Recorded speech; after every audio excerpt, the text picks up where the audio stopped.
news here shortly. The IUS is looking good, and we're expecting a good burn here shortly, and I hope to have some information for you at Santiago. Okay, thank you. And before I go, how about checking for a TV camera over temp? No go. Okay, we're working. Shuttle mission control will be 22 minutes before we reacquire it through Santiago. The first burn of the IUS stage is scheduled for 55 minutes after deployment. That is 1 minute from now. At this time, the IUS TDRS stack should be approximately crossing the equator in the middle of the Pacific. Onboard software will ignite the first stage for a burn of 2 minutes 33 seconds.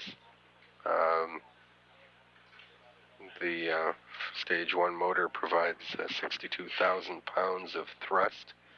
This will place the IUS TDRS stack in a geosynchronous transfer orbit, resulting in a continuous climb to its ultimate 22,300 mile altitude.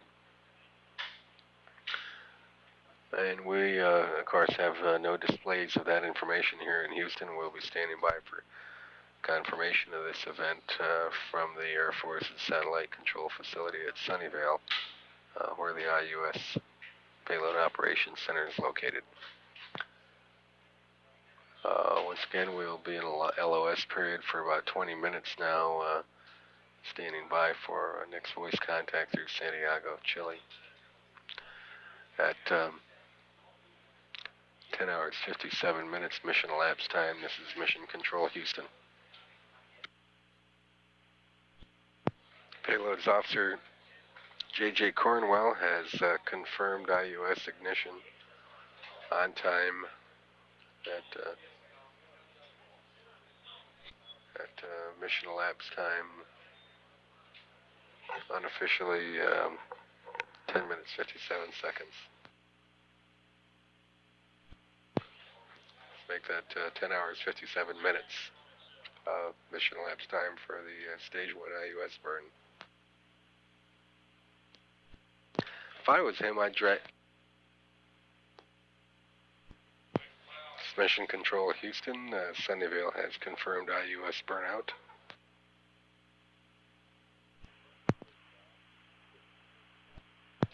This shuttle mission control at mission elapsed time 11 hours 16 minutes, coming up on acquisition of signal in about 2 minutes through Santiago, Chile. And Capcom John McBride will advise the crew of the data acquired on the first stage burn of the IUS.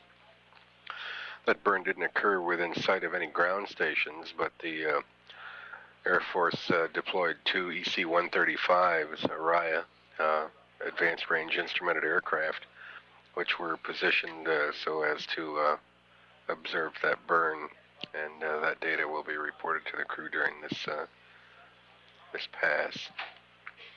It's mealtime on board Challenger.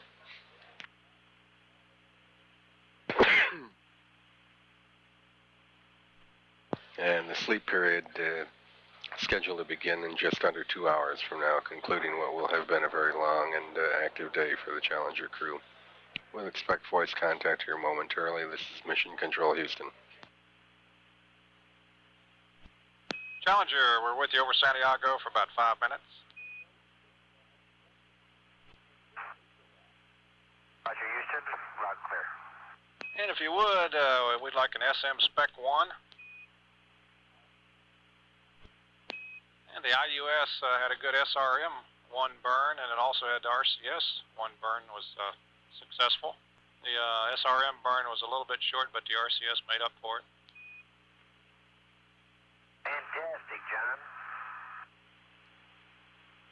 You're making our day. You're making ours. While we're talking about that, I got a suggestion here. Go ahead. If you'd like, I've finished 4 bananas and dinner, and I'm couldn't think about bed right now. I'd like to start the spare EMU ops. Let's check out the spare EMU starting on flight supplement page 23.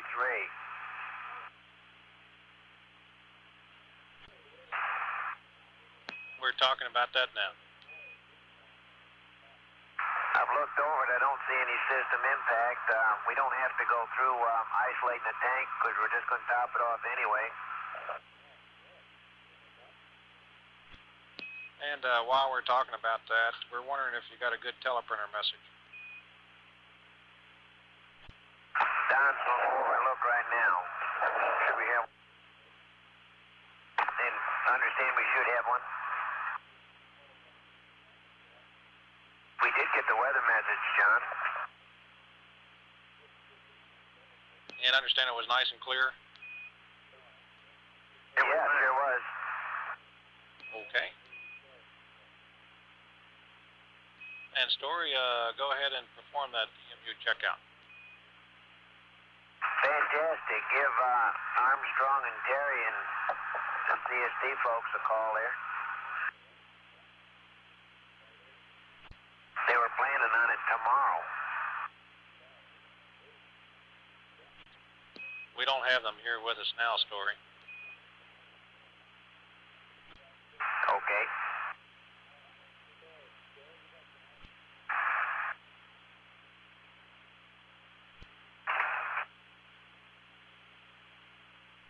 We got about a minute left here at Santiago. We'll see you over to Ascension at 11:32.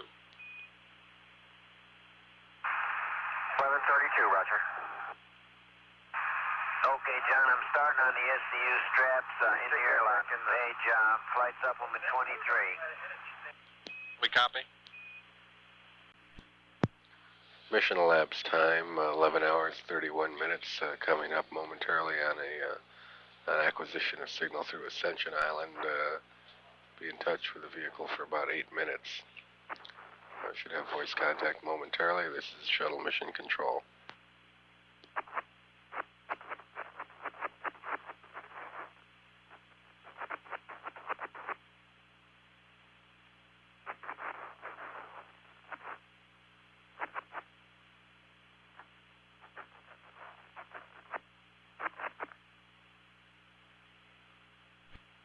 And Challenger, we're back with you for a long one here over Ascension, about 8 minutes. Okay, John. And Challenger, we're wondering if you're through with the TV for the day. If so, we'll go ahead and turn them off from down here. Challenger, Houston, we're wondering if you're through with the TV for the day. If so, we'll go ahead and turn them off from down here. Houston, we're just running on VTR playback right now, looking at the deploy.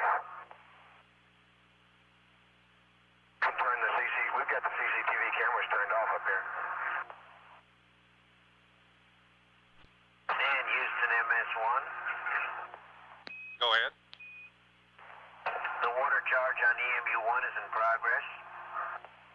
Copy. How does the playback look? That looks pretty good, except I think I forgot to turn off the data, and so we recorded some data on the film. We can see the deployment pretty clearly. Copy. We got a good view of the umbilical SEP. That's the reel I'm looking at. We've got another reel that I didn't really have time to look at. Okay. And we're looking forward to that in the morning.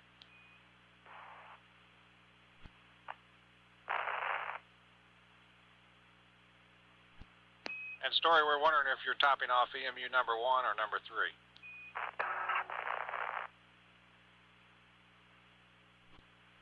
I'm working on number 1, John Page, flight supplement 23. Okay, that's the one we wanted you to work on. Sure enough, number 3 got a full water charge, as you know. I guess you misread, or we misread you. We thought you said number 3 earlier. No, I said spare EMU ops, but that happens to be recharging the water in EMU-1. Okay, we're all in sync now. And for data there, John, the O2 pressure on EMU-1 was 868. Copy. And I'll give you the time, how long it takes to get a full charge of water. And we understand it might charge a little faster with the helmet off.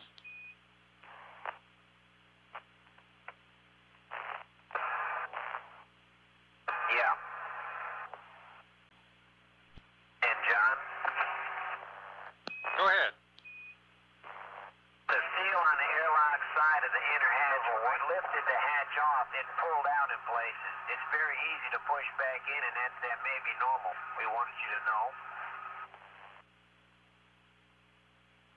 And say that again, Story. It's the seal face, the cylindrical rubber seal on the airlock side of the inner hatch.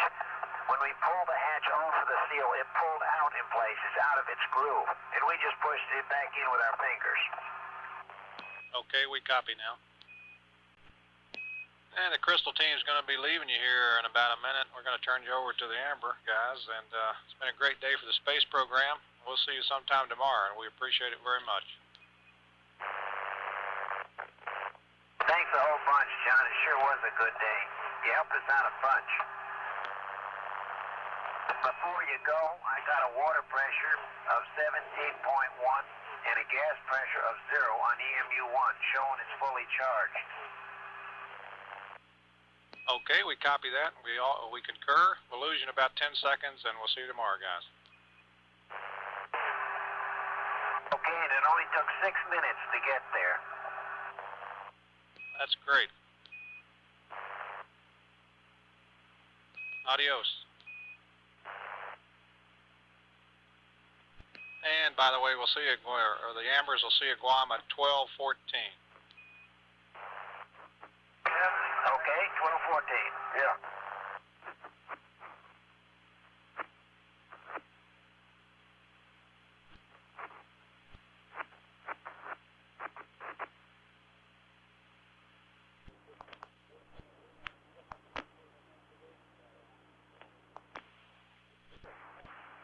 Mission Control Houston.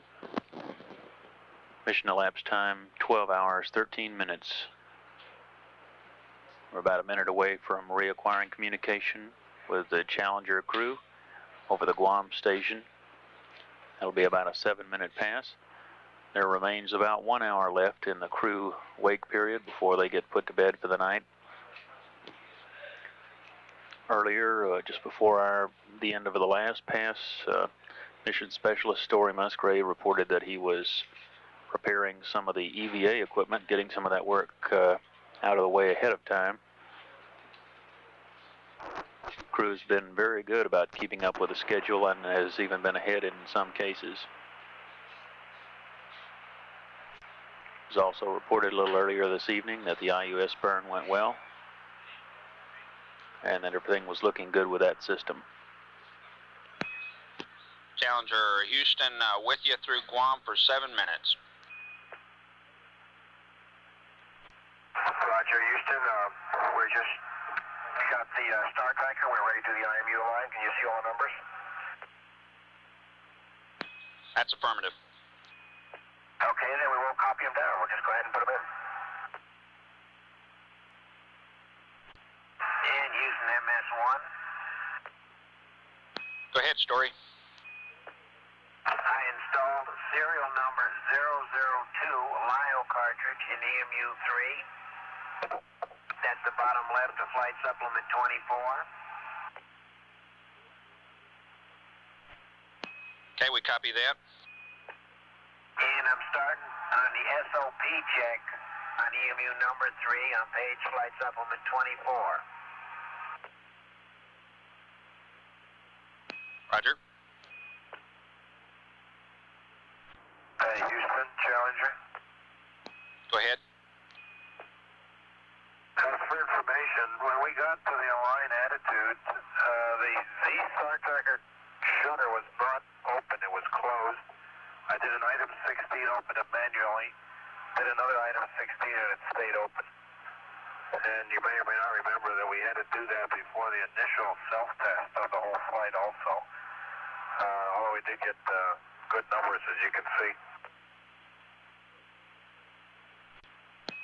Okay, we copy and we agree. Also, if we can, stand by. If you can, I'm sorry, I must admit that I cannot find my sunglasses. See if they're supposed to be in my clothing locker. Outside of unrolling every article of clothing in there, I haven't done that yet, but I've groped around so I can't find them. We're going to be going to sleep pretty soon, so we don't need it tonight, but if tomorrow somebody could tell us where they are stowed in those lockers, it'd help us find them. Okay, we copy that, and we got some people here that be glad to go and find where they're at. Okay, no rush. Houston MS1. Go ahead. EMU SOP is 6,000. We copy. And using EMU 3 SOP is Reagan to 3.6. Copy, Story. And the O2 pressure is 869. Roger. Challenger Houston, we're about 1 minute to LOS. A reminder that we would like to get the speaker box checkout at our next AOS, which is Santiago, and we would like for you to get an SM checkpoint on both mass memories prior to sleep. Roger, we copy. And I can give you, PJ, I can tell you where your sunglasses should be. If you'd like to copy that now, I can give it to you at Santiago. Go ahead.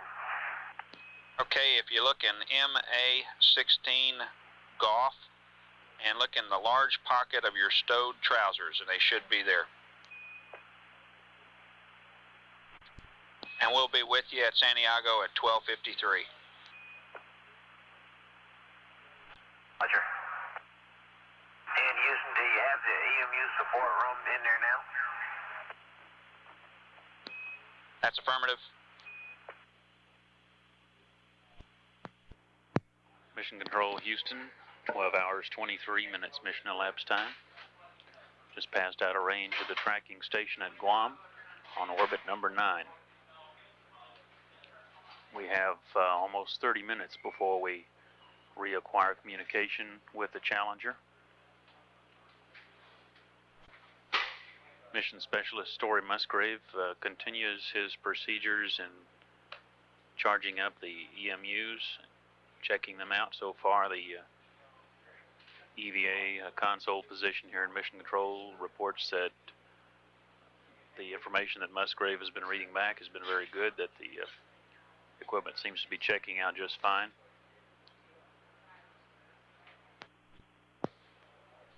At 12 hours 24 minutes mission elapsed time, this is Mission Control Houston.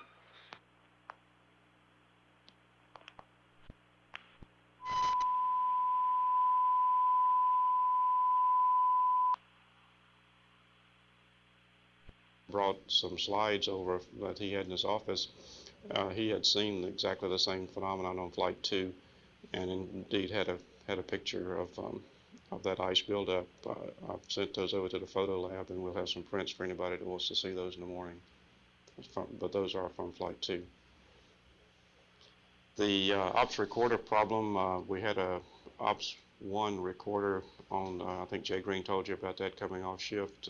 The Ops 1 recorder stopped recording and stopped motion early, right after launch, or soon after launch. We dumped that data, and it was not a very good quality, but after doing the dump, we were able to put it in a record mode again. It has been recording data successfully since that time.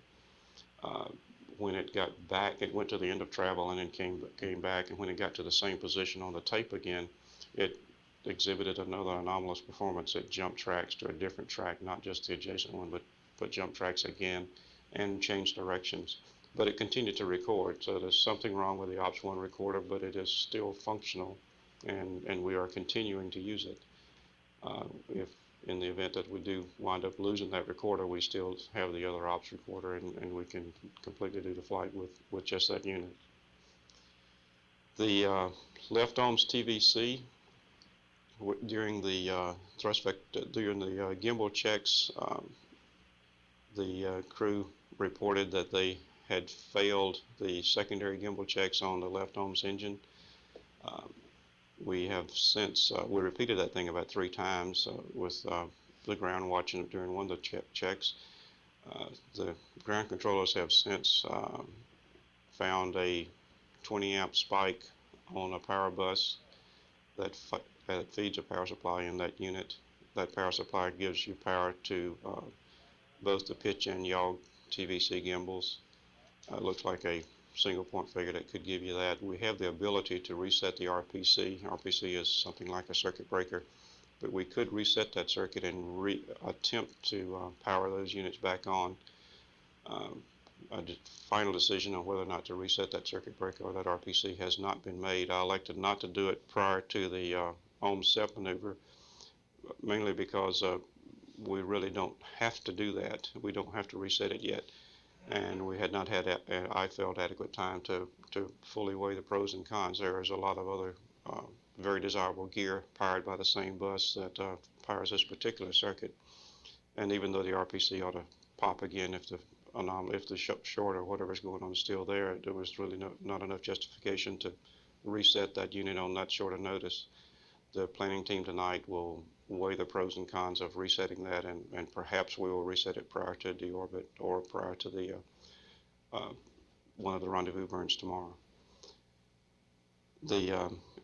We still have full capability in the left OMS on the primary gimbals, and of course, if worse came to worse, you could always use the fuel out of the left OMS and the right OMS engine. So we really aren't anywhere near having a real dilemma on our hands with that. It's just a loss of some redundancy. The temp controller, you may have heard discussed on the loop some, the crew putting it in full hot. That's just something that we have learned from previous flights. I think we've discussed with you each time the crew comfort, they generally get up and adjust the thing, they get a little cool and they'll adjust it a little bit warmer. But then when they go to sleep, they turn the lights down and various equipment like the CRTs get powered off, and there's less heat being pumped into the system. And sometime after they go to bed, they wind up getting very cold and waking up and having to readjust. So we went ahead and put that thing in the full hot position just to get a lag on the thermal trend that we know is coming just because of the way we'll be managing the systems going into sleep. We've got 2 APUs that have a small leak in the APU seal cavity drain. That's was present on, I believe, Flight 2. One of the previous flights has had a leak in that system also. There's no procedural implications and no safety implications from that anomaly, and we intend to not do anything as a response to that. Payload bay cameras, the crew at one time had lost zoom out capability on the payload bay cameras. We were zooming them in for them, and then they would zoom them back. We were zooming them out, and they would zoom them back in when they needed them. And we were working how to correctly or best optimize the cameras for the deployment. And sometime during that procedure, they managed to fiddle with the switch enough to get it to working again. And as far as I know, it is still functioning for them. Story after the deployment requested permission to go ahead and do the EMU-1 top off this afternoon because he was still, he's in your lab there. He's still in your lab. Story requested permission to go ahead and top off that EMU, finish, and that really amounts to a completion of the water charge. We didn't launch it with a full load of water. That was approved, and that event was accomplished. That was something that was supposed to be done on flight day 3 in the afternoon. He was just keyed up enough or excited enough from spillover from the IUS deploy that he didn't want to go to bed yet, so we went ahead and did that. As far as the deploy went, it was an awfully successful event involving a whole host of people. The main challenge, I think, in that was keeping all of the elements tagged up. As I think you're all aware, you've got involved in this thing 4 elements really. We've got a POC, or Payload Operations Control Center, at Sunnyvale in California. You've got the TDRS Ops Control Center in White Sands, and of course our control center here, and then another element being the crew on orbit. And the main challenge from my point of view was to keep all of those things in sync. If you can focus all of those talents on the right problem and keep everybody in sync, there's probably not very many problems you can't solve. Some of the idiosyncrasies that we ran into you may have heard some discussion about a signal presence when we were looking at the TDRS receivers, and that was merely an indication of how the TDRS receivers were locking up to the carriers. It was a little different than the signature that we had seen in the pad checkout. There was nothing functionally wrong with it as far as capability was concerned. Every indication was that both the A and B strings were operating, but we had to apply modulation and remove it and then reapply it to get the full lock on that system, but it performed normally. On the star scan is an attitude alignment sequence that the IUS is capable of doing to restore an attitude reference, and you would use that particular capability if on a particular flight you happen to have some problems with the payload bay doors. The IUS has a built-in safety feature that it'll power itself down and lose its attitude reference to keep from thermally over-temping when you don't get the doors open on time. We wanted to do a functional demonstration of the star scan sequence on this flight, just in case on some future flight we might encounter such a problem and need that software. And that's why we were out attempting to do the star scan.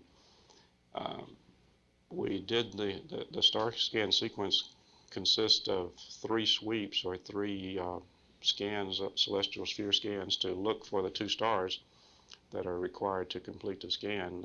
The first one you do, and if you don't acquire the stars, you pitch up and do another one, and then pitch down looking for the star.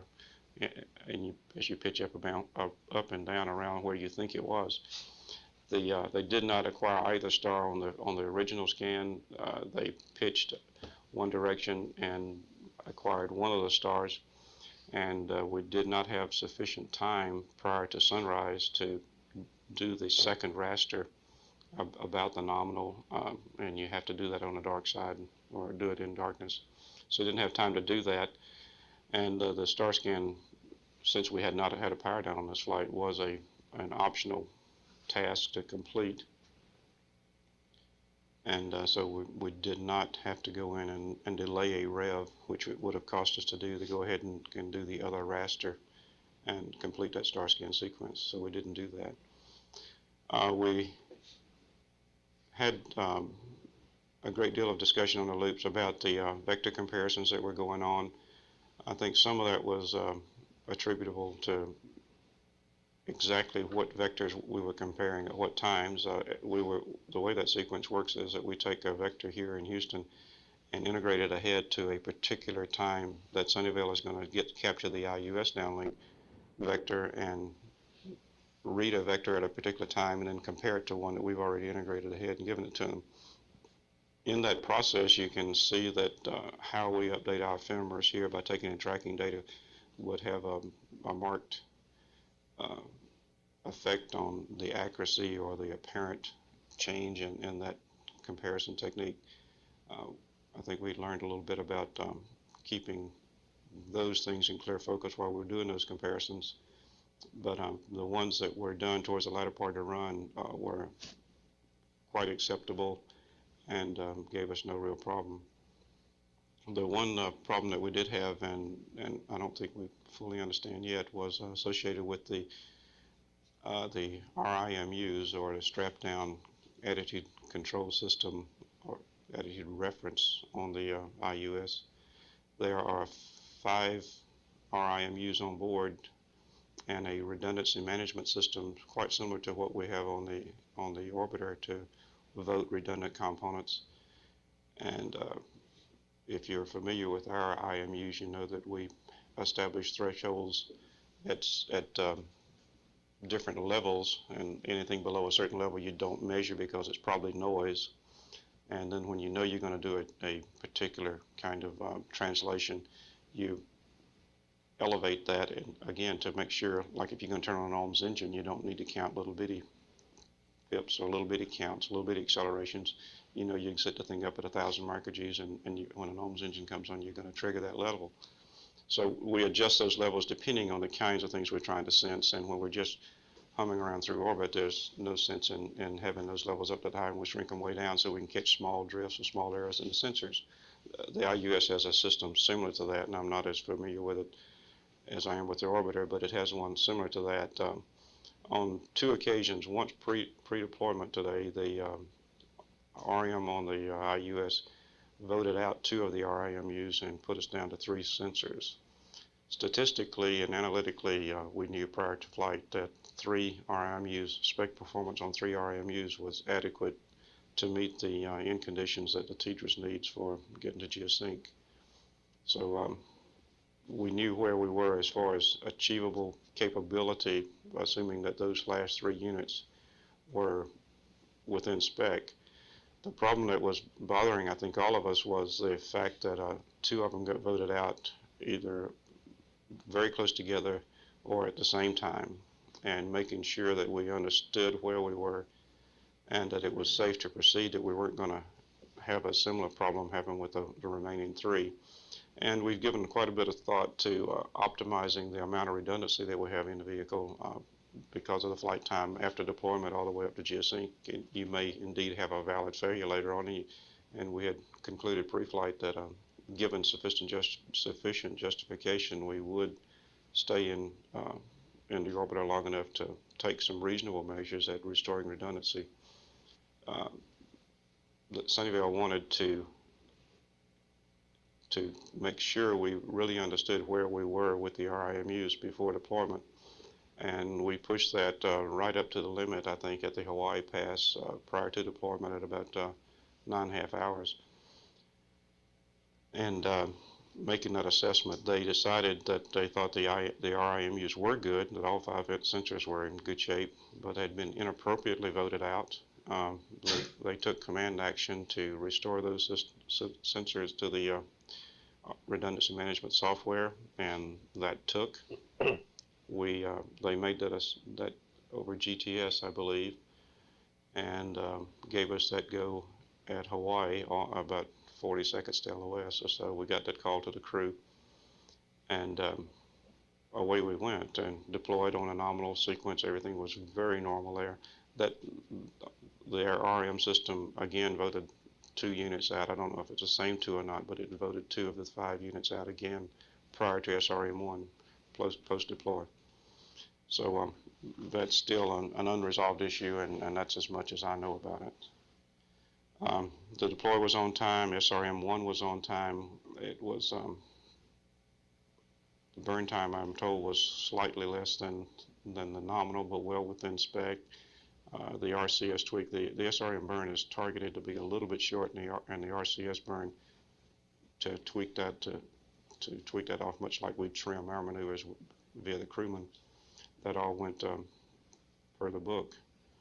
SRM2 is scheduled at 16:15, and I'm not sure what time it is now as far as MET. And I think everything is go as far as we can tell with the IUS mission at this time. It was when we left the control center.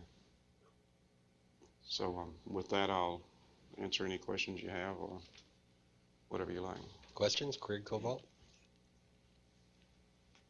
Craig Cobalt, Aviation Week. Harold, did the IUS motor fire with all 5 gyro No, going, or just 3? just 3. SRM1, you mean? Yes, It was with just 3. Okay, and what's the situation for the second motor firing? I'm not that familiar with the IUS. Do you have the second motor an issue there too? I'll let Colonel Torino speak to that, but they had not concluded that when I left over there. No, we haven't come to a conclusion as to whether we'll attempt to restore the 2 gyros that went down. They were the same 2 that went down pre-deployment. And with the 3 gyros we have, we can make the mission spec basically within the 3 sigma errors.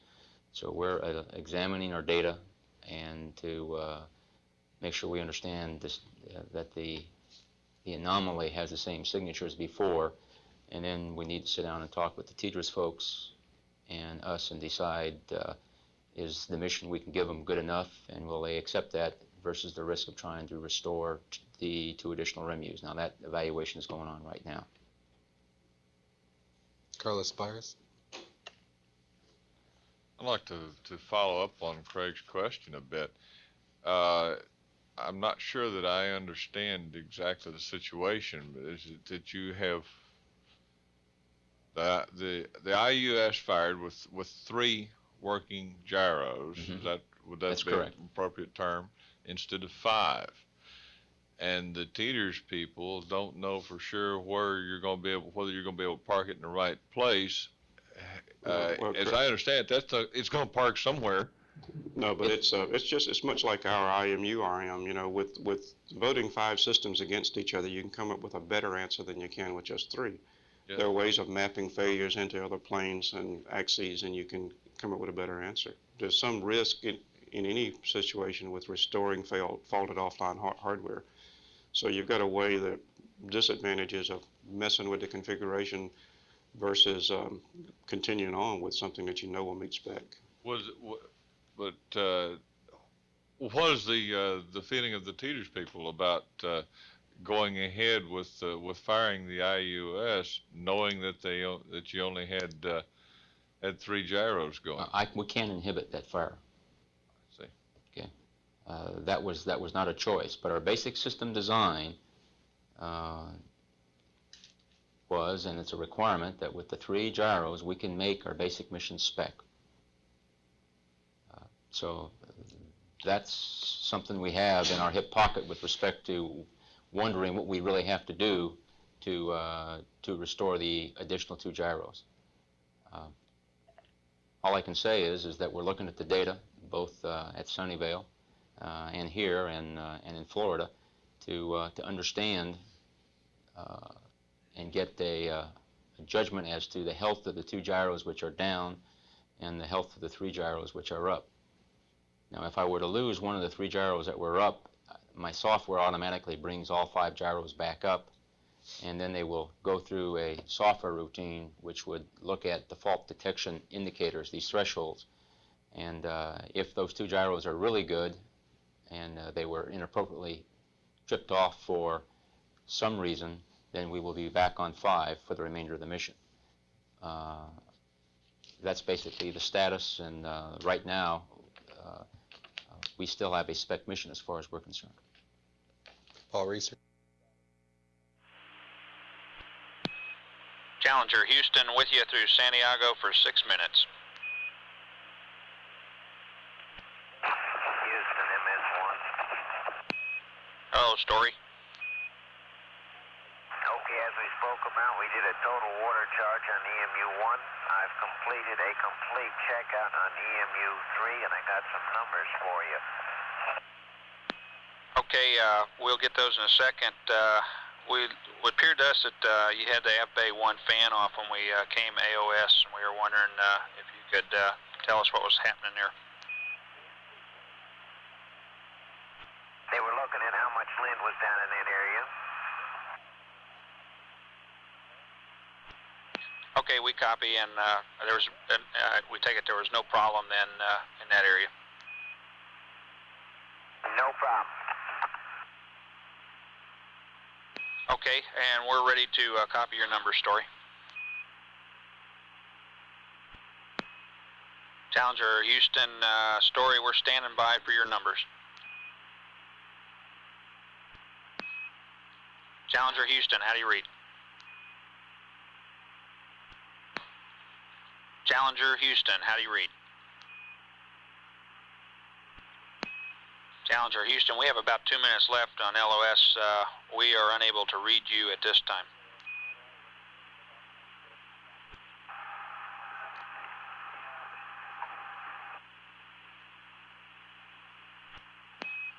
Challenger Houston, we're 1 minute to LOS.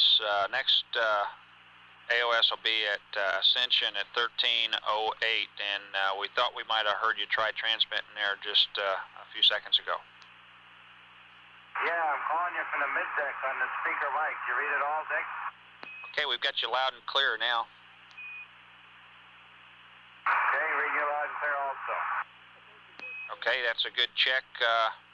Just as we go LOS here, would like to tell you that your state vector is good up to your next primary landing site, and there will be no message coming up relative to that. This is the EMS station. Okay, and did you get our status check on EMU number 3? Yeah, but the telephone is on that. Negative story, we didn't get your numbers at all. If you could give them to us first thing at Ascension, we'll copy them down there.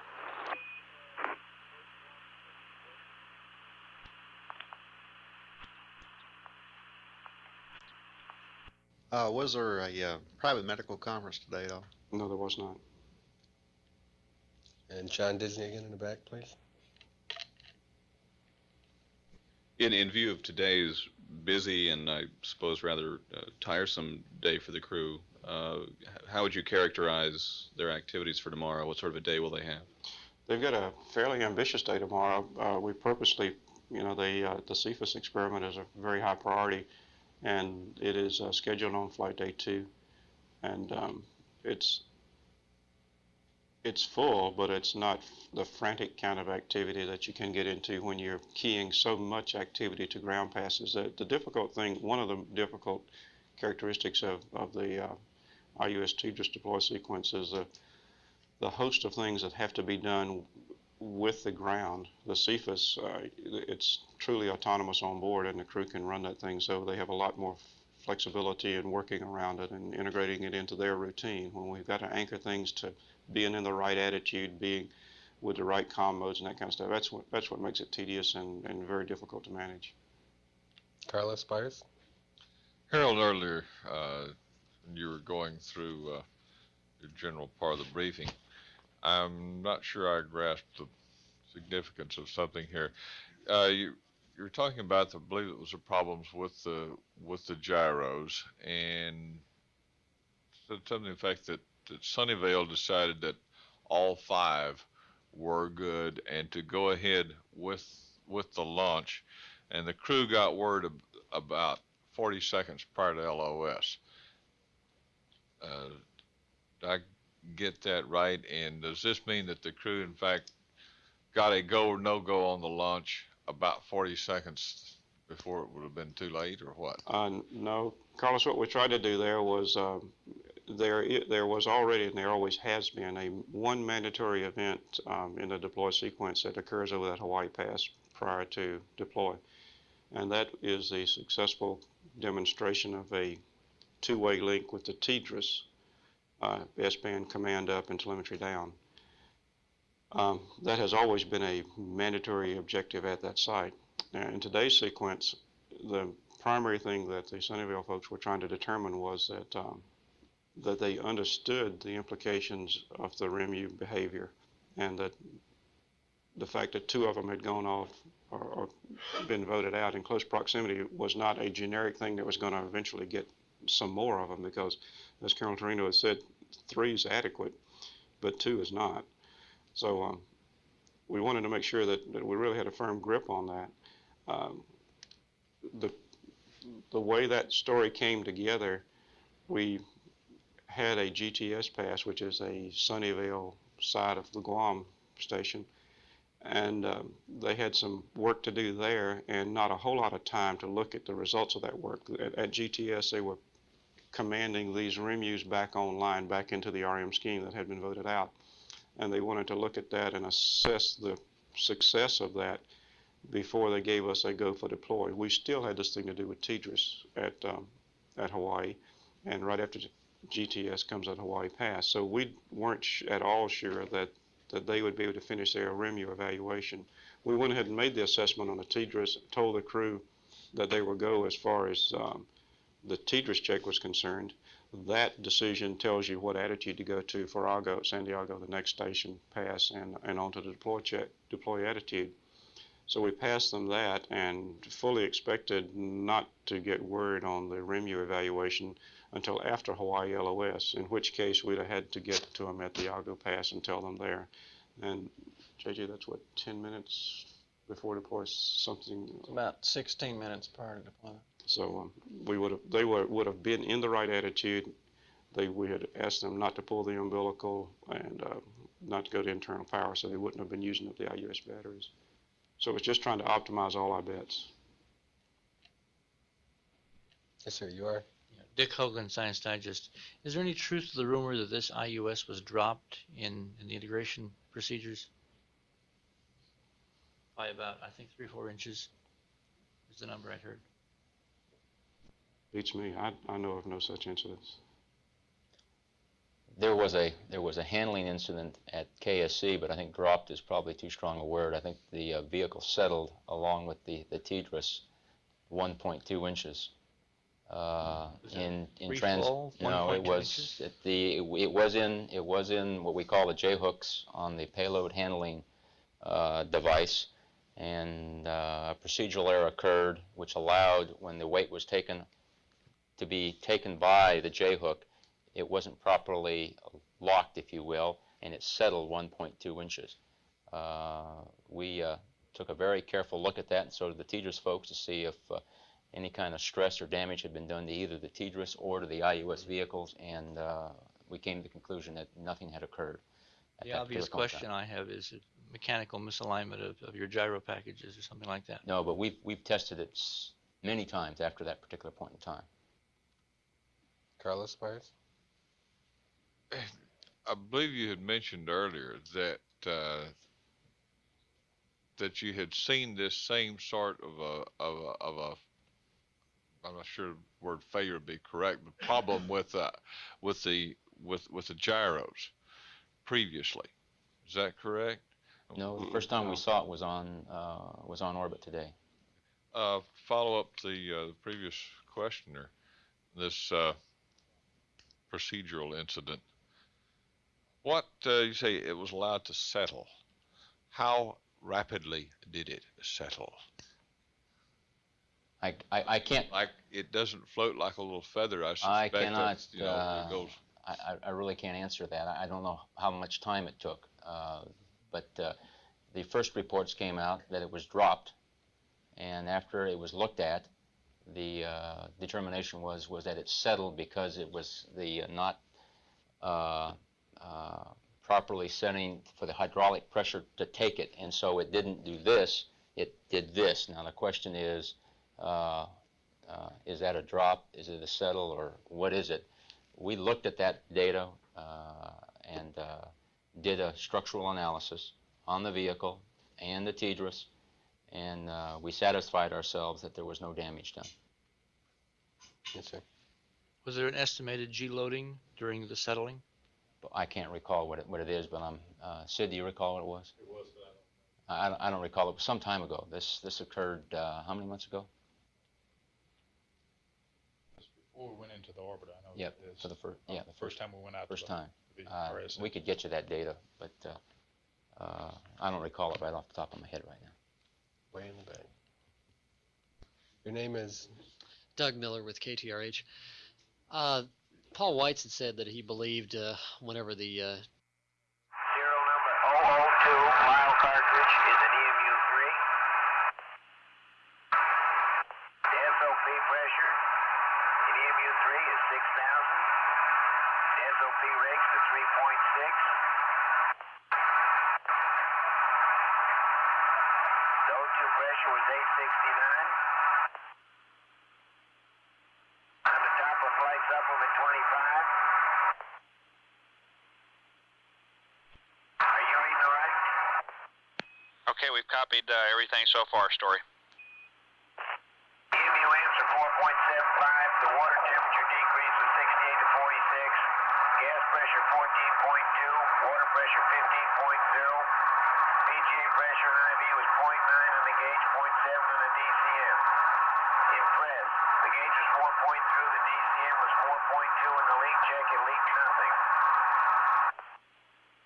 It took just less than a minute for the water pressure to get less than 4, indicating we got a full charge of water.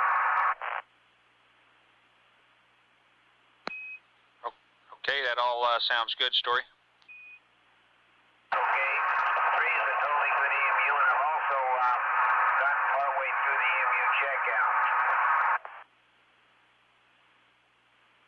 Houston to Stu, what messages should we have on the telephone other than the weather message which we received much earlier? That should be the only message you have on board. Okay, we got that. We misunderstood one of your earlier transmissions about a message. Okay, I was just telling you your state vector is good up until your next PLS tomorrow, and we won't be sending a message relative to that. I understand. Thank you. Story relative to the DCM plug, we would like for you to restow that on EMU 3, or at least we recommend that so that you don't lose track of where that guy is before Thursday. Okay, I can sure do that. I've got it sitting in the airlock bag now. I've been through most of the EMU checkout. I got the equipment all in the airlock, including the airlock bag. Okay, that's fine, Story, if you want to leave it there. Yep, it's in the bag. We can't possibly forget to have it in the airlock. Yeah, you're thinking along the same lines we were. And I'll get the torque handle there, too. Roger. We do have a question for whoever was checking the AV Bay 1 fan filters. Our question was, we just wondered if they were able to check the filter and if it required any cleaning. And Challenger, while y'all are working up an answer to that, just wanted to advise you that we really don't have much in summary for today, other than letting you know that we are planning nominal flight day 2 for tomorrow. There shouldn't be many changes at all coming up. We do have a basketball score to pass on to you. The Phi Slamma Jamma met their match tonight at North Carolina State, defeated the University of Houston 54 to 52 in the NCAA championship. Houston, say again, who won? North Carolina State. Roger, understand. It's the only bad news we've had all day. And we can handle that. I guess Troy and I get out on the mid deck and practice slam dunks. Story, we're trying to follow you through the EMU checkout. If you could give us where you are in that procedure at this time, it'd help us. Okay, we're sitting. And Challenger, we didn't copy your last transmission. I'll be right with you. Houston, in connection with that AFA fan, we haven't looked at the filter yet. We think you misunderstood what we were telling you. Okay, I guess we did. Haven't had time to go and look at that yet. Okay, we copy. We had only asked a question because we had thought we had seen the fan off in there, and we were wondering if you had had a problem.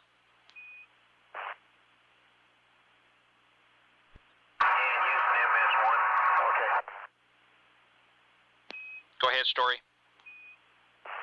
All I'm doing is unstowing and configuration things. I got the airlock bag in there. I got the lights on. I disconnected the STU straps. Putting the EVA prep cue card in the airlock.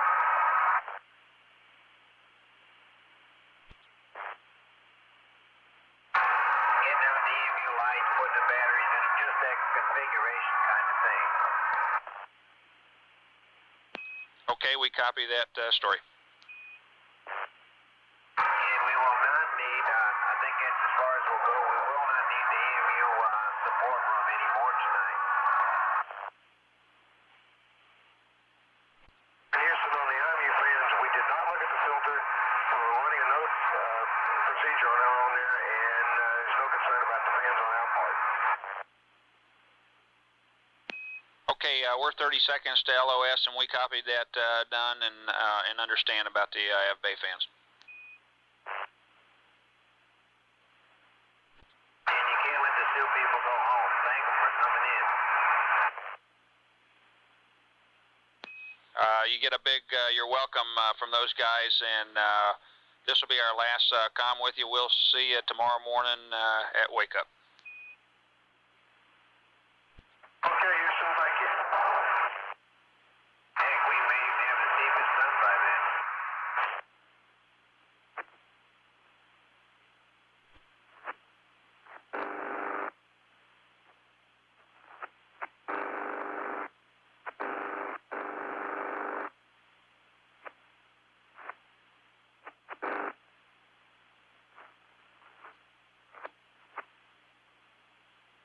Mission Control, Houston, 13 hours, 21 minutes mission elapsed time. Crew of the Challenger is just about reaching the end of their very busy day today, and they have had their last communication with the people in Mission Control.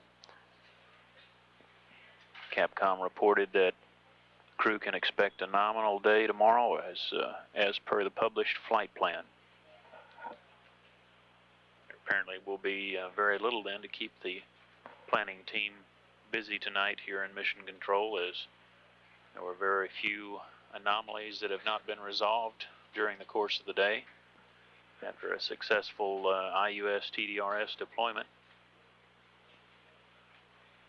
Mission Specialist Story Musgrave continued to make preparations for the EVA that will take place on Thursday, moving ahead in the timeline and making those preparations, checking out of the equipment, getting that done early.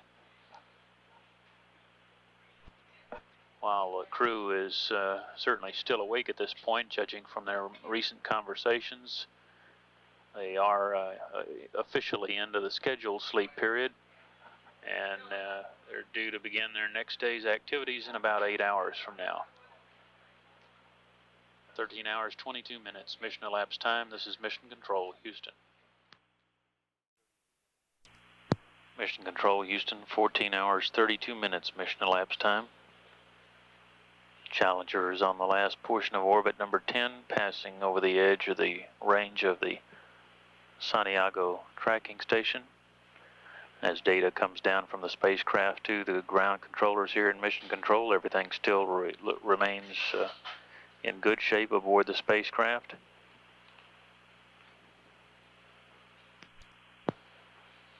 Crew is just in their scheduled sleep period by about an hour or so. The ground controllers monitoring the systems have noted that at about half an hour or more ago they configured everything for sleep, turned off the things that needed to be turned off. At 14 hours, 33 minutes, mission elapsed time. This is Mission Control, Houston.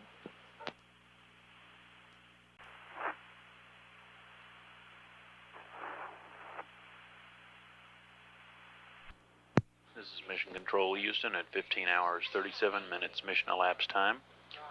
Orbiter Challenger is on orbit number 11 out over the Pacific Ocean. It's at that time of the day when the orbital ground track is precessed westward and is not passing over very many ground stations. So we've had quite some time without communication with the spacecraft or receiving any data from it. Naturally, the crew is asleep at this time, but we do continue to receive the data that is automatically relayed to the ground.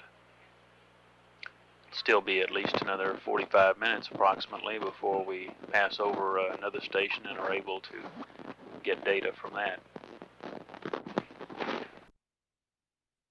Everything continues to go well, though. At last opportunity to observe, it appeared that everything was well aboard the spacecraft. no major problems existed. Hopefully the crew is getting a good night's sleep for another ambitious day tomorrow. 15 hours, 38 minutes mission elapsed time. This is Mission Control, Houston.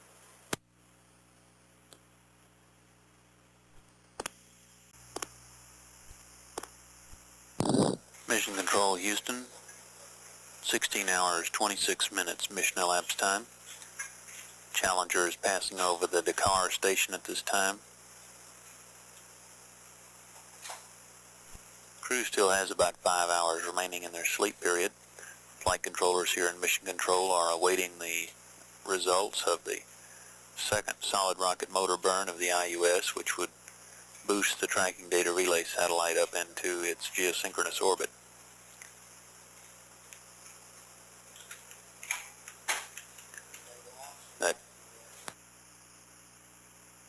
That burn began about 10 minutes ago, and we should shortly be hearing some word as to whether that burn was successful. 16 hours, 27 minutes mission elapsed time. This is Mission Control, Houston.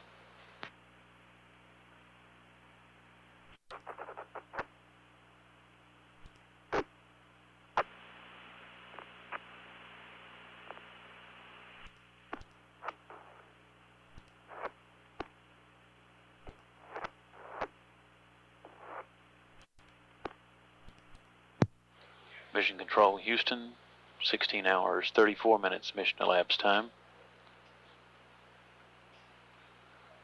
Still waiting in Mission Control for confirmation of the results of that IUS burn, the final burn of the solid rocket motor. That is the burn of the second solid rocket motor. Some indication that shortly before that burn was initiated, at about mission elapsed time 16 hours 18 minutes, that there was a loss of data from the IUS TDRS, and it is uncertain at this time as to what the cause of that was and what may be the result or the current status of that spacecraft. We'll keep you advised on that as we get further word. 16 hours, 35 minutes mission elapsed time. This is Mission Control, Houston.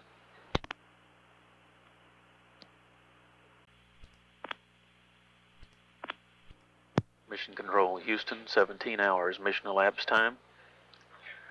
Flight controllers here in Mission Control are still waiting for word on the status of the IUS and TDRS satellite. There's been several indications of problems with that occurred before and after perhaps the second solid rocket motor burn. There are very few clues at this time. The remote POG at Sunnyvale is continuing to monitor that and troubleshoot that, try to determine what the current status is. We will keep you advised as any more details become available. At 17 hours, 1 minute mission elapsed time, this is Mission Control, Houston.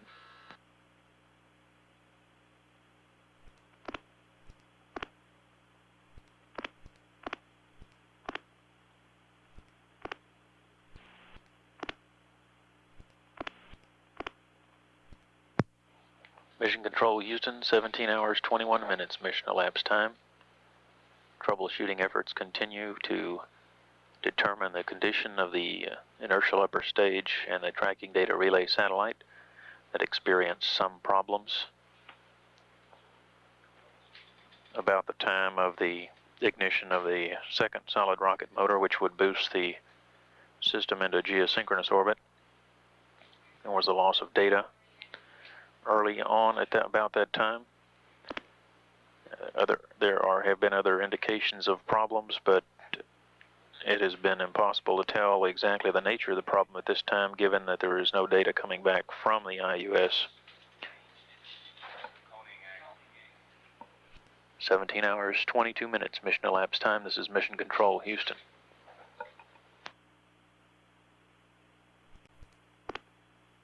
Mission Control, Houston, 17 hours, 37 minutes mission elapsed time. We have an official statement from Colonel Ralph Torino and others working on the problems apparently afflicting the IUS TDRS combination. I'll read that statement to you now. During the firing of the second stage of the IUS to place the TDRS at geosynchronous orbit, apparent loss of control occurred and telemetry from both the IUS and TDRS was lost. Subsequently, it has been determined that the TDRS-IUS combination is most likely tumbling. Anomaly teams are at work to produce a plan to attempt to recover the spacecraft. Further information will be released as it becomes available. This is Mission Control Houston at 17 hours 38 minutes mission elapsed time.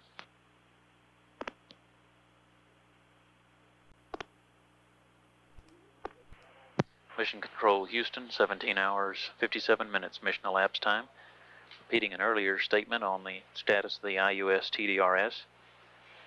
During the final firing of the second stage of the IUS to place the TDRS at geosynchronous orbit, apparent loss of control occurred and telemetry from both the IUS and TDRS was lost.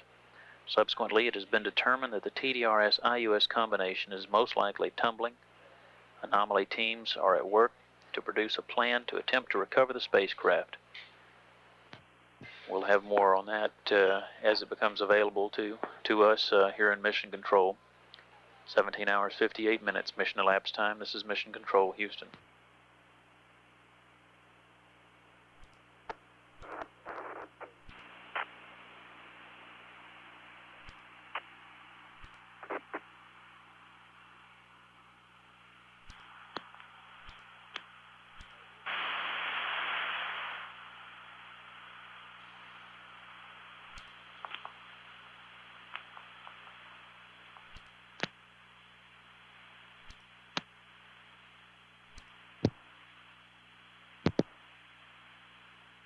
Mission Control Houston, 18 hours 25 minutes mission elapsed time.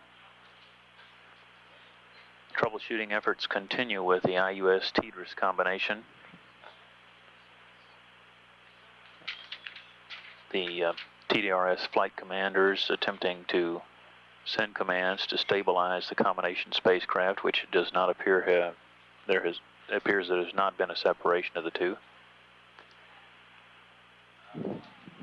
Limiting factor being battery life on the IUS and its ability to take commands. That estimates are that battery life is now expired. Not yet known as to whether or not the commands to stabilize have been successful. Meanwhile, the orbiter, Challenger, is on its 13th orbit. All systems are appearing nominal on board the orbiter. And the crew has more than 2 hours, almost 3 hours remaining in their scheduled sleep period. 18 hours 26 minutes mission elapsed time. This is Mission Control Houston.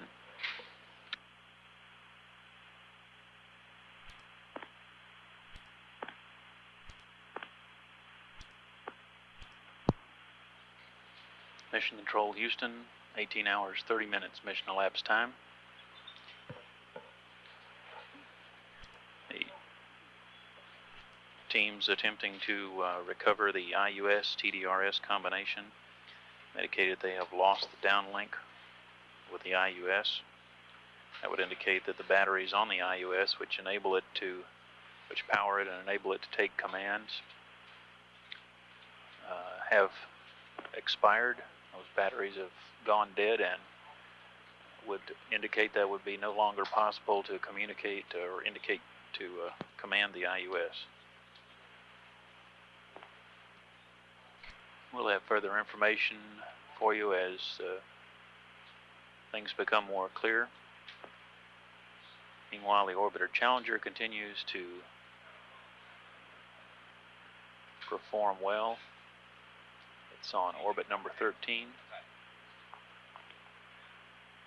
18 hours, 31 minutes mission elapsed time. This is Mission Control Houston.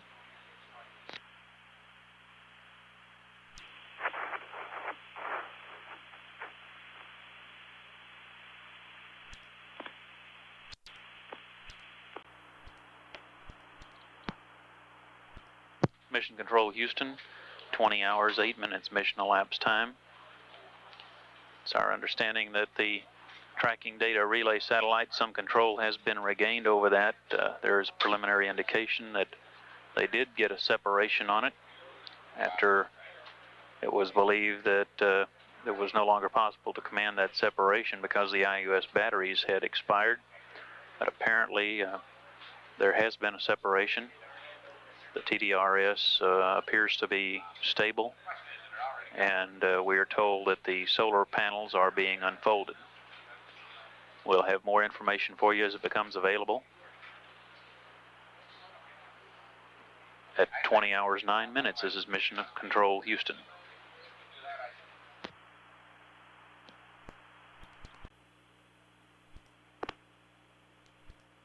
Mission Control Houston, mission elapsed time 20 hours, 43 minutes.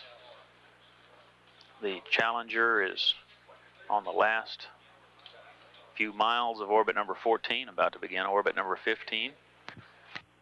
Crew has about a half an hour remaining in their scheduled sleep period. Things have been relatively quiet on board the orbiter this evening. Very few things came up to occupy the ground controller's time. And most of the time was spent in observing ground controllers at other remote locations in their attempts to regain control of the inertial upper stage and the tracking data relay satellite. That activity appears to have had some success. I'll read again the statement that was issued earlier this morning. That statement is, we believe the spacecraft has separated from the IUS. We have stabilized it and have initiated deployment commands. Further information will be released on it as it becomes available. At 20 hours, 44 minutes, mission elapsed time, this is Mission Control Houston.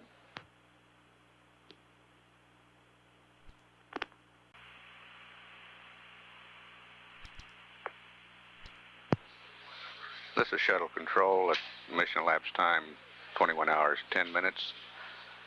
A shift handover is underway in the Mission Control Center. Flight Director Randy Stone and his team being relieved by Flight Director Gary Cohen. Change of shift briefing estimated for 10:10 a.m. Central Standard Time. 10:10 a.m. Central Standard Time for the change of shift briefing in room 135, the JSC News Center. Challenger's about 45 seconds away from acquisition through Dakar on orbit number 15. Wake-up time scheduled for 3 minutes, 10 seconds. It will come during the Dakar pass. We'll stand by for AOS at Dakar.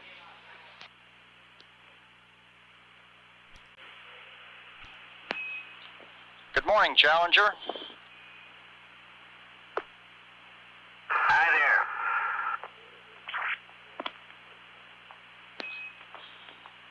Hope you guys enjoyed that.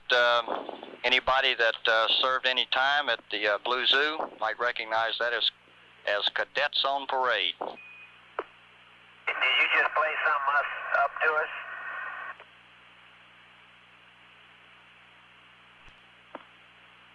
Come on, Story, you're breaking our heart. Did you say I'm breaking up bad? Let me work on it. And Challenger Houston, we've got about 2 minutes to go into Dakar Pass. We have nothing for you. We're standing by. Okay, and are you reading MS-1? You're 5 by, Story. Okay, we're waking up, cleaning up, getting breakfast, and you know, all same everybody else does at this time of the morning or afternoon, whenever it is. Roger that, and as I said, we have nothing for you. If you want to talk over the messages any at Indian Ocean, we'll be happy to do that. What time is that? We'll see you at Indian Ocean at 2131. Okay, about 14 minutes. You guys better stand by this morning. We're going to come out to shoot running hard. We didn't know you'd stop, Story.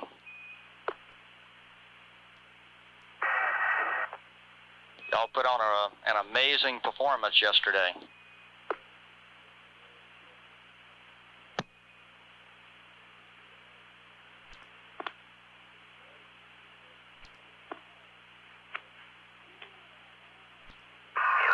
In between the CFIS work, I'll be doing some work on the suits. Roger. And we're going LOS now. We'll see you at Indian Ocean. Okie doke.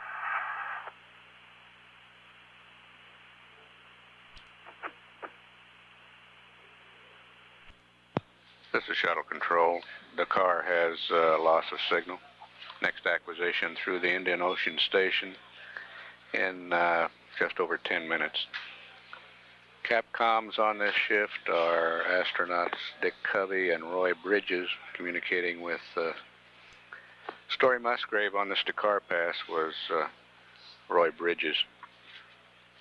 The wake-up music was Cadets on Parade and the Air Force song by the United States Air Force Academy Band. At 21 hours, 21 minutes mission elapsed time, this is Mission Control, Houston.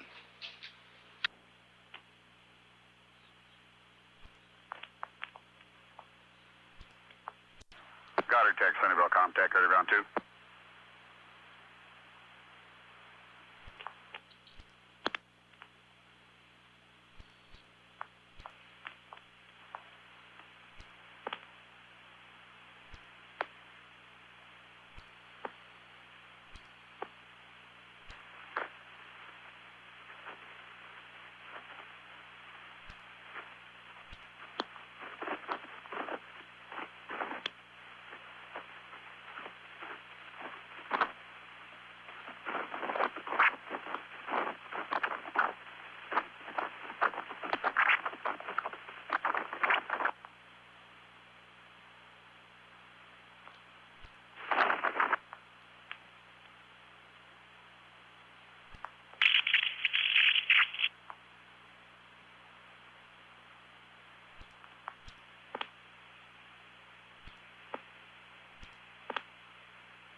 This is Shuttle Control at 21 hours, 30 minutes mission elapsed time, standing by for acquisition through the Indian Ocean Station.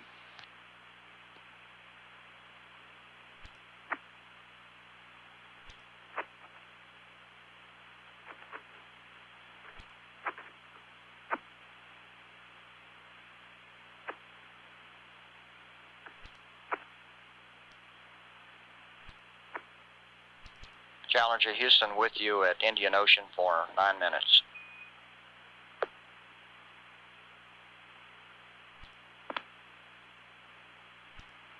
Challenger Houston's with you at Indian Ocean for 8.5 minutes.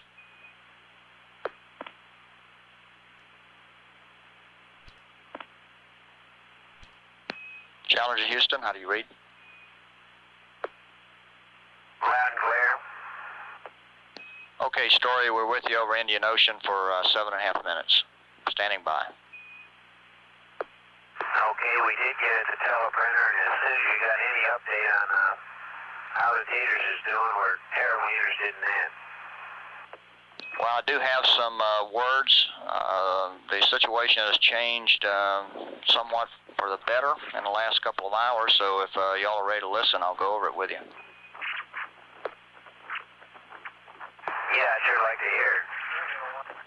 Okay, the latest information is that we were able to successfully separate the IUS and the TDRS. We are still working on the orbital parameters we are not in a geosynchronous orbit, and determining exactly our capability as far as orbit goes is still in work, and I'll get back to you on that. But the rest of the good news is that the TDRS itself is in an inertial mode, stable. All of its panels and booms been extended and locked. The power system is good.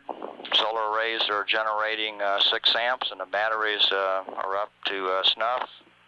We've got a good telemetry lock on the A and B, and system is operating on its gyros, stable. Rates are 0. So, and also the thermal situation is good on the TDRS. So that's a lot better than what you read in your message. Okay, it all sounds like how much RCS we got to use to get it where it's got to go. Yeah, Story, and we're looking into that now, and we don't have an answer for you, but we'll get back as soon as we do.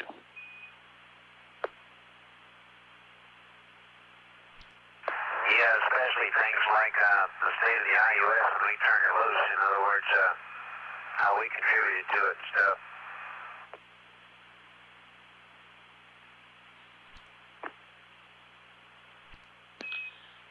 Story, of course, we'll be looking into exactly what happened. We don't really have a story there for you. We'll probably be talking a lot about that post-flight. Okay.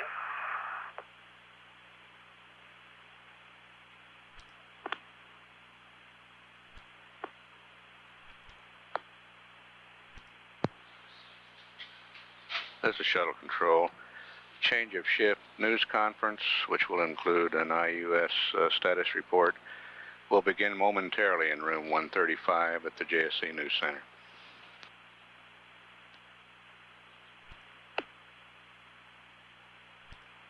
Challenger Houston, we're 20 seconds LOS. See you at Eureka D at 2147. Okay.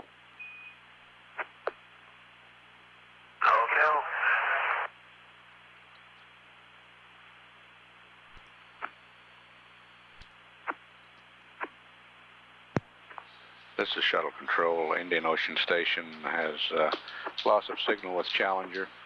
Next acquisition through Yargady in 6.5 minutes. Crew was informed of the latest word on the TDRS during this pass. At 21 hours, 40 minutes. Mission elapsed time. This is Shuttle Control, Houston.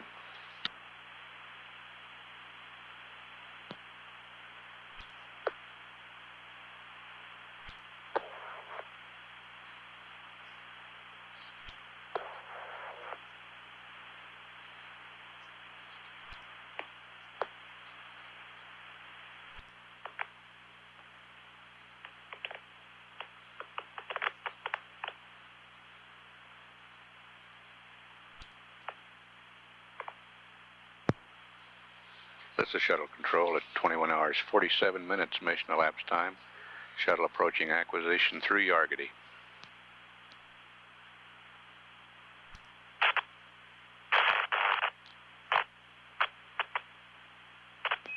Challenger Houston's with you at Eureka D and Aurora for 13 minutes.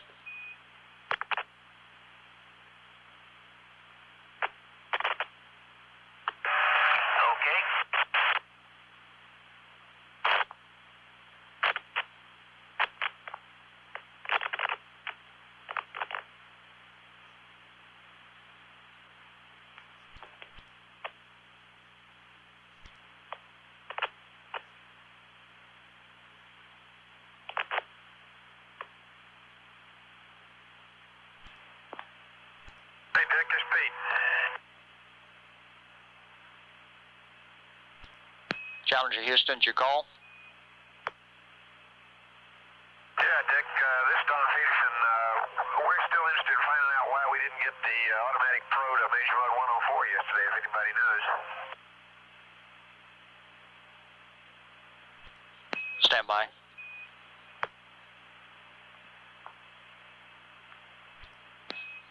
Don, Roy here. The best we can tell from looking at the data right now, looks like we could have interrupted the -C translation slightly early, which prevented us from setting that flag and necessitated a manual pro to 104. What do you think interrupted it? Well, we think maybe the +X was just a little bit early.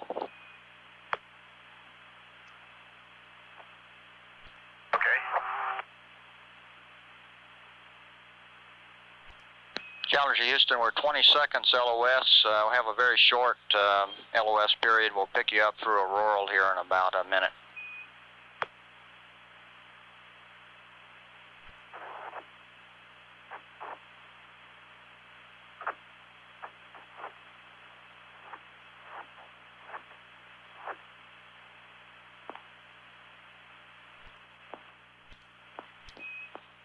Challenger Houston's with you again through Aurora Valley for about 3 minutes.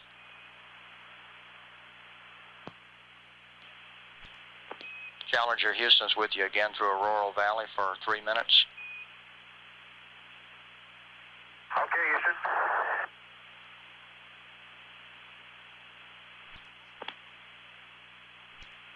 Challenger Houston, is everybody on comm yet? Negative. There's only a couple of us. I think Story now the only ones on comm right now. Okay, well, before we go LOS here over the Pacific, we don't want to interrupt you too much, but I passed a few words on the story regarding the improving situation with TDRS. I wanted to reiterate that we were all certainly impressed with your performance yesterday during the flight. Thought everything went really super. And we're all working our tails off down here to try to make sure this improving situation with TDRS goes as far as we can. We know y'all are anxious for information there, and we'll be providing it as it comes in. Okay, thank you. Yeah, we would like to hear that. And I guess also we'd like to know a little more about exactly what the sequence of events was when you have time. Roger.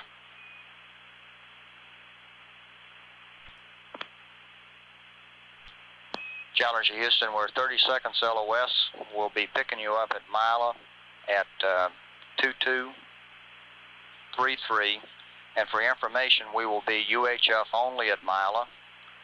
We've devoted part of the ground station resources to the TDRS in an attempt to help them recover as much capability as possible. Roger, I understand that. Thank you.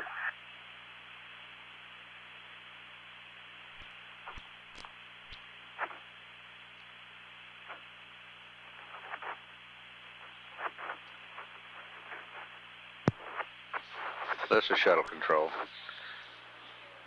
Challenger is out of range of the Aurora Valley Station in Australia. Next acquisition through Merritt Island, Florida in 32 minutes. At 22 hours mission elapsed time, this is Shuttle Control, Houston.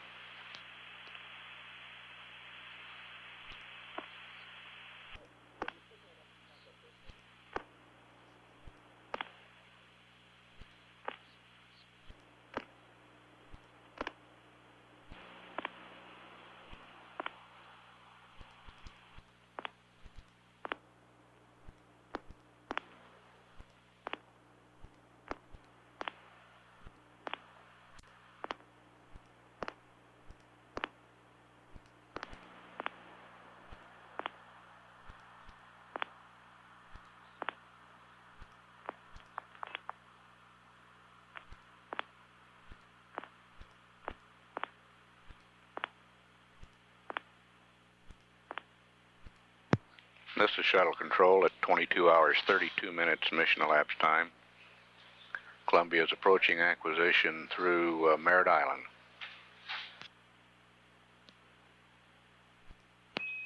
Challenger Houston with you at Mila for 11 minutes. I'll take. Okay, Houston, we're with you, and I'm just getting ready to look at that and I was taking a quick look through your messages. I don't see a fuse taped to the front of the cabinet there. Okay, Don, it should be on top of the installation. Is it just a fuse that's velcroed onto something, or is it covered with something, or what? Stand by a second.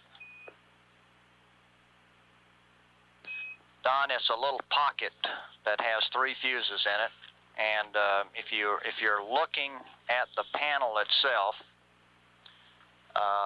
there's on top of the just above the power light, there's a caution message that reads "May exceed safe touch temperature." Okay, go up above that on the very top of that unit, and reach back about an inch, just behind the front lip there, and you should feel a little pouch there with 3 fuses in it. Well, I'm looking. First of all, I started looking at straight on at the power light. There's nothing written on here in the way of a caution message, and there are no fuses on top of there that I can see. I want to keep looking. Okay, the caution messages is on top of the panel that contains the power light.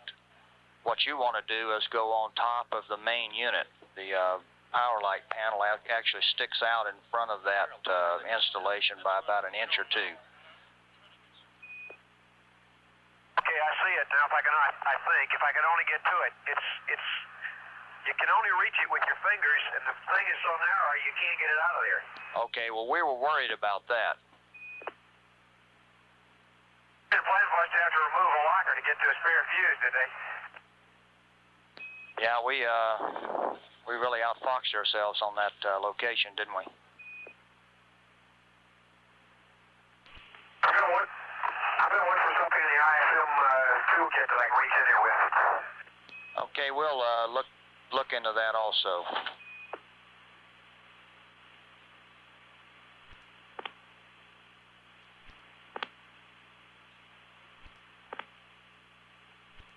Houston, if you're still around, I used the so-called mechanical fingers that's in the ISM kit, and it was barely small enough and long enough to reach in here and get them, so I got the fuses now. Okay, that's great.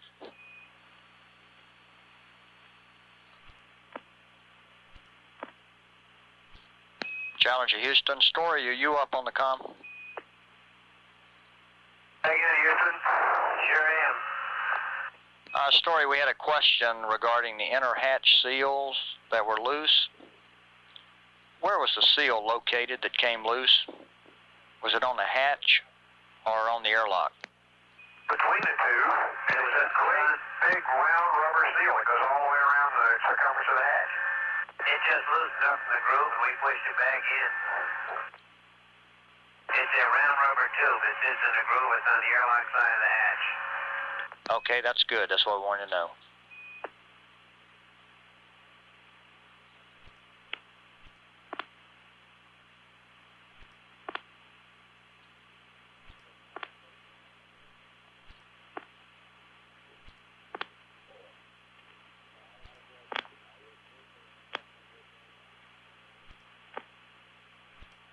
Hi, Houston, this is Pete. I've got mount 3.3A out, and I got a question or two for you. Okay, we've got it out. Go ahead. Okay, I haven't yet checked all the panels to see that the circuit breakers are in, but I noticed that when I get through doing all that, it says check all the connectors secure, and it says turn the DC utility power on and all that. And I presume you want to leave the MLR switch off. That's affirmative. Okay, when I get all those things checked, I'll get back to you. But as of right now, unless there's some change, we checked them yesterday. That's where they all were, and we have a a barber pole mount talkback. The MLR power switch is off right now. Power talkback shows off, but I'm going to run upstairs and check all the breakers. Okay.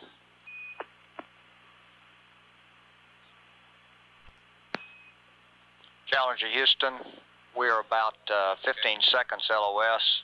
We'll see you at the car in about 3.5 minutes. Roger, Houston.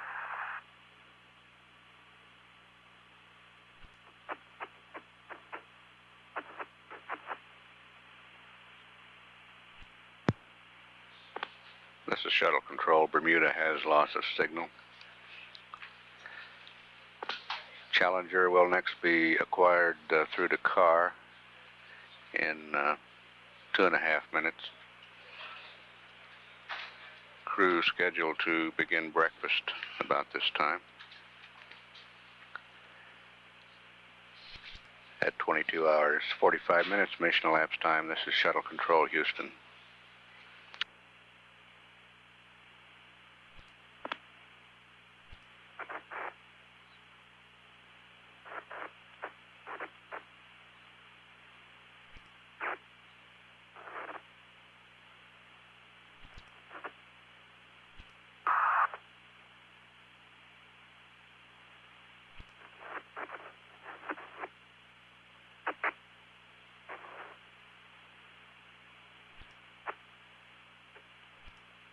This is Shuttle Control. The car has acquisition now.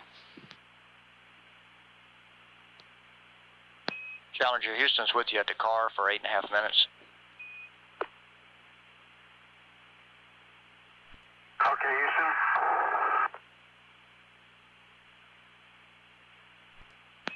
Challenger, Houston.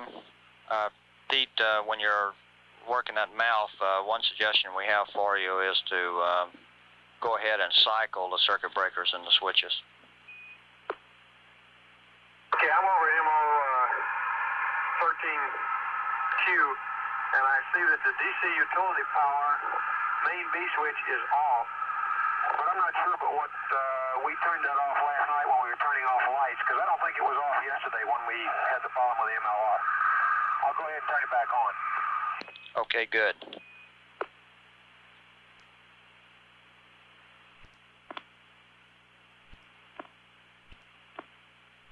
Okay, Houston, on the MLR, I have now verified all the different connectors and that all the utility power is on. The only switch I found out of configuration was the one on MO 13Q, and I think that's one we changed last night. Roger. And what's the status of the talkback now? Still haven't turned the MLR power switch on. That was my next step. Are you ready for me to go ahead and do that?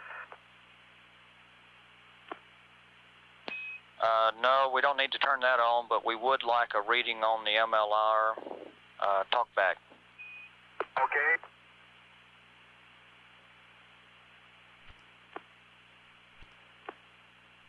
Did you copy that? Negative, we didn't hear that. Say again. Apparently you didn't copy. I said the power talkback now is on, and the malfunction talkback is volatile, and the power light is still off. Okay, well that sounds real good. Okay, would you like me to turn the switch on, or you want to wait a while, or what?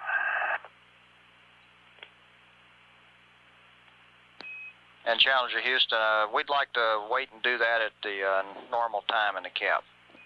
Okay, so just leave the switch off when we come to it in the cap, pick up the normal procedure? That's affirmative. Good work. Okay, thank you, and I guess I don't understand, but I thought since it had been off so long, we might have done something bad to it. And the report here, Pete, is that no problem at all with MLR. Press on ops normal, and we should get good results. Very good. Okay, when I come to the cap, I'll turn it on.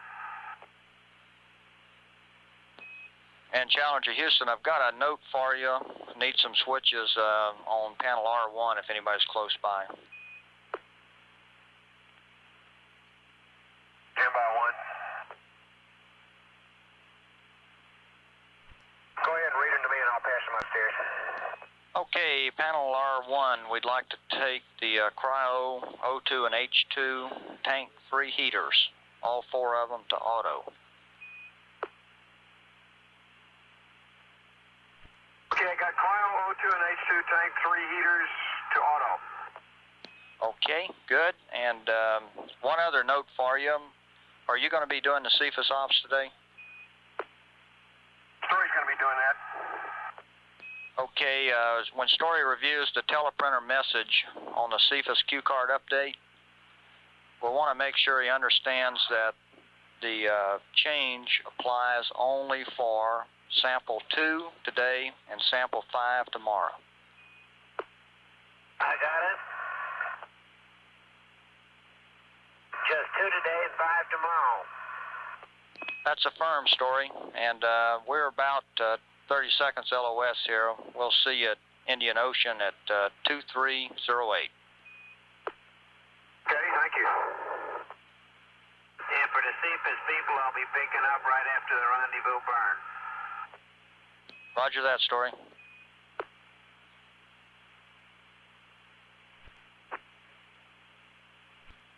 This is Shuttle Control. Challenger is out of range at the car. Next acquisition through the Indian Ocean Station in 11 minutes. At 22 hours, 57 minutes mission elapsed time, this is Shuttle Control, Houston.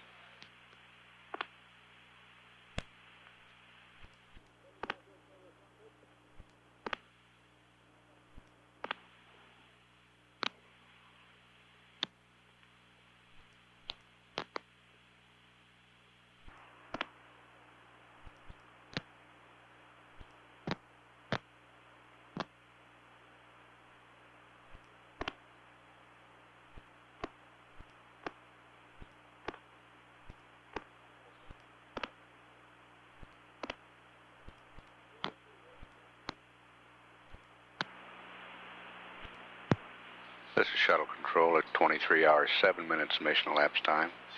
Standing by for acquisition through the Indian Ocean Station.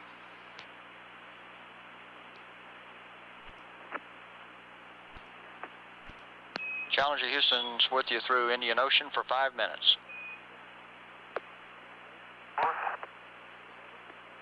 Roger, Houston, understand Indian Ocean for 5 minutes. Roger, and Information, PJ. go ahead.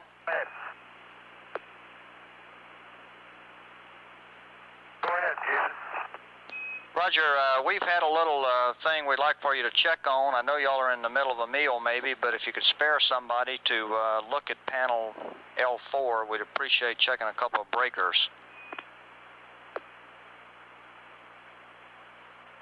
I see that all 3 breakers on humidity separator Bravo are out, and signal conditioner humidity separator is out. Okay, well that's real good. That's what we wanted to ask you about. We noticed that humidity sep Bravo dropped off the line, so we'll be getting back to you on that. We think you also got a couple of fault messages related, an AC Volts 3 message and a cabin message here a short time ago. Yeah, we're just going to ask you about it, Roy. One other thing we'd like to ask you about, to think about, and possibly later on you could give us some info on. We noticed some O2 flowing into the cabin for a short period of time, shortly after get up this morning, about 2048 MET, and there was a cabin O2 message generated as a result of that, and we're just kind of curious if you noticed it or if you were doing anything at the time that might be related to that anomaly.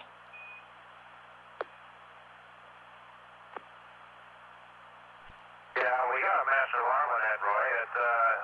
I assumed it was the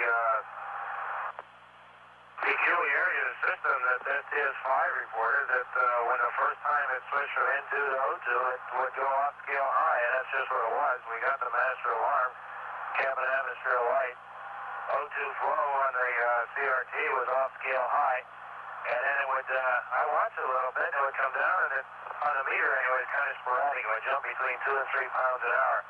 What it did, it went up over 5 and then dropped back below and tripped that limit again about 3 times before it finally settled out.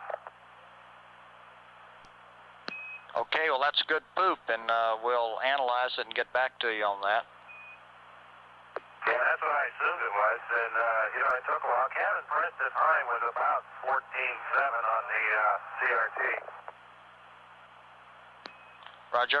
Well, the reason we're a little concerned about it, PJ, is because the data we had showed that we were in an O2 cycle and we're not switching between cycles, so this looked a little different.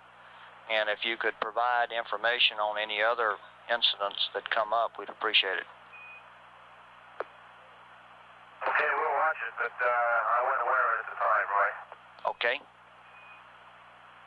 Yeah, I see we're flying level 02 right now.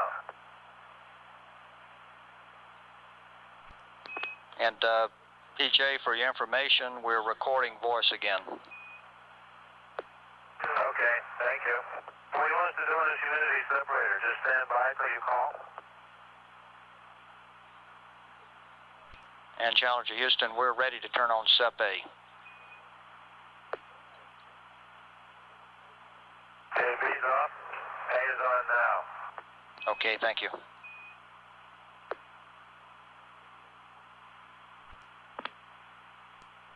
And we did make clear, right, there are 4 circuit breakers out, correct? Each phase of the separator itself and 1 for the signal conditioner. Roger, we copied that. And Challenger Houston, we're about 20 seconds LOS here. We'll see you at Uriga D at 2323.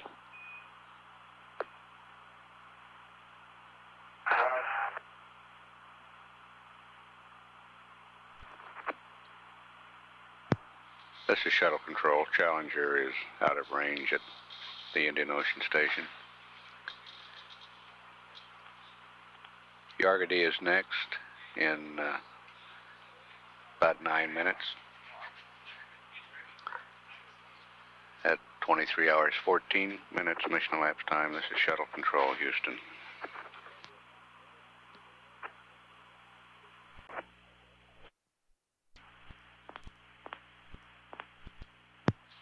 This is Shuttle Control at 23 hours 22 minutes mission elapsed time. Yarga D will acquire Challenger in about 10 seconds. Challenger Houston with you through Uriga D for 8 minutes. Say again, Houston, you were broken up. Roger. Houston's with you through Uriga D for 8 minutes. Okay, that time we read you loud and clear. Okay, you're 5 by. We got a little background noise in the comm lines this morning, but overall the comm's been great.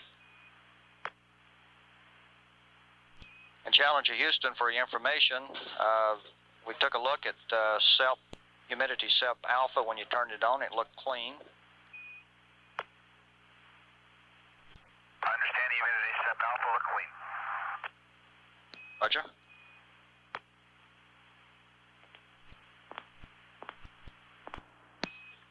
Challenger Houston, we're 30 seconds LOS. See you at Hawaii at 2352. 2352 Hawaii.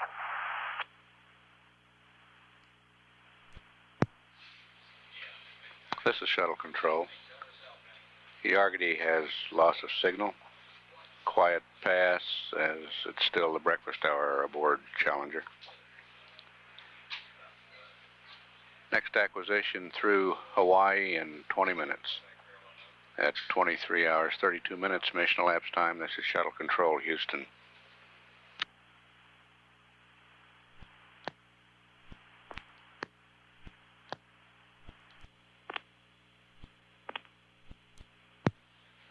This is Shuttle Control at 23 hours, 51 minutes mission elapsed time. Standing by for acquisition through Hawaii. Challenger has just started orbit number 17. Challenger Houston's with you at Hawaii for 3 minutes. Challenger Houston's with you at Hawaii for 2 minutes. Challenger Houston, how do you read? Challenger Houston's with you at Hawaii for 1.5 minutes. Yeah, how do you read, Houston? Okay, you're 5 by now. We had a comm configuration problem. Yeah, we read you okay. I just finished the Star Tracker self-test. The -Z failed again. You want to run it again quickly? Stand by. Challenger Houston, we saw the data, and want you to just press on ops normal. Okay, we'll do that. And be advised, as normal, the -Z shutter was closed, and item 16 opened it. The item 16 again left it open, and we got what is again normal, pass on -Y, fail on -Z. Roger, copy. Thank you. Okay, we got an angle difference 91.4, error of .01. Roger. And Challenger Houston, that looks okay. We want to see the torquing angles first, though, and we'll get that over to States, and we'll see you there at about on the hour. Okay. Well, we're looking. Spec 21 is all balls, every number. Roger, copy, and understand it might take a few minutes for the torquing angles to come up correctly. They just did. That's why I didn't believe they were all balls. Roger. This is Shuttle Control. Hawaii has loss of signal. Buckhorn will pick up Challenger in about 3.5 minutes. Challenger's commander, P.J. Whites, is in the midst of a inertial measurement unit alignment, platform alignment.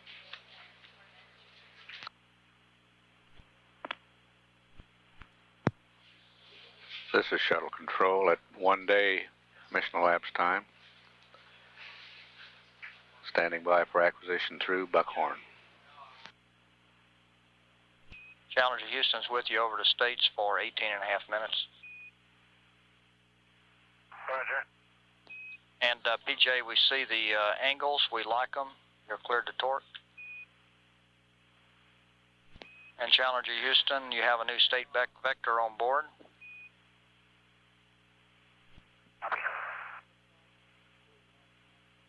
Challenger Houston, I have the on-orbit RCS burn pad, page 10-18, if you're ready to copy. Stand by 1 minute, Roy.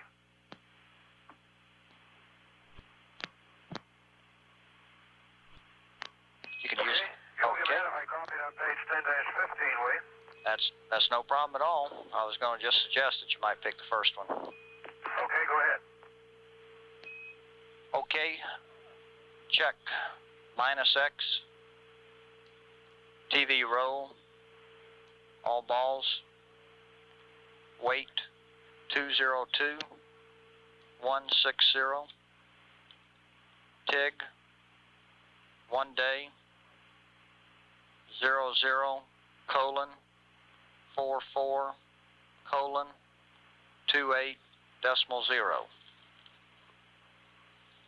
Peg 7 targets not applicable. Post-burn attitude and in attitude time not applicable.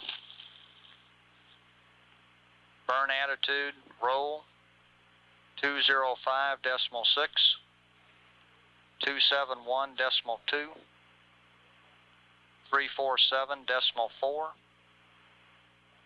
Delta V total 3 decimal 0. TGO colon 10.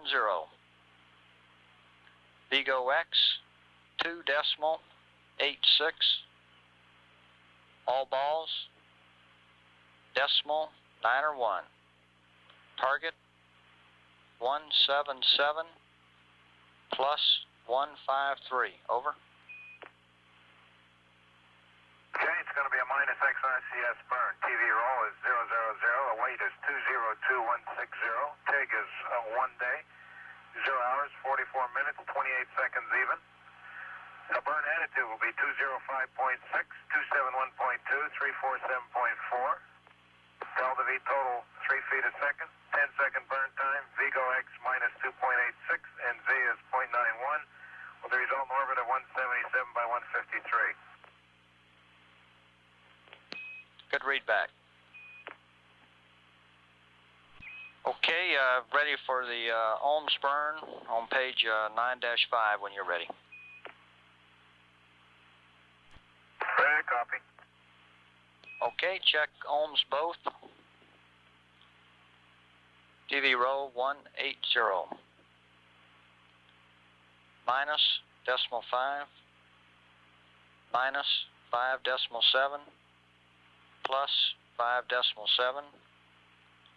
202 082. TIG 1 day 01 hours colon 30 colon 46.0. Over. Okay, that part of it is 2 engine ohms burned, TV roll 180, the gimbal trims are minus 0.5, minus 5.7, plus 5.7. Weight is 202082. TIG is 1 day, 1 hour, 30 minutes, 46 seconds. Okay, good read back. Stand by, we're in a handover. I'll be back with you in just a second. Okay. Okay, ready to go. Target, peg 7, minus 43.0. All balls, minus 0.6. Burn attitude, 197, 242, 337. Delta V total, 43.0. TGO, colon 23. TGO X, plus 41.27. All balls, Z is plus 12.09. Apogee 153, plus 152, over. Okay, the resultant attitude should be 197, 242, 337. You gave me the targets down there. Peg 7 targets, minus 43.0, all balls, minus 0.6. Then the attitude. This delta V total 43 feet a second, 23-second burn. The burn components, X plus 41.27.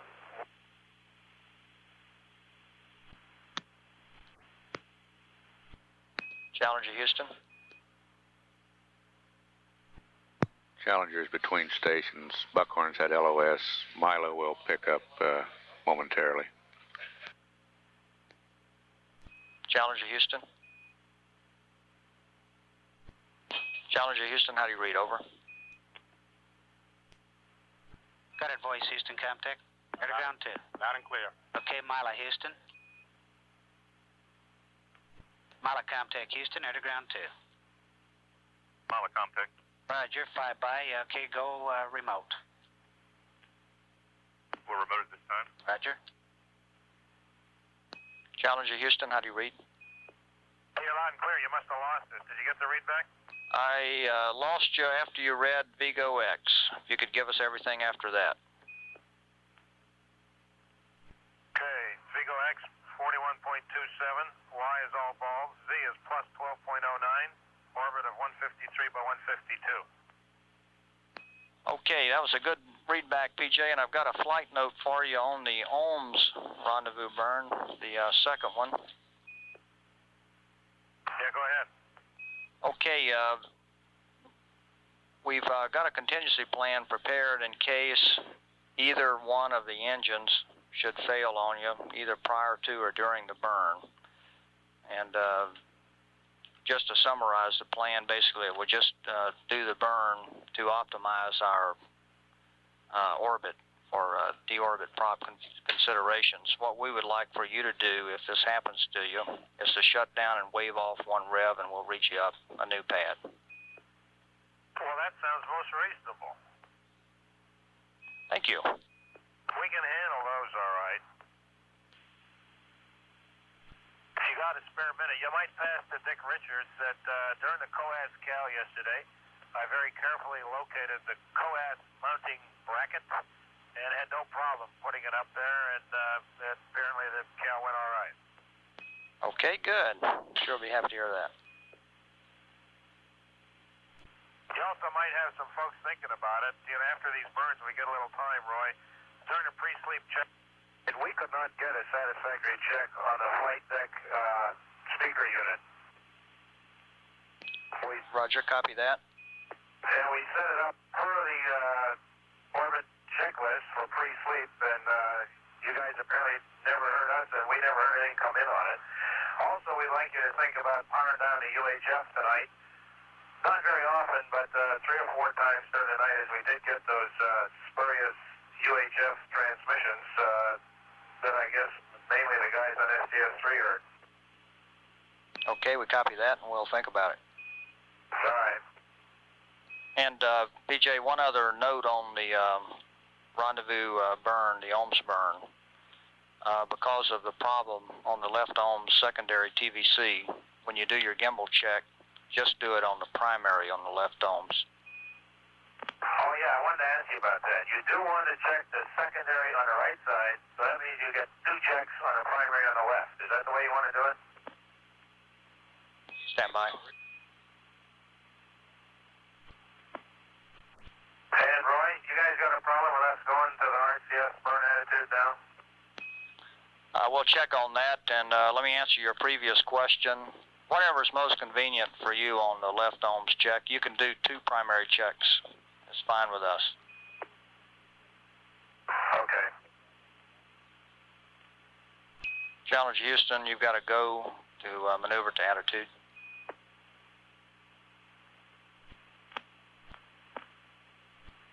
Challenger Houston, PJ, a reminder, Star Tracker's back to their track mode when you have a chance. Oh yeah, thank you.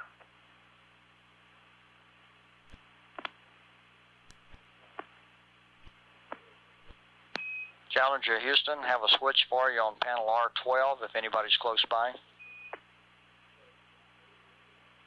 Yeah, we can get that. Go ahead. Okay, we'd like to take the supply H2O tank Bravo inlet to close. Okay, that's complete. Okay, we're going to start topping off tanks Charlie and Delta. Understand.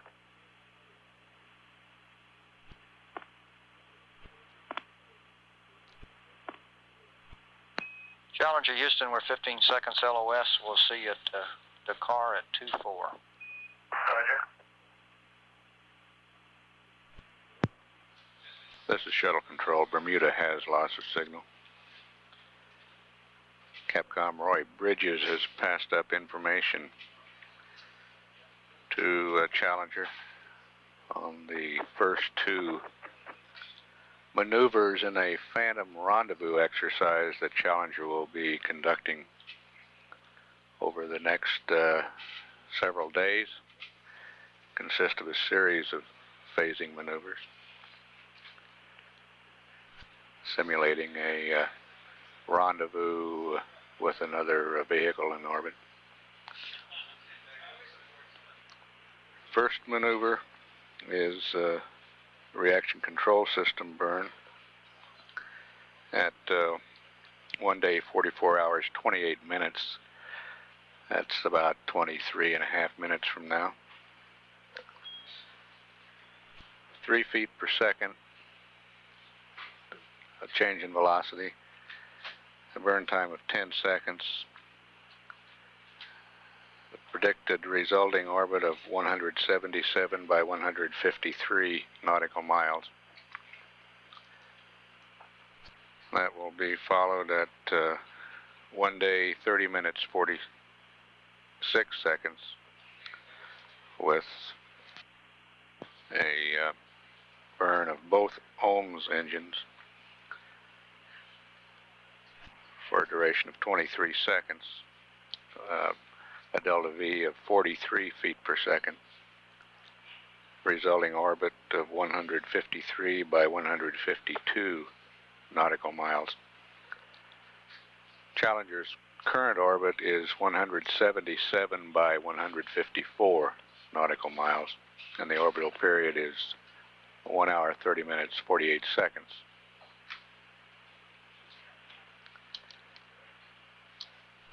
Challenger's about a minute and 15 seconds away from Dakar. We'll stand by for acquisition there. There's slight overlapping coverage through Ascension on this pass.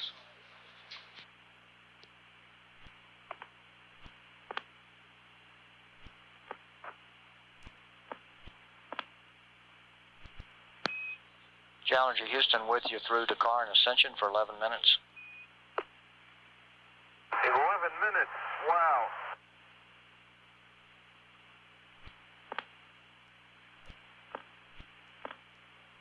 Houston, MS2. Go ahead. Roger, get ready to take an air sample. number 1 that I can find, and its place in the storage tray here is empty. Is that correct? Stand by. Houston MS2, rather than wait, I'm going to go ahead and use sample bottle number 2 to take this sample. I'll note that it's sample number 1 on the side of the bottle, or the first sample, and I'll note the sample time for you. That sounds good to us.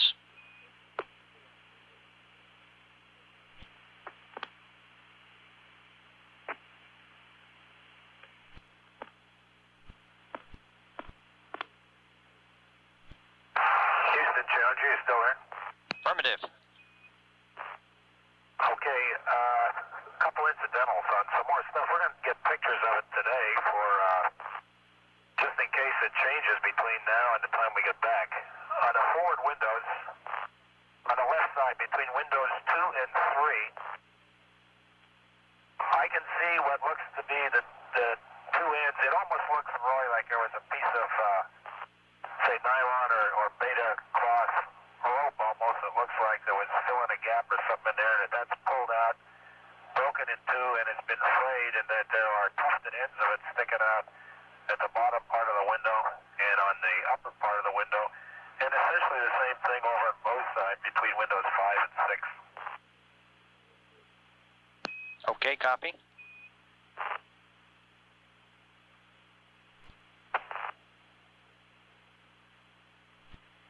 Challenge Houston, 30 seconds LOS. See you at Botswana at 42. Okay.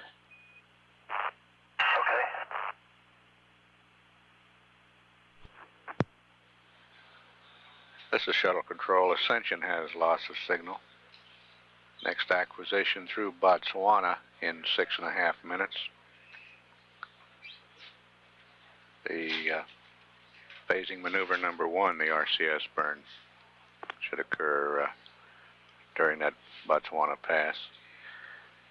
That burn about 8 minutes, 53 seconds from this time. At 1 day, 35 minutes mission elapsed time. This is Shuttle Control, Houston.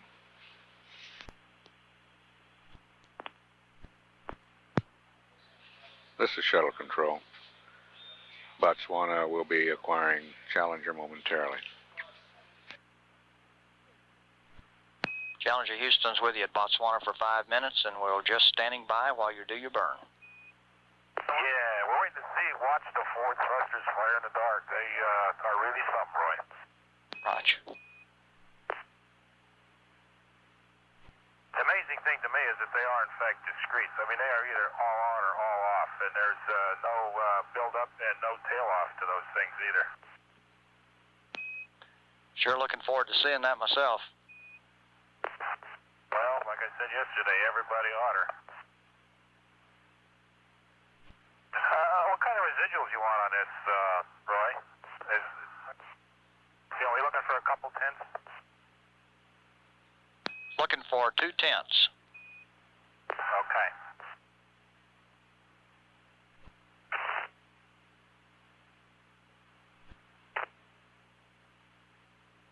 Okay, we got residuals X minus 0.02, Y plus 0.1, and Z plus 0.12. Roger.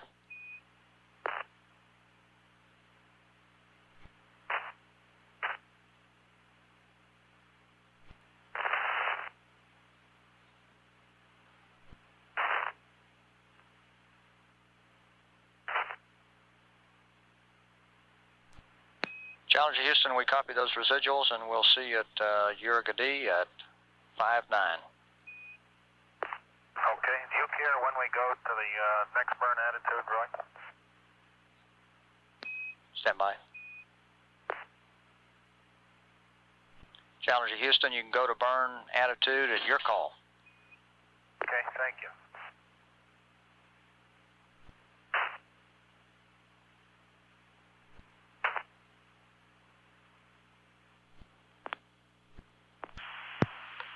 This is Shuttle Control. Challenger is out of range at Botswana. Next station, Yargadi,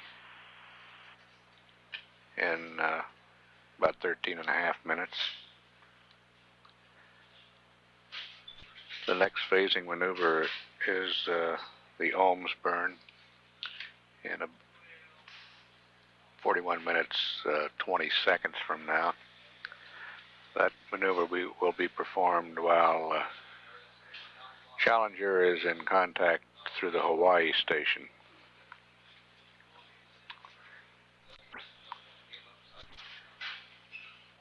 At 1 day, 49 minutes mission elapsed time. This is Shuttle Control, Houston.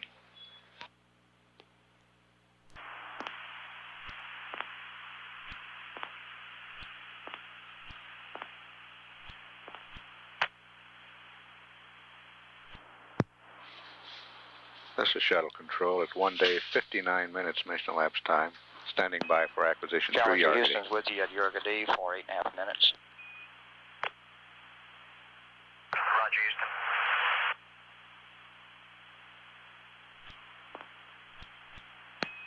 Challenger Houston, if you guys are not tied up right now, and since you've been running so far ahead of the timeline today, I wanted to mention that we've got a couple of flight notes for you before you do your heater reconfig and your ECLSS redundant component checkout, which will be coming up next hour. If you want to hear about those as past, let us know. Otherwise, we'll hold them till we're over to States. Stand by and let me hear PJ's on. Why don't you just hold those and he'll be up before too long. He'll be over here. Okay, fine. We'll just hold them until you give us a call.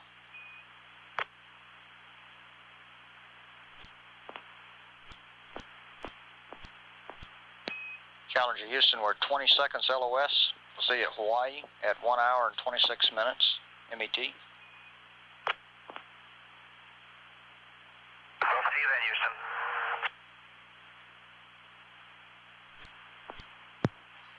This is Shuttle Control.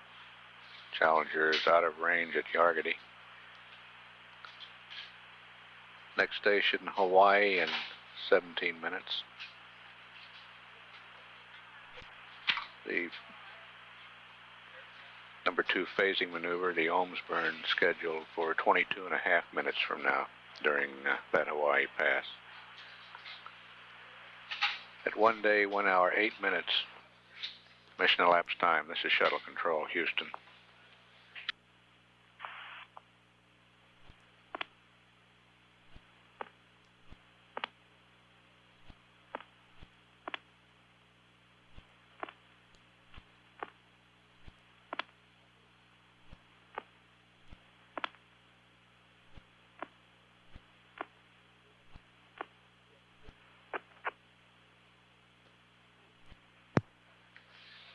This is Shuttle Control at 1 day, 1 hour, 25 minutes mission elapsed time. Shuttle coming up on acquisition through Hawaii. Challenger Houston with you at Hawaii for 8 minutes. Roger, Houston, are you left clear? Roger, you're same and we're standing by. Okay, we're in attitude and wait till about 4 minutes to pick up the Q guard. Roger. Houston, Challenger. Roger, go ahead. Yeah, we don't need an answer now, obviously, but talk to your teleprinter, folks. We got message 9 Alpha, which is the entry weather, and then we got about 2 feet of nothing but diamonds, mainly. This little symbol like a diamond on a plane card, with occasional other symbols and letters thrown in. And we're just wondering if that was some kind of test you were doing, or if you thought you were sending something intelligible. Roger, understand 2 feet worth of diamonds out of the teleprinter and we'll check on that. Okay, and that was after message 9A came in. Roger, we'll check and get back to you after your burn on that. Yeah, it's no rush. This is Shuttle Control. Challenger is in burn attitude. The ohms burn that constitutes the second phasing maneuver in this Phantom Rendezvous exercise, scheduled for 3 minutes, 15 seconds from this time. And Challenger Houston, we're ready anytime you are for the gimbal check. Okay. Okay. You surprised us with that call, but it's coming at you now. Roger. This is Shuttle Control. Challenger's current orbit is 177 by 153 nautical miles. We're looking for 153 by 152 nautical miles after this ohms burn.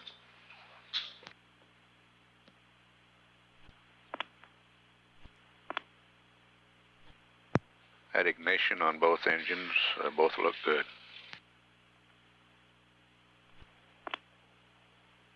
So what do you want the residuals trimmed to on this burn, Houston? We got 3/10 in X.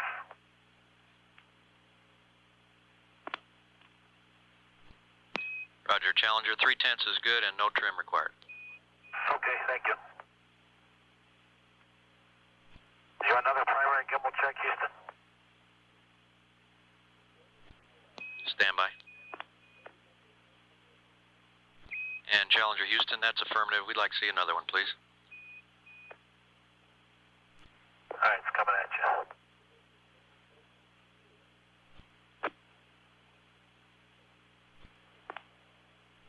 Challenger Houston, 10 seconds to LOS. We'll see you over the States at 1+35. Okay.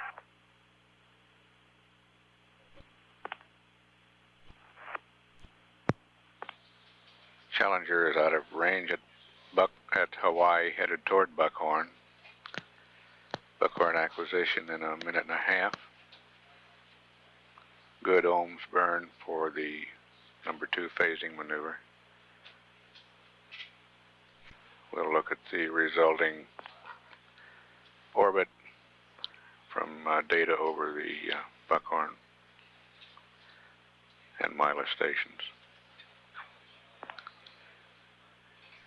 Mission elapsed time is 1 day, 1 hour, 34 minutes. We'll stand by for Buckhorn acquisition.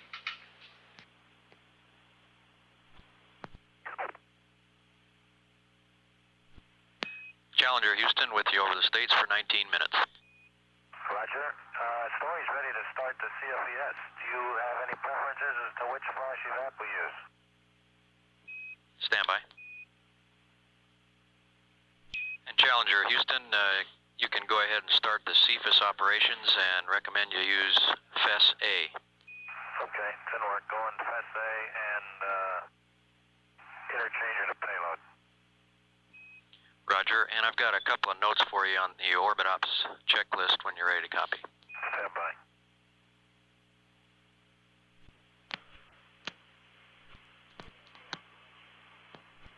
Okay, go ahead. Roger, concerning the ECLSS redundant component checkout on page 5-8 of the Orbit Ops checklist. Stand by. Okay, I got it.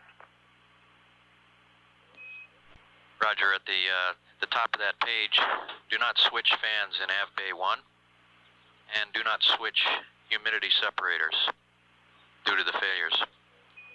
I understand. Next on page 6-6, when you're ready. Okay, go ahead. Roger, for heater config, page 6-6, third line. Change to read L2, flash evap feed line heater A supply 2. Reason, of course, is the B heater is already in 2. Yeah, I understand. And that's all we had for the Orbit Ops for now. Okay.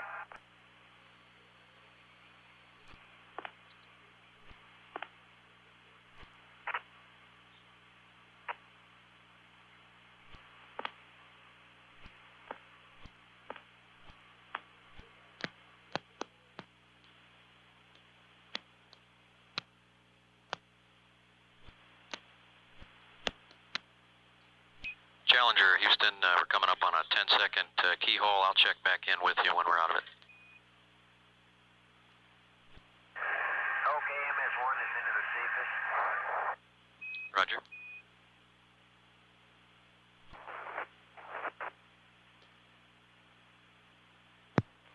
This is Shuttle Control. Mission Specialist Story Musgrave is activating the continuous flow electrophoresis system aboard Challenger at this time.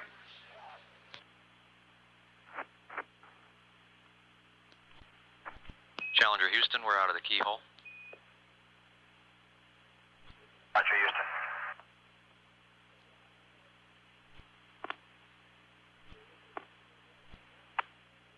Houston, Challenger. Go ahead. Yeah, it looks a little cloudy down there today, Brian. Did you get any rain? Stand by. I haven't looked out the window in several hours. I'll have to check. Oh, okay. And I hear that it is drizzly outside. Well, looks like it ought to be. And Challenger Houston, a note for Story on the CFIS. Go ahead, he's busy, I'll take it. Roger, we passed a note a little while ago referring to our teleprinter message first thing this morning, referring to recording T13 and T14 temperatures. We told you that that message only applied to samples 2 and 5, and that was incorrect. We need to take those T13 and 14 temperatures as written in the message during the activation section just prior to set MET. And the only part of that message that applies to samples 2 and 5 is item 2B on the message. Okay, the message applies to everything, to all the runs, and the only part except 2 and 5, the part that applies to them is what? Item 2 Bravo on the teleprinter. Basically what we want to do is record T13 and 14 3 times today. Once during activation, once halfway through sample 2, and once at the end of the day just prior to V12 valve closed. Okay, understand you want to get 3 samples on the parameters you listed, 1 at activation, 1 in the middle, and 1 at shutdown. That's affirmative. Okay, we'll do that.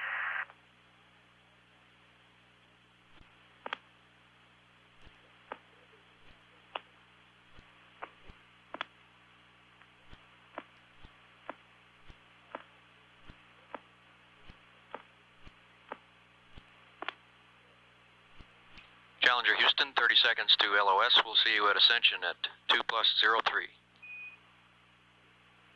Houston. And Brian, we're into the system status check on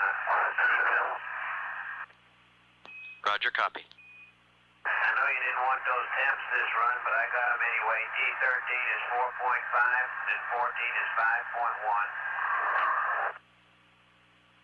Roger, copy. Thank you.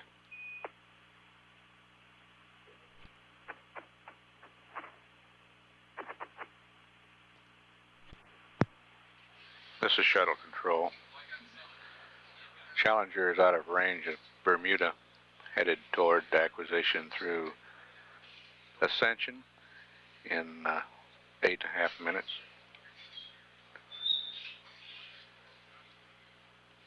Challenger's current orbit, based on limited tracking since that Ohms maneuver,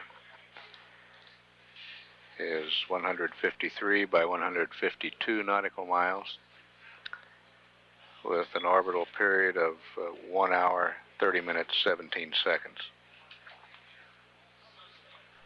At 1 day, 1 hour, 55 minutes mission elapsed time, this is Shuttle Control, Houston.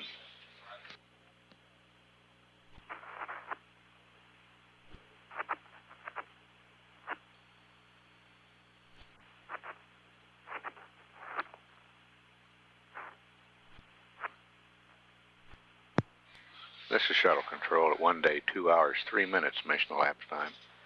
Challenger coming up on acquisition through Ascension Island. Challenger Houston with you at Ascension for 8 minutes. Read you loud and clear.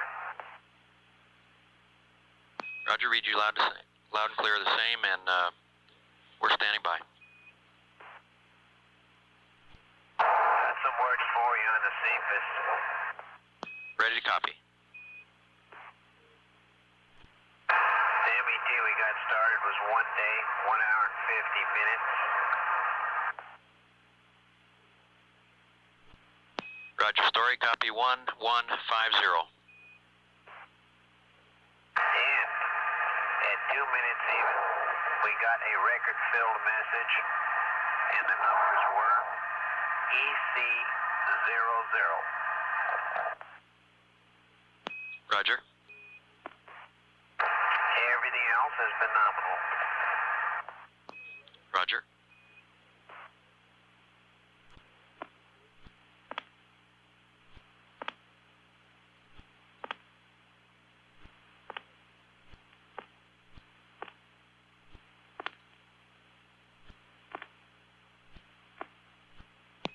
Challenger, Houston, 30 seconds to go. We'll see you at Botswana at 2 plus 14. Okay,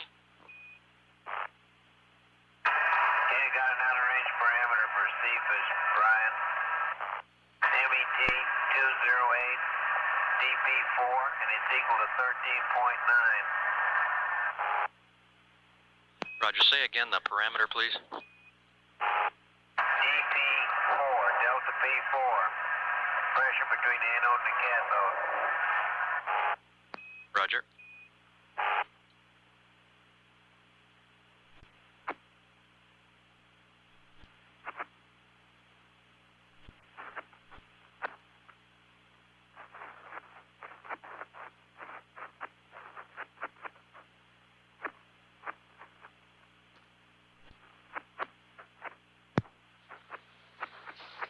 This is shuttle control. Ascension has lost a signal. Next station, Botswana, in 2.5 minutes. Story Musgrave continuing the continuous flow electrophoresis system operations. And Paul White's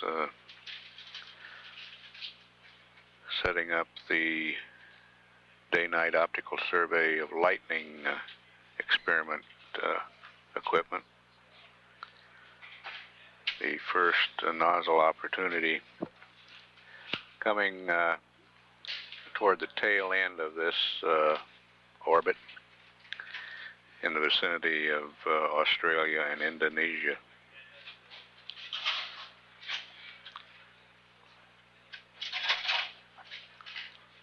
We'll stand by for acquisition through Botswana in about 1.5 minutes.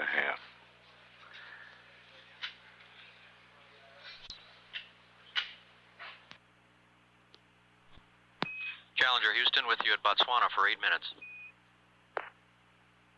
Roger. Okay, and I called up some other DPs for you. You ready to copy? Ready to copy. DP1 equals 6.8, 2 equals 8.5, and DP3 equals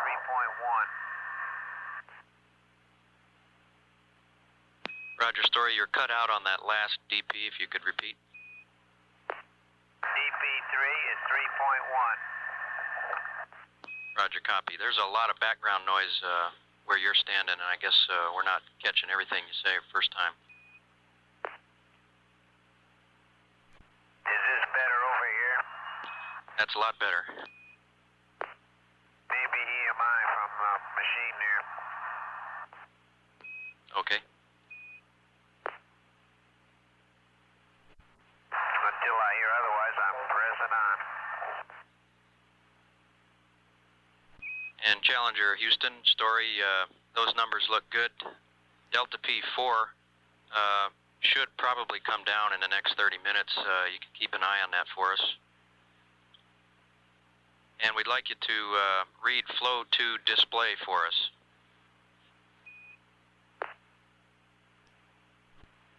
And Challenger, Houston, that message you got before on rec fill message, Echo Charlie 00, means that electrode flow meter number 2 is not recording. And if you could read for us now the flow 2 disp. Okay. Flow 2 is 43. Roger, copy. Houston, this is CDR. I noticed on spec 66 that humidity SEP A has a down arrow by it. Asterisk with a down arrow. Roger, We'll talk about that and get right back to you. Okay. And Challenger Houston, PJ, the signal conditioner circuit breaker that popped earlier has caused us to lose that data. Yeah, I thought of that as you were getting back to me. Thank you.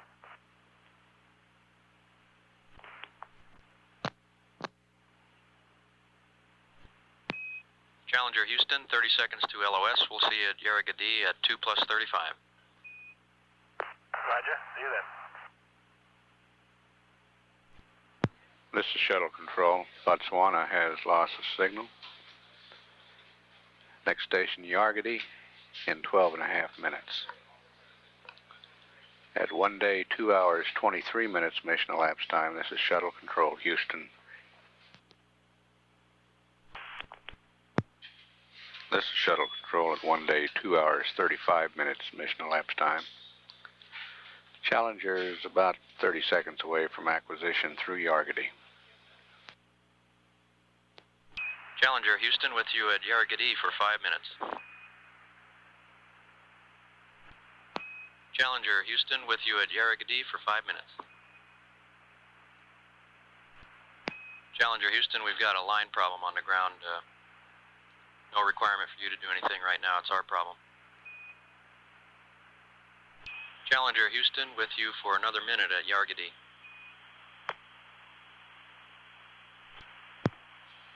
This is Shuttle Control. Did you hear me, Brian, when I said DP4 was down to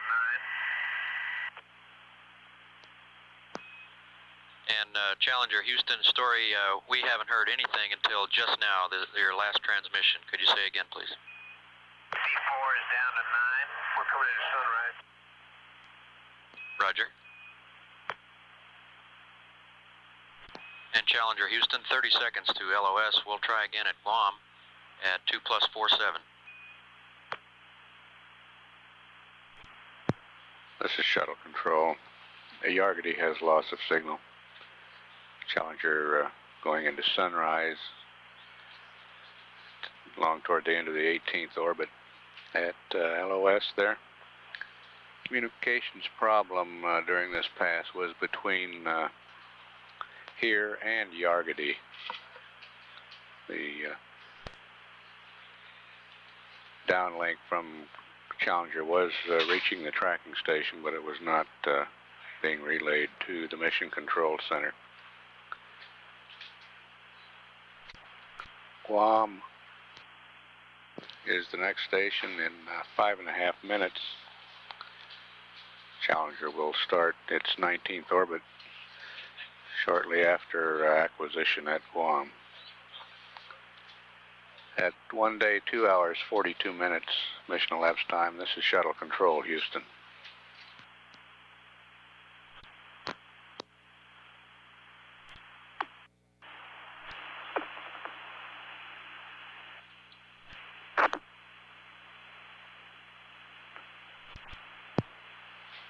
This is Shuttle Control. We have acquisition through Guam. Challenger Houston with you at Guam for 6 minutes. Roger, Houston. And Challenger Houston, when you got a second, I've got a switch for you on panel A7L. Go ahead.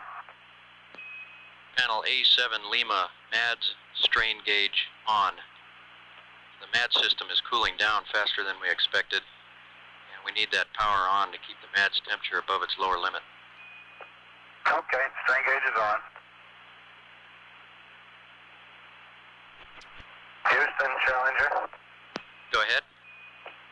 Yeah, if we have the opportunity in a playback of the Hawaii and stateside pads, so maybe we'll give you some live TV of those pieces of what look like gap filler at the forward windows. Okay, we'll look forward to that. And you can expect for me to give you a 10-second to-go call for that 2-minute gap we're going to have between Hawaii and the States to give you some warning of when you need to shut it off, and then we'll call back again when we come over the States for you to turn it back on again. Okay, we got that. Challenger Houston. Go ahead. we'd like to recommend as first priority the VTR dump, and then after that the live TV. We don't have any S-band over Ascension on this next pass. It'll be UHF only. Okay.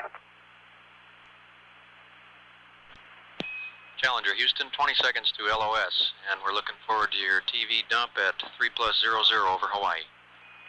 Okay. And we got into Block E, Brian, at 247.53. We got photo 1. Roger, copy, Story.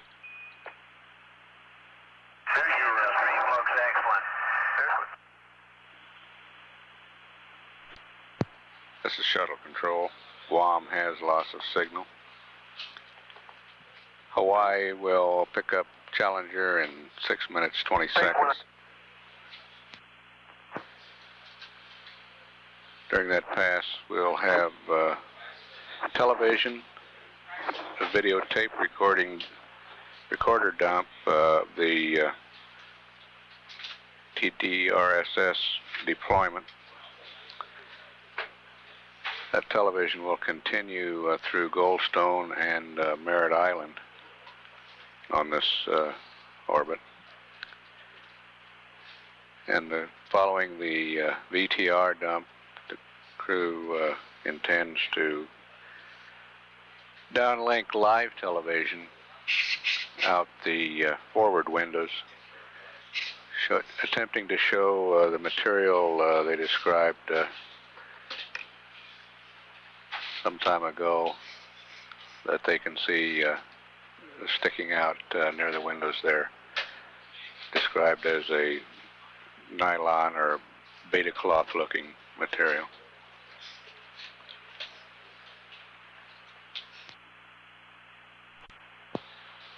At 1 day, 2 hours, 55 minutes mission elapsed time, this is Shuttle Control, Houston.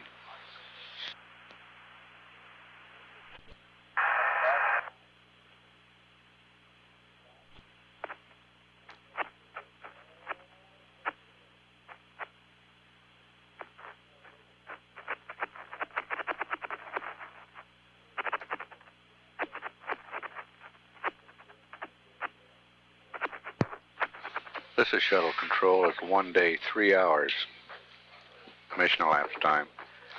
Standing by for acquisition and television through Hawaii.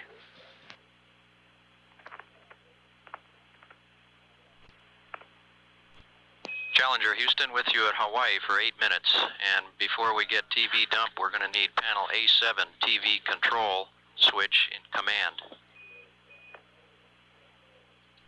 Okay, we're ready whenever you are, Houston. Roger, we're ready for the dump.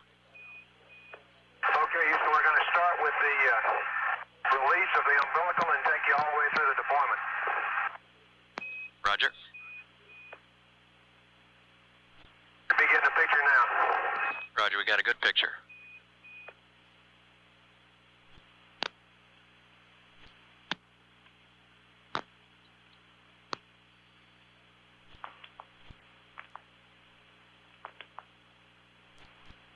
In Challenger, Houston, we're looking at a good picture of the raised tilt table with the moon in the background. Okay.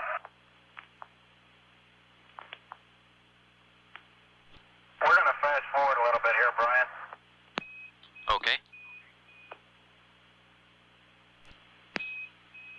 And we've got a good picture of the tilt table and the solid rocket motor. Okay. The Capcom during this pass is Brian O'Connor. Okay, guys, that's it for the TV on the deploy. What we thought we'd do now is take a handheld camera and show you the middeck and stories running the CFIS down there, and I think Mr. Lobko is preparing a meal for us. Okay, we've got only 40 seconds to go to LOS. If you want to wait till the States to do that, and then we'll give you a go. We have to set up for it. And Okay, pictures look good of that deploy. Really look good down here. Give me a call when you're ready. We'll go. This is shuttle control. Hawaii has loss of signal. Buckhorn will pick up Challenger in a minute and a half. Shortly thereafter, Goldstone will acquire. We'll resume television at Goldstone, carry it on through Merritt Island. It appears that in addition to out the window, we will get television of the middeck, including Musgrave at the Cephas experiment and pilot Bo Bobko preparing the crew's second meal of the day.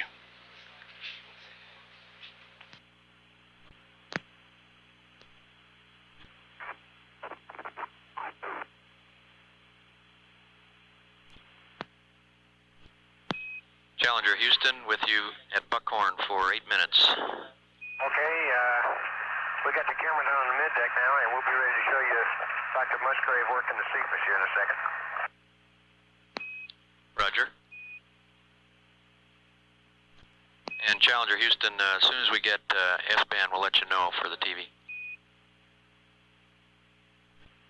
And Challenger Houston, we're picking up a good TV picture. Okay, we're hoping you can see the last of the sample flow there. We're in sample clearing mode. Yeah. Can you see the sample in the Cephas, Brian? That's affirmative. If it's in the upper third, or in the left third as you're looking at it, we've got a line there. That's exactly, we are clearing the column right now. That's the last of the sample. We'll be introducing a new sample for collection in a little while here. I can show you how we take pictures of that. Okay. Mount the camera up here and adjust the f-stop to get about a speed of a 60th.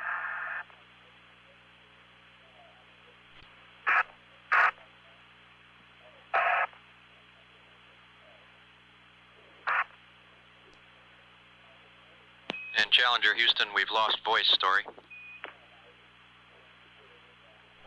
What we're doing is injecting samples at the bottom down here. Electrical field across the column here separates these particles out according to their charge from a neutral point right here on out in this direction here.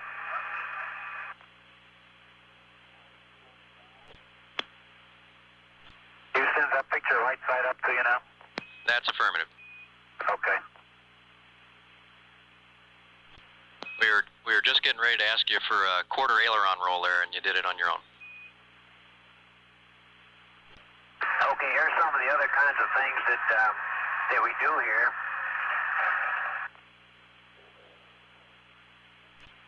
This is the place that we enter the samples.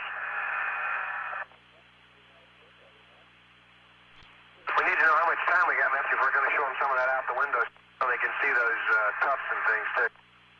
Okay. To get back upstairs. We enter the sample right in here. The sample is injected down here in different ports here. It's carried up with a carrier there. And Challenger Houston, we've got 2.5 minutes before a 2-minute break in comm if you want to switch cameras now or later.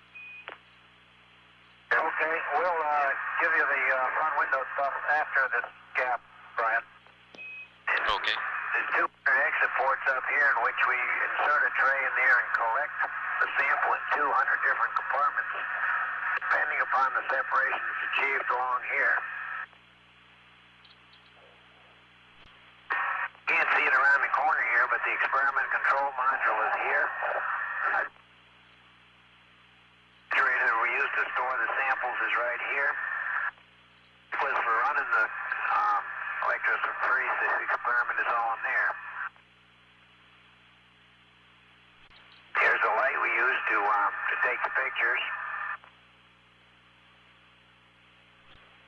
Roger, Story, we see that, and it looks like you guys have a real tight ship down there. There's not too much stuff floating around. So we moved the whole zombie down for this series of events, Brian. Oh, I see.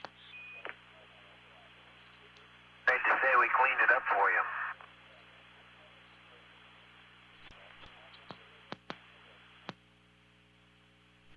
Don's going to bring the camera on up at the flight deck.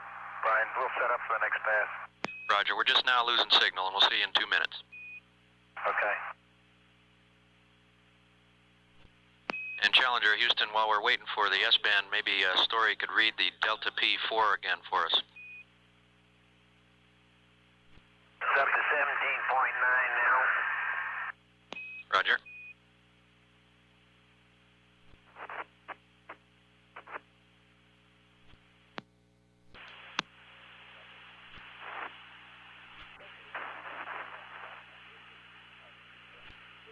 Challenger, Houston, we're getting a good picture topside.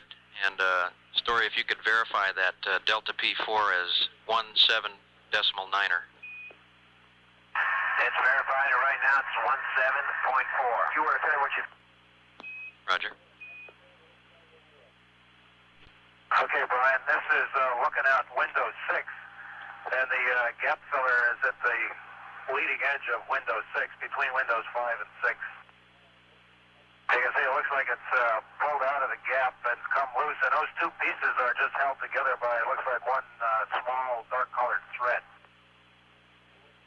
Okay, that's coming through real good. We cannot see the thread, but we do see those two pieces of white gap filler sticking out. Is that any better or worse there? That got a little bit worse. Okay. Well, we'll see what it's getting dark. Let me let Don shift over to look out window 2. And this is a piece that was between windows 2 and 3. I don't know how well you're going to be able to see it because there's a lot of crud on window 2 on the leading edge, about the forward 2 or 3 inches of it. Now this one looks like it's pulled out much the same manner but separated. There's a little stumpy part down at the bottom of the window, and it's probably in too close. Don can't get the camera close enough to show you the top part. Okay, we see the stumpy part down at the bottom. The Earth's horizon is so bright that that's causing a contrast problem for us, but we can see it. Yeah, we figured that. Okay, you got a couple minutes. Don can pull back and we'll show you our unneat front of the butt. Okay, and that last few seconds there, the contrast problem kind of went away. The horizon disappeared and we could see it real well. I assume it's going to be there when we get back. Just in case it's not, you might be interested in somebody looking at that. Roger. As you can tell, Brian, this is looking at the port side, and he's just going to scan on across there. But, you know, this is the office. This is where we do our business, and that's what we got it set up to do. Well, it looks real ship shape. Well, we try to keep it neat. And we've got a picture of the CDR, but no sound.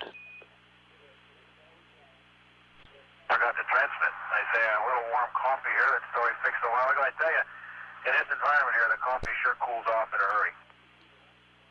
Roger that. Brian, I got some more numbers for you. I guess that Roger, ready to copy. Delta P1 is 10.5, 2 is 10.7, 3 is 5.8. Okay, Story, and we have 50 seconds to go on this pass. Okay, and I'm coming up on block H, photo 3. Roger, and that 50-second call was for a keyhole. Okay.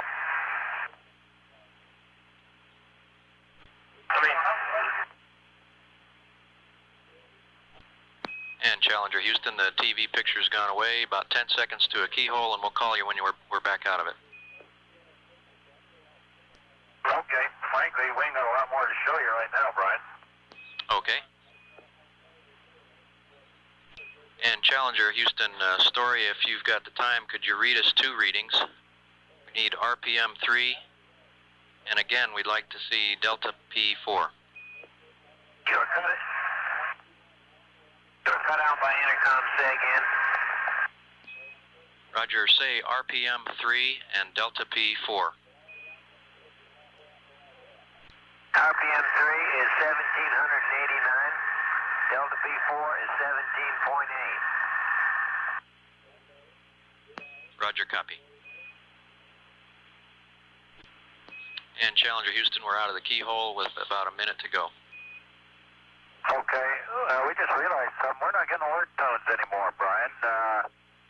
I got the master alarms when we did that ECLS redundancy check, but I just happened to notice a Class 3 message sitting there. It was 23 minutes old, and we'll troubleshoot it from this end, but any suggestions you might have would be appreciated.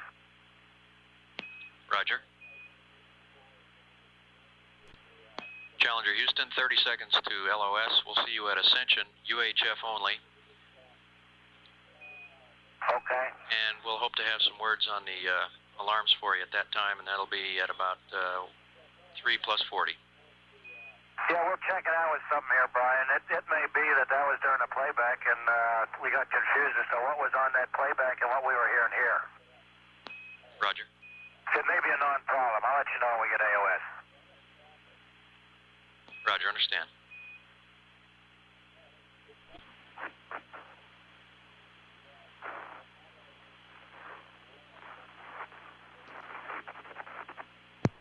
This is shuttle control. Challenger has passed out of range of the Merritt Island station. Headed down over South America toward Ascension Island, which will be the next station in 13 minutes.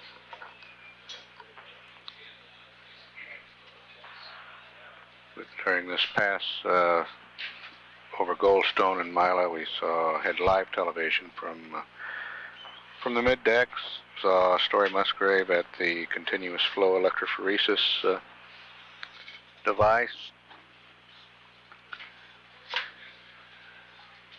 And the camera moved to the flight deck, out the forward windows to show us where some of the gap filler had pulled out near window number 6 and between windows 2 and 3.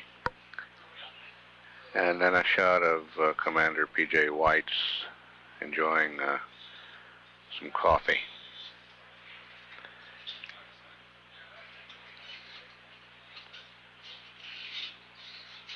Challenger is on orbit number 19 at 1 day, 3 hours, 28 minutes mission elapsed time. This is shuttle control, Houston.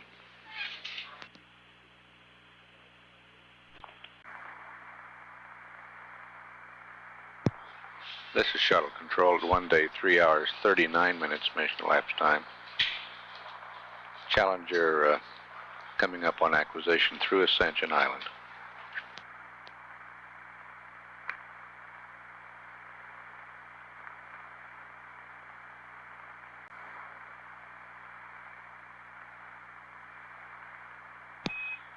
Challenger Houston with you, UHF only Ascension for 6 minutes. Roger, Brian. Okay, Brian, I'm sampling the sample entrance on the sample run. Roger, Story.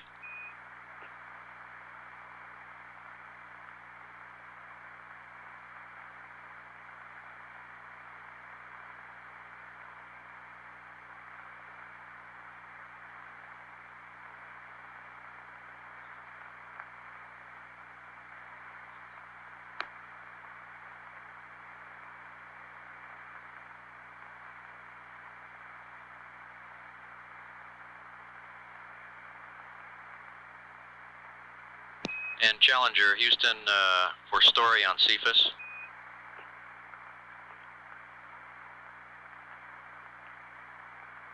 Hang on there, I'm in the process of photographing. Roger.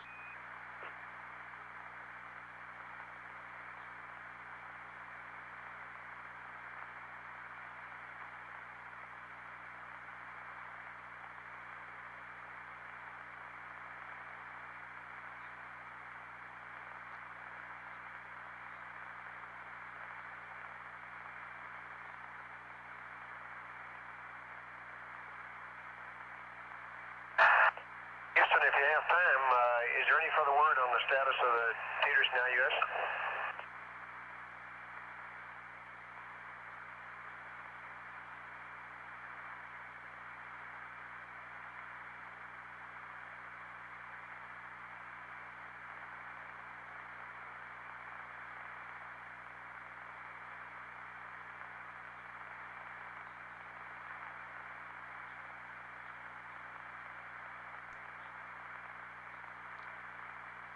Okay, go ahead, Brian. Roger, we need right away to reduce the RPM for pump 2. Need to make an operating parameter change to reduce the flow and pressure on cathode electrode loop pump 2. Make the following 2 address changes. You ready to copy? Just a second.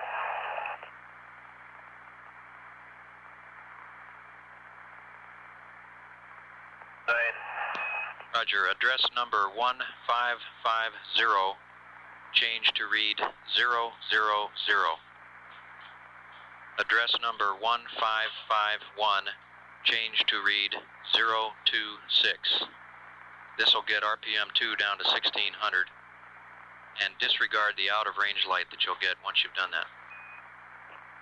Okay, change address 1550 to 000 and 1551 to 026.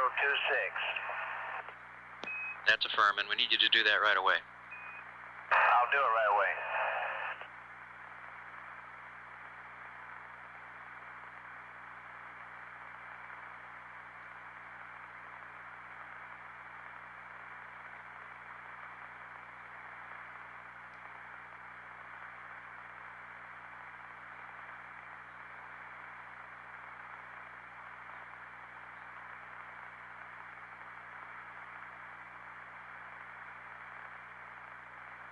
Say, Brian? Go ahead. Yeah, that was a false alarm on those tones. We tested it with a time tone, and the tone works fine. Roger, understand. Understand that was related to the VTR playback. Well, I'm just saying that, you know, there were several tones on the audio portion of the VTR playback at deploy, and I think it probably occurred about the same time, and we just assumed it was another one of those PDI decom alerts. Roger, understand.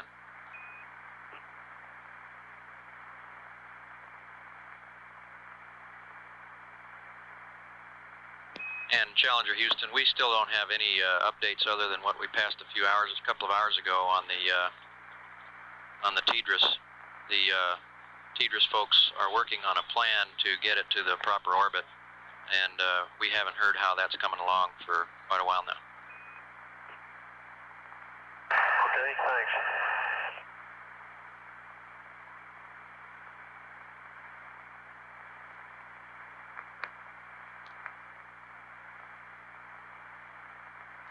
And Challenger Houston, 20 seconds to LOS. See you at Botswana at 3+50.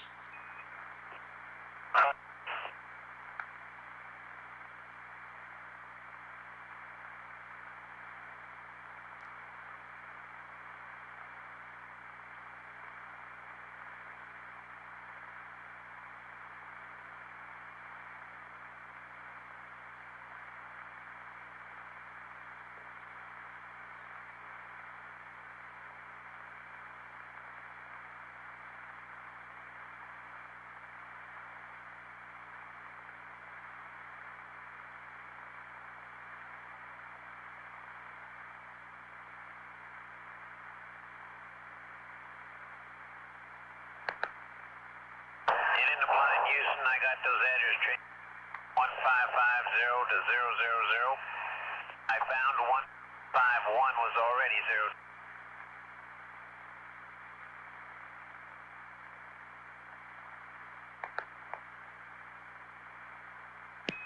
And Story, Houston, in the blind, copied 1550 to 000, and 1551 was already at 026.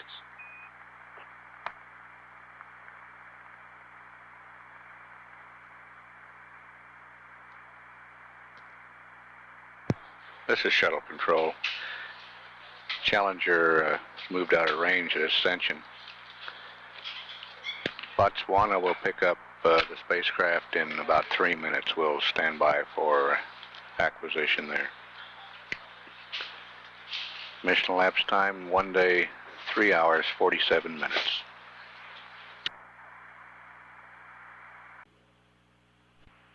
Challenger Houston with you at Botswana for 7 minutes. Houston,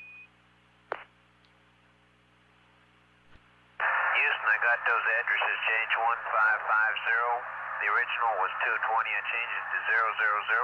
1551. I changed it to a 026, but the original value was a 026. Did that at 345. Roger, copy story.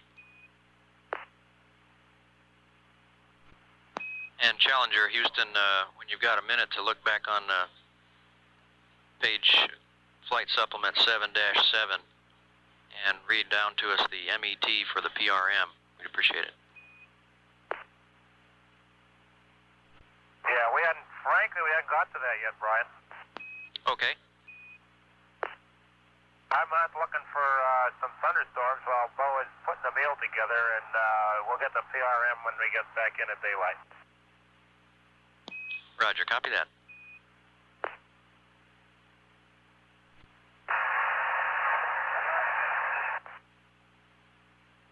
Brian, you still there? That's a firm. I see loads of small bubbles less than a millimeter in both the anodal and the cathodal chambers, but I don't see any in the carriers at all. Roger, copy. 354. And Challenger Houston, PJ, we didn't copy that last. Say again. Houston, he's in the middle of running a nozzle right now. Can I help you? Roger, we heard someone call out an MET just a second ago. We didn't copy the whole MET or what it was for.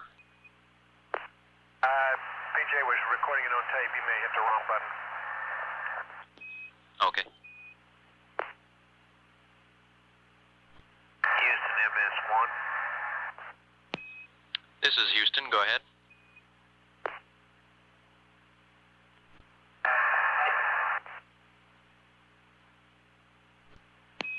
And MS1, Houston, go ahead. Yeah, the leading edge of the sample we're separating is right at the 70-degree mark. It's spread out somewhere between 55 and 70 at the collector plate.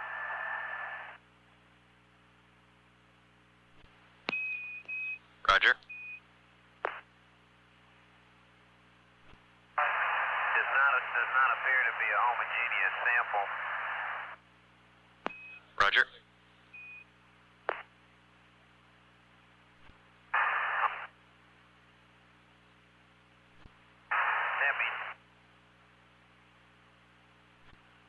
Challenger Houston, 20 seconds to LOS. We'll see you at Guam at 4+22.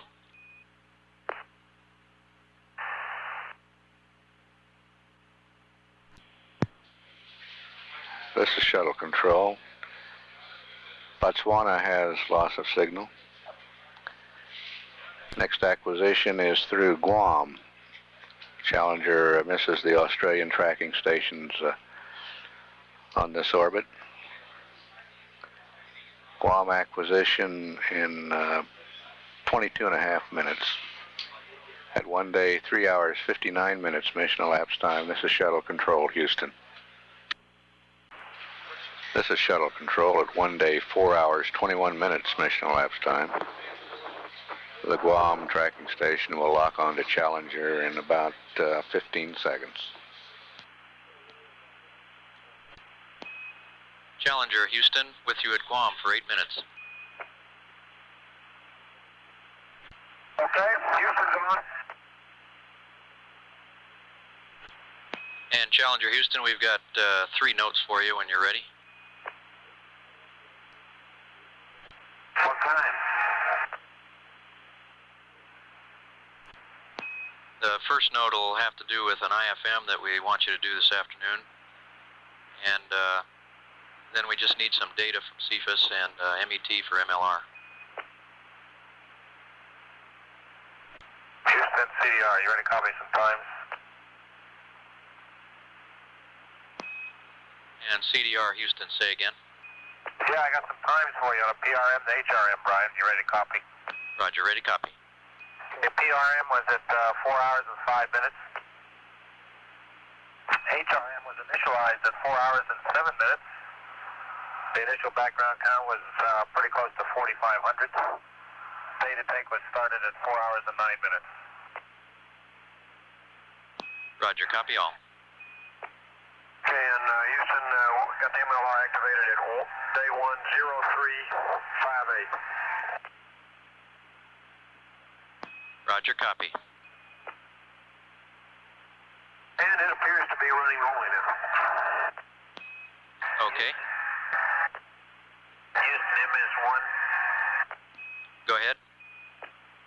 Just finished getting sample 1 in the collector tray. It's in a flush now at 4:23 about a minute ago. Got a recorder filled at C8008. And Challenger Houston, we had trouble with Story's last. If he could read slowly the numbers he passed to us. Okay, at 4:23 MET, got a recorder filled, Charlie 800. Roger, copy. There's a loud background noise and we just weren't getting all that. Okay, and sample 1 did get in the collector tray normally. Roger, copy. And Challenger Houston, we've got a IFM we'd like you to write down when you're ready. Stand by 1. Okay, Houston, go ahead. Roger, we think there may be some debris in some of the filters, new vehicle and all, and we'd like you to go down and clean the cabin fan and IMU fan filters. And if it's reasonable for you to do so, we'd also like you to take pictures of those filters before cleaning them off. And your references are IFM checklist page Charlie-1 for the cabin fan filter, and for IMU fan filters, page India-1. And we would recommend, according to the flight plan here, MS2 looks like it might be reasonable to start work at about 1 day, 5 hours on that. Okay. Challenger Houston, if Story could read us some more parameters, we'd like Delta P1, 2, 3, and 4, and RPM 3, so we can see how that pump 2 is doing. Here we go. Here you go on the DPs. DP4 minus 0.1. No. DP3 minus 0.9. DP2 0.5. I think I took it. DP1 minus 1.2.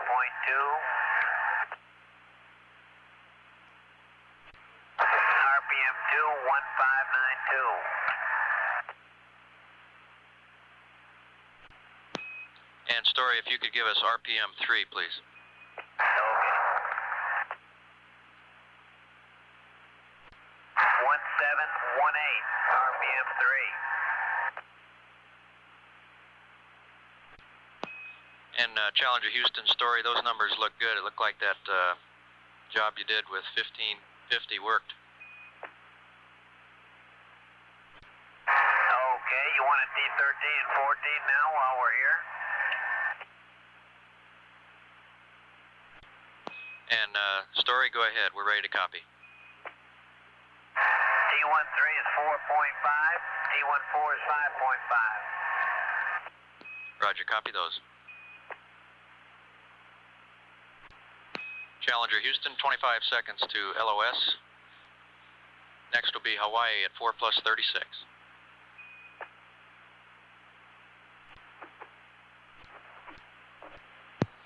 This is Shuttle Control. Guam has loss of signal. Hawaii will pick up Challenger in 5.5 minutes. At 1 day, 4 hours, 31 minutes mission elapsed time. This is Shuttle Control, Houston.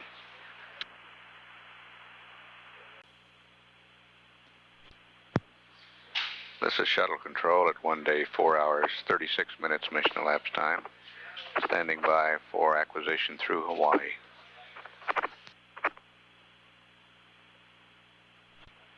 Challenger is on orbit number 20. Challenger Houston with you at Hawaii for 7 minutes. Houston. And Challenger from Houston, we're just standing by this pass. Okay.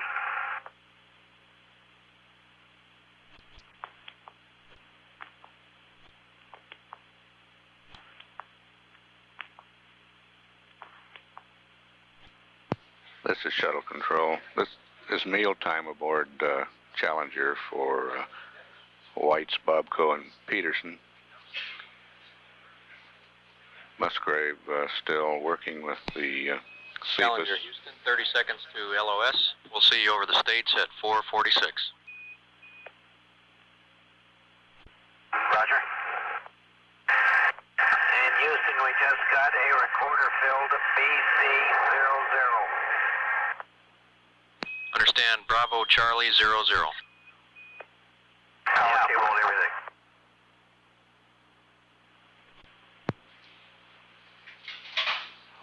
Hawaii has loss of signal now. Buckhorn will pick up Challenger in about 2 minutes. Musgrave scheduled to start his second meal of the day in about 10 minutes after he finishes this current Cephas run.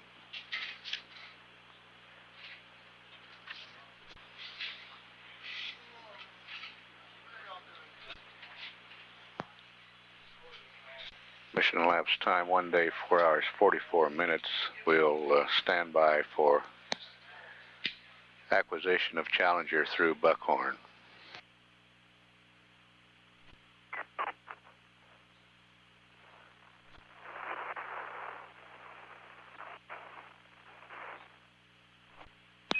Challenger Houston, standing by over the States for 6 minutes.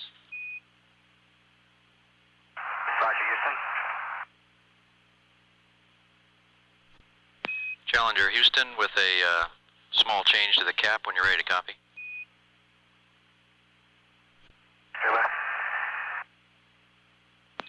Roger, on page 4-26 of the cap. Go ahead.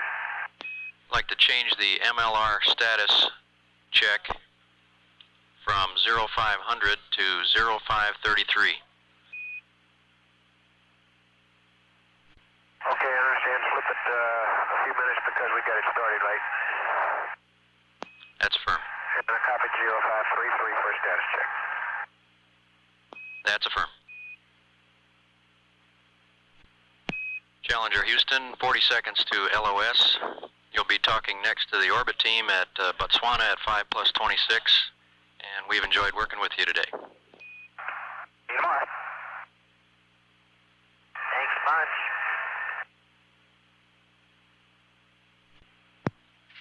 This is Shuttle Control.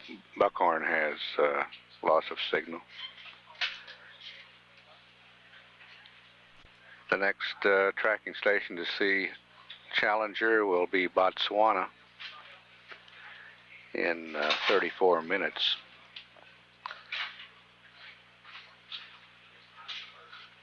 Here in the Mission Control Center, a shift handover will begin shortly. We're estimating the change of shift news conference with off-going flight director Gary Cohen for 6 p.m. Central Standard Time in room 135, the JSC News Center.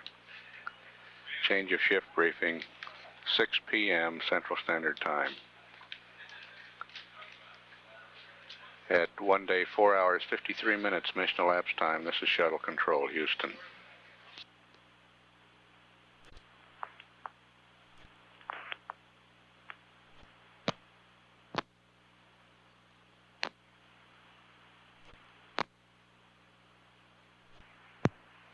This is Mission Control, Houston.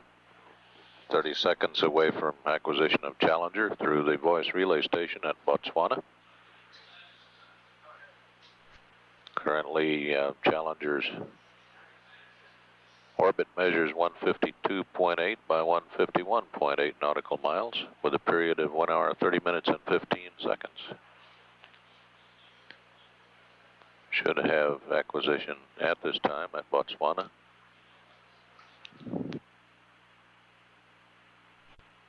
Hello, Challenger. You got the Crystal team with you here over Botswana for about 7 minutes. Hi there. I think this is... Hello, John. Are you loud and clear? And you guys sound good. And Challenger, if you would you verify that the payload primary main C power is still on? Stand by, I'll look.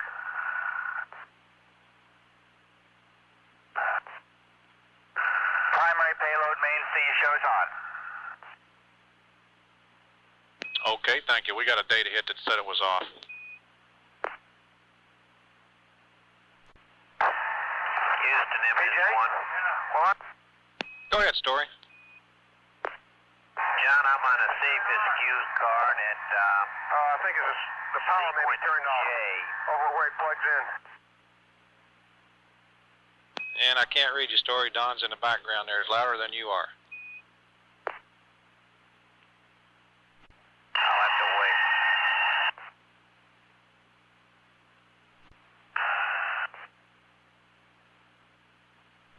John, I'm on the second page at the very top of it. Sample 2. That's all I know of. Got started that at 5:28. Do you have it? Okay, we copy. And on opening the V12 valve as expected, the pump light goes forward and starts a sample coming. The sample I saw, status alarm. The first 3 or 4 inches of that was clearly a red sample. I expected a clear sample, and after the red sample, about 3 or 4 inches of red sample, and no more sample was visible. Even though the sample pump is still going forward. I wondered if that was normal to see, the first part of a clear sample come out red. Let me check on it and I'll get back to you. Okay, we got about 30 seconds to go here, Story. We think that is a small residual from sample number 1. Okay. That reversing of the pump and all, I would have thought would have cleaned that out of the lines. Yeah, it sounds like it should have, but they still think it's a residual. We'll see in about 3 more minutes over IOS. Can we just finished the UMLR status check and it checked okay? Thank you, sir.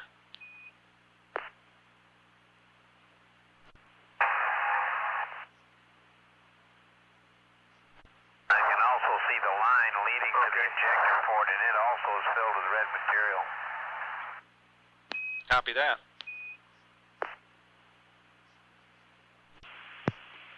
Mission Control, Houston. Loss of signal at Botswana.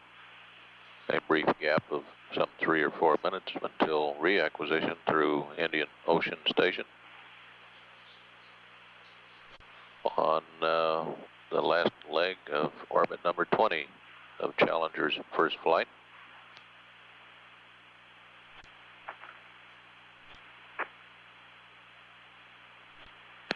Challenger with you over Indian Ocean for about 1.5 minutes. Roger, Houston.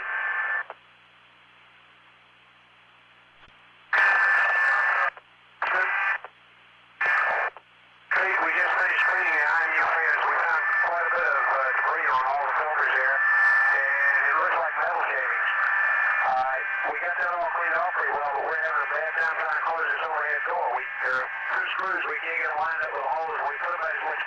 north, we think we ought to. We finally got one of them passing a little bit, and that's where we stand now. We copy that and understand there were metal filings in there? Yes, there were metal filings. There was a small thumbtack, what looked like some thread, but mostly a lot of metal filings and dust. Okay, we copy, Don. We're about 10 seconds to an LOS here. Okay, we having trouble closing the door. If somebody come up with a good idea to help us line these screws up with holes, that'll help. Okay, we'll think that over. And we'll see you at Guam at 558. And Don, if you're still with me, tell me which IMU fan that was again. It's all three of the filters. They're all on a single box up there. It's all three of them. They're all covered with lint and metal filings, so I guess it's all three fans probably. Okay, copy now.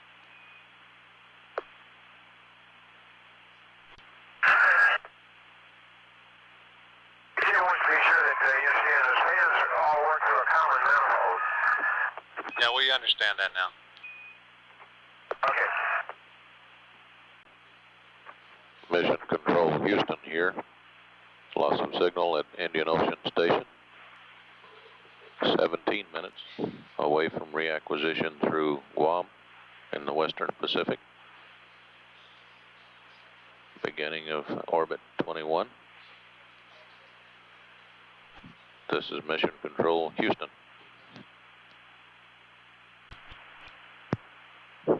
This is Mission Control Houston. Less than a minute away from reacquisition of Challenger through Guam in the Western Pacific. Challenger's 3 fuel cells are currently producing 14.8 kilowatts of power. The activities during the current flight plan for today. Cabin pressure at 14.7. Challenger, we're with you overhold. Guam for about 6 minutes. Hello, Houston. Hello. We just finished cleaning the other set of fans there. We found all kinds of junk on them, a whole bunch of screws and bolts and some washers and quite a bit of felt. And we wrapped it all in Scotch tape and saved it for you. And also a lot of blue lint on these filters. Okay, which filters did you just clean? Cabin fan filters. Okay, we copy. And we hope you're getting some pictures of that stuff.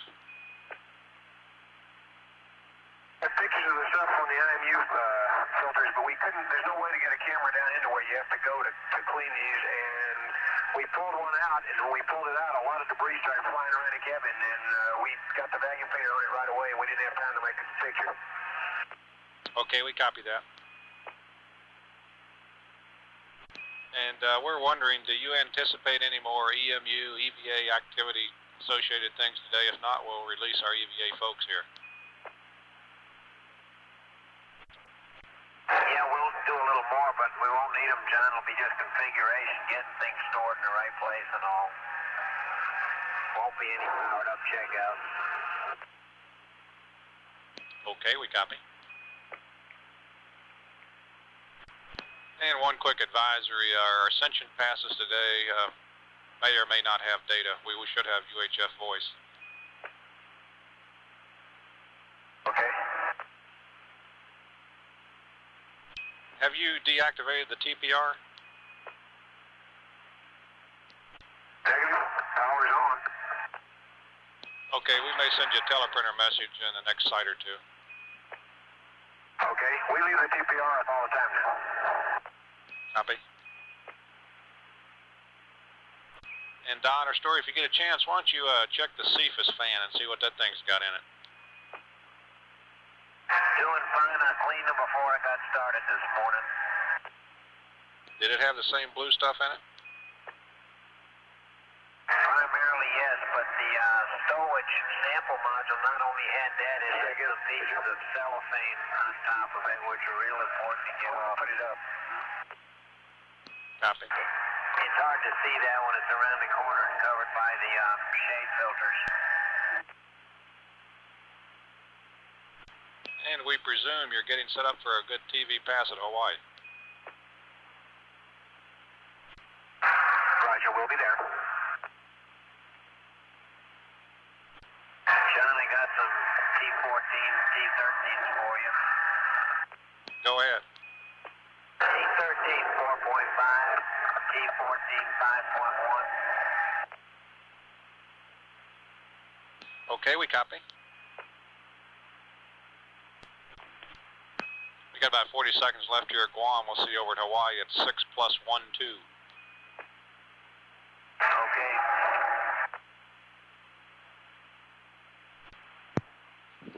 This is Mission Control Houston. Loss of signal at Guam. 7 minutes until reacquisition through Hawaii, at which time a live TV downlink will be fed from Challenger. Hawaii in 6 minutes, and we'll be back at that time.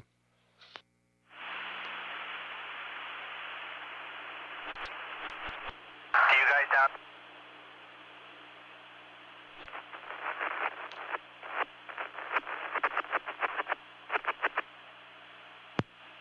Mission Control Houston coming up on reacquisition through Hawaii.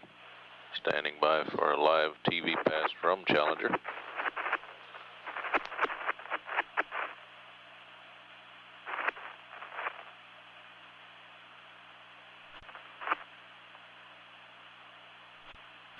And Challenger Houston with you here at Hawaii for about 6 minutes. And Bo, we noticed in the crew activity plan that you're activating the gas, the getaway specials, and the nozzle.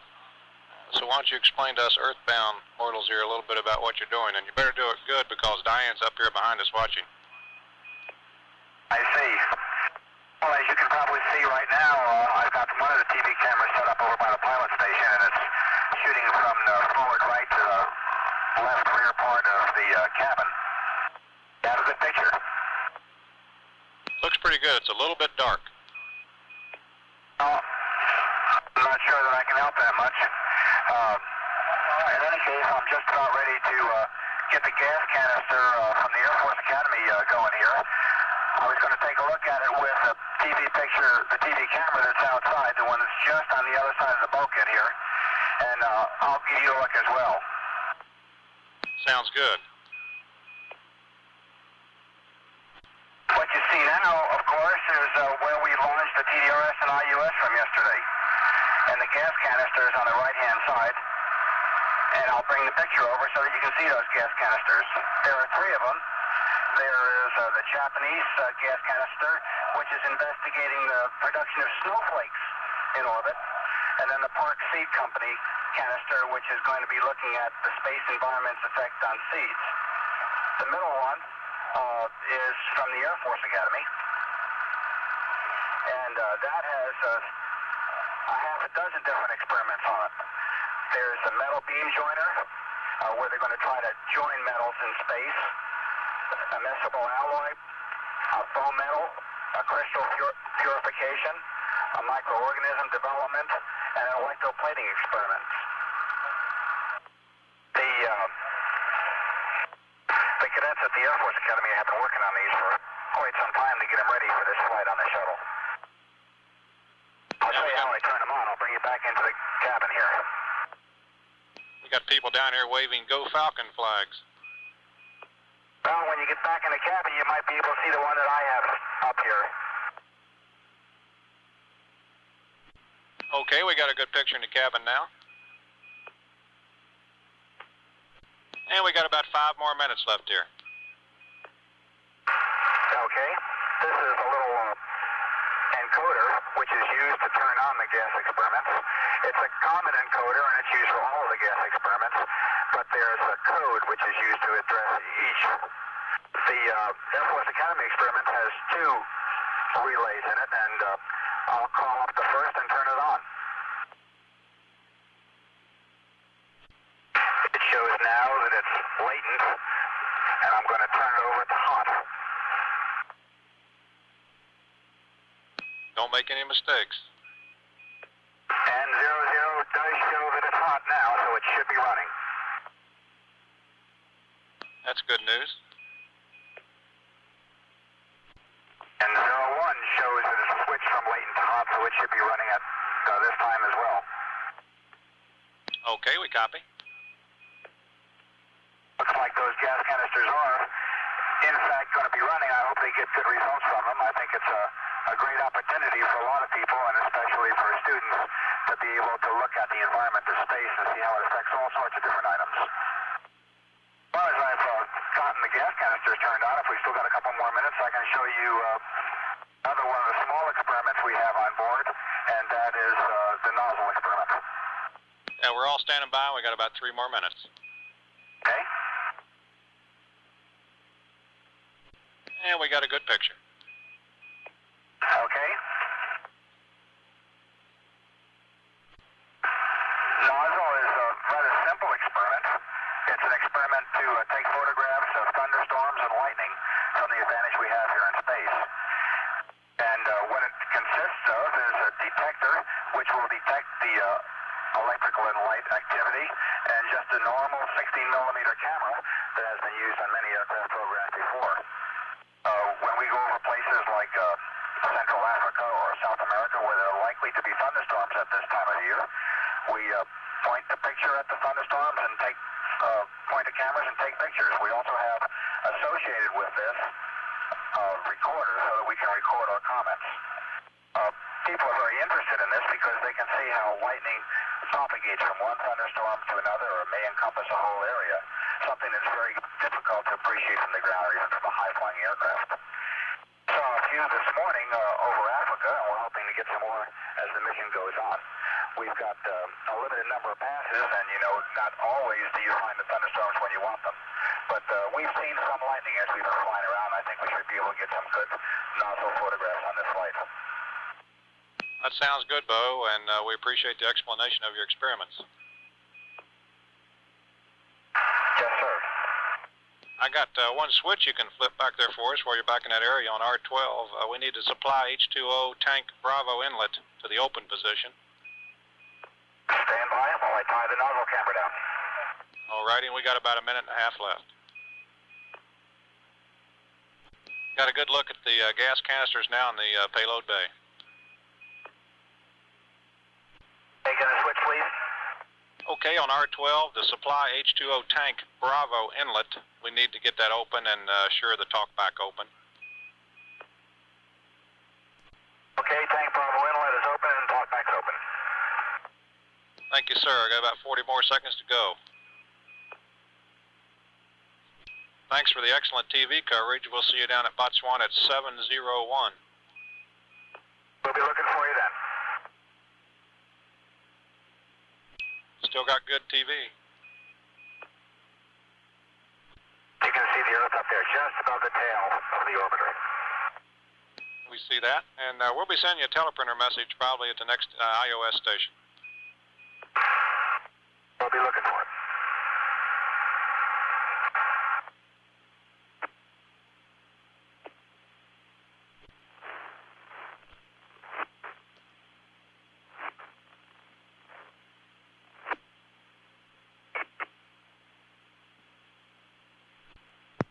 This is Mission Control Houston.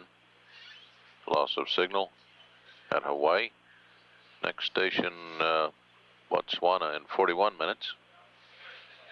To repeat again, the announcement of a briefing on the tracking data relay satellite situation at 6:55 Central Time in the Johnson Space Center newsroom, room 135, building 2. Robert E. Smiley, NASA Associate Administrator for Space Tracking and Data Systems.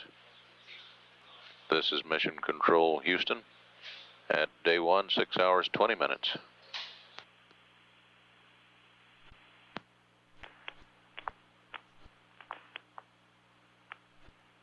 Challenger, we're with you over Botswana for about 6.5 minutes. PJ just finished a nozzle pass, and we're getting ready to, I guess, to move on to some new things. Copy.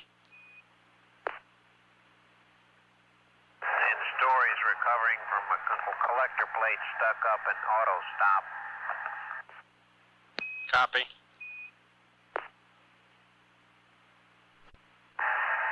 And I assume you want me to go ahead through the collector stock up now and go ahead and process run number 3.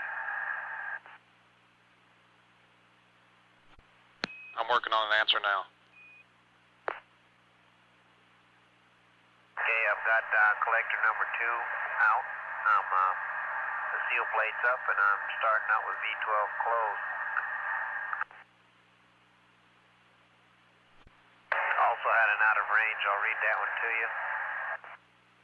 Go ahead. You ready? Yes, sir, go ahead. At about 6:40 MET, in sequence I, as soon instantaneously with going command continue and the collector plate going up, I got an out of range value and a P1 was equal to 0. RPMs 1 were 542 and the flow was 18. Did not get an auto stop then. Copy. But the collector did not come down by itself. I went into the MAL, command GTO 37, enter, it came right down immediately. I removed the collector, repositioned the seal plate. BJ? And I'm There's a gigantic lightning storm out in front of us coming this way. I understand your decision now, the V12 valve closed. That's where I am in the collector stuck-up procedure. I got the auto stop light on, I got a message that says turn system power off. But I'm waiting for you at the V12 valve closed. Okay, we copy all that and I'll get you an answer shortly. And we got about a minute to go and I got something we need for you to do real urgently on SM Spec 1. If you copy, let me know if you got an SM Spec 1 up. Challenger, Houston. I'm sorry, I was doing something else. What did he say? We need for you to type in some address work on SM Spec 1 if you could. Okay, hang on just a minute, I'll get it.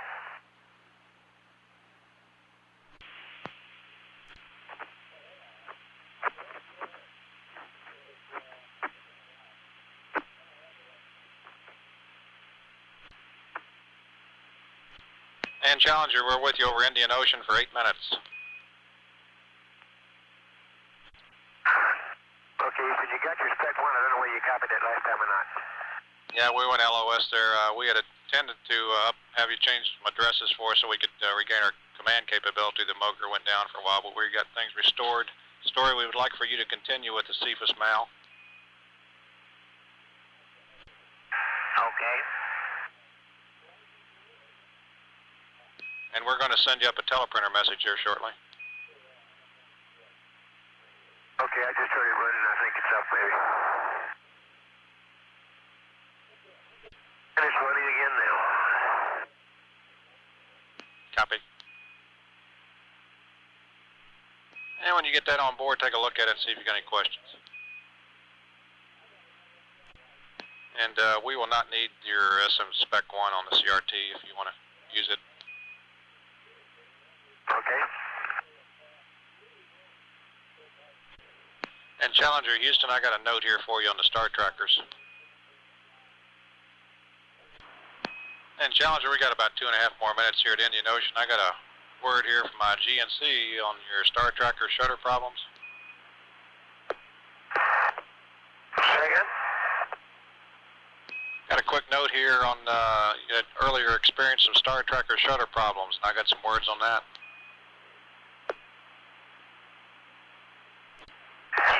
Star tracker shut open problem. Yeah, the word I got for you. Okay, the word I got here that the star tracker shutter problems were caused by target suppression. and there's no need for you to force the shutter open for acquiring any more star data. As soon as the star tracker sees a nav star, it will automatically stop the target suppression and it'll be cleared and it'll automatically open the shutter.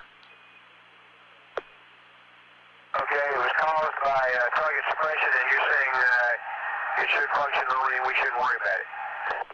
That's affirmed. There's no need to force the shutter open. It'll open automatically when it sees a nav star. Okay, thank you. And Story, when you get a system's status display, we'd like to see what P1, RPM1, and Flow1 are. Here we go, John. Okay, go ahead. We got 20 seconds. C1 is 0.1.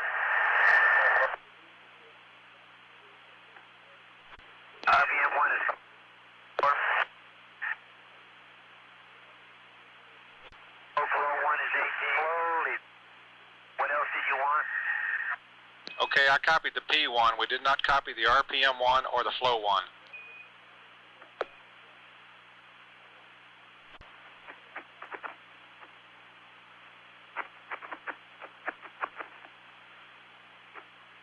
You still copy, Story. We need RPM. Anything else, 78? We still need RPM1 and Flow1, and if we do not get you here, we'll see you at Guam at 7:36.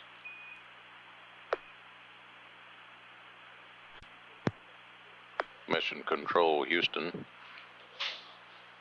Loss of signal at Indian Ocean Station.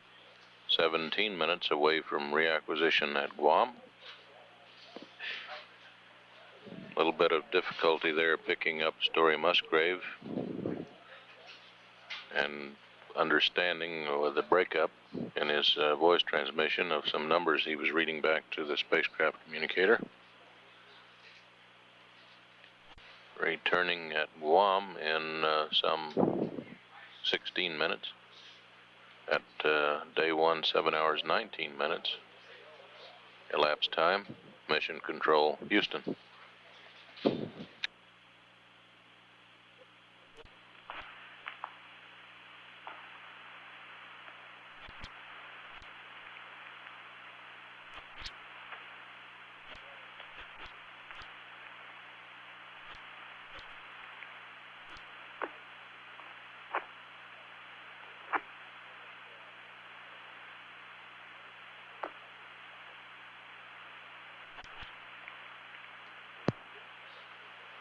Mission Control, Challenger, Houston. we're with you over Guam here for about 2 or 3 minutes.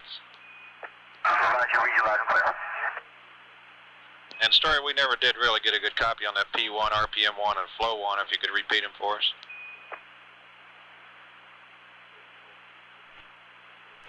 Flow1 is 18.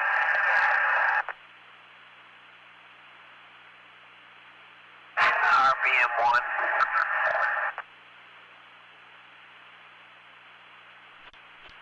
And say again the RPM1 we did not copy. 544. Okay, got you that time. I continued the mail on down through wind ATO 33 enter and got back into the flush hole sample part. I also got an out of range then, which was at 7:31. DP4 was equal to 14.4. It ought to come forward. I have now got 48 minutes left in block G. It's a lot of heat. Okay, we copy that.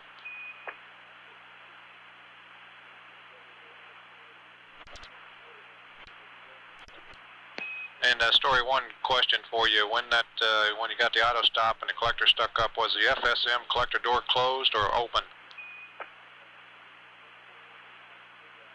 We got the right lens. It was closed. Both latches weren't made.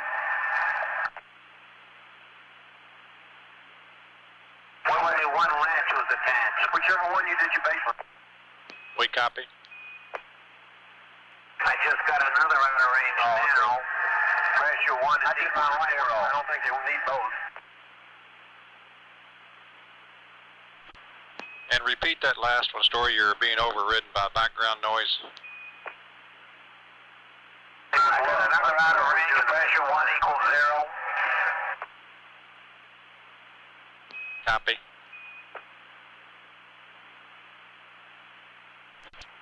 We're approaching LOS here at Guam, and I'll talk to you in Hawaii at 7:47. Just talk to the folks there on the landline, Guam, and they say a special hello to you.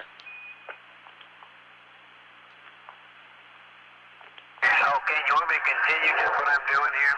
Okay.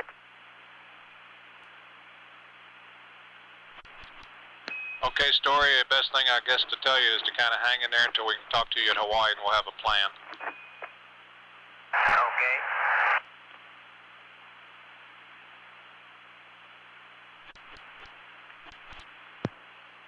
This is Mission Control Houston, loss of signal at Guam. Early on orbit number 22 for Challenger. Next station, Hawaii. In some 6 minutes. Mission Specialist Dory Musgrave continuing to troubleshoot the apparent problem with the continuous flow electrophoresis system, or CFIS.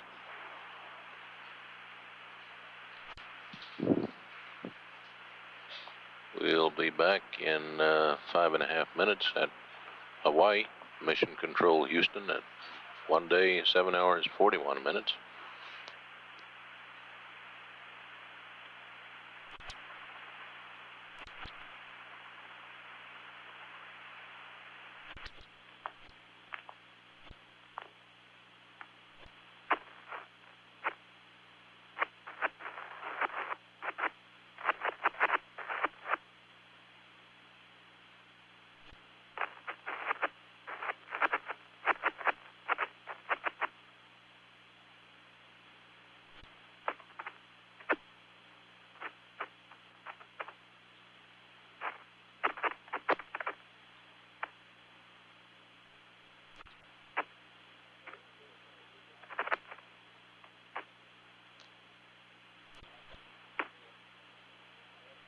Challenger, we're back with you over Hawaii for almost 8 minutes.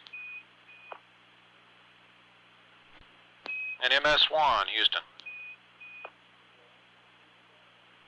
MS1, Houston. Houston, he's off the line right now. This is Don. Can I take a message for him? Yeah, Don, you can. We want him to press on with what he's doing here with the CFIS, but when he powered down a while back to conduct that MAL, he erased the software, so we need to go back and reset that RPM for pump number 2, and I'm ready to give you the address. Okay, I'm in the middle of a camera session here. He's putting his comm back on. He'll be with you in a couple of minutes to do that. Okay, I'm standing by. Okay, John, you want me to change that? Tighten it up. When I tighten it up, it just rolled off. 000. You rolled off. I wouldn't do that. I must have done something wrong. That's affirmative. Okay. When I come out of T there, I'll just bounce on up to the top of the page and take up 3 at J, huh? Yes, sir. That's what we want you to do. And if you experience the same problem on 3 with the one single latch, just press on like you did this time. Say that one again. And if the collector gets stuck up again like it did on 2, press on with what you just did. Okay. Keep holding the other camera. Dad, I took a look at it. Maybe if you only latch the center latch, you don't get that micro switch, which I didn't even know was in that door. We copy. And Challenger, for your information, we're going to go ahead and power down the TV systems from the ground. Okay. And Pete, did you get the teleprinter message we sent you? Stand by one, I haven't looked at it yet.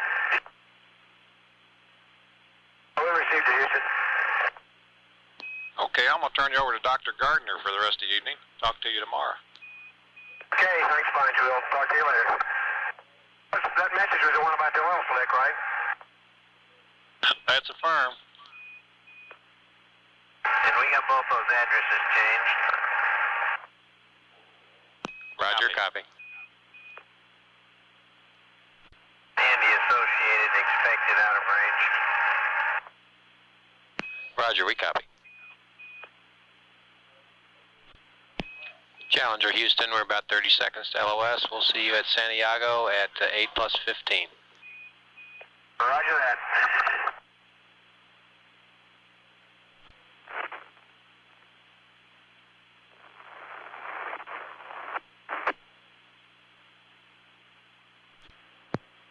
This is Mission Control Houston, loss of signal at Hawaii. Next station, Santiago, in 18 minutes. Meanwhile, on the Teeters satellite situation, NASA, Space Communications Company, and TRW engineers at White Sands are continuing to monitor the tracking data and relay satellite. NASA Program Director Robert O. Aller says the satellite is in a stable and safe condition and operating properly in its present configuration. With solar arrays pointing toward the sun, the Teeters is getting sufficient electrical power. Full deployment of the single-axis antennae is expected tonight. Orbital adjustments of the satellite's hydrazine thruster system is expected to begin within 24 to 48 hours. The satellite is presently in a 21,000 by 21,800 by 13,900 statute-mile orbit. It is drifting around the Earth about once each 3 days. Acquisition at Santiago in 17.5 minutes, at which time we shall return. This is Mission Control Houston.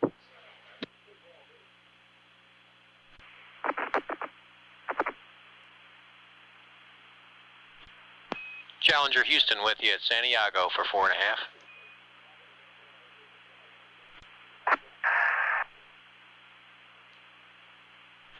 And MS1 has got 10 minutes more of Section G, flush hole sample. Roger, we copy, and I've got some words on the Teeters if y'all are interested. Please go ahead. Roger, it looks like we had a problem during the SRM-2 burn, problem with the IUS. We did finally get the Teeters separated from the IUS and got all its antennas and everything deployed fine. The Teeters is operating properly, nominally. It's in a off-nominal orbit, however. It's about 22,000 by 13,500 statute-mile orbit. And they're just about to finish getting the 16-foot antennas out and deployed.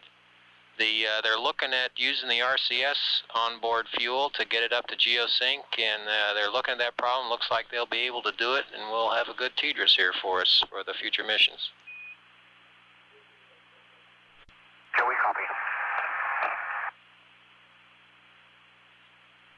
Was it a problem in logic and FIROS or guidance?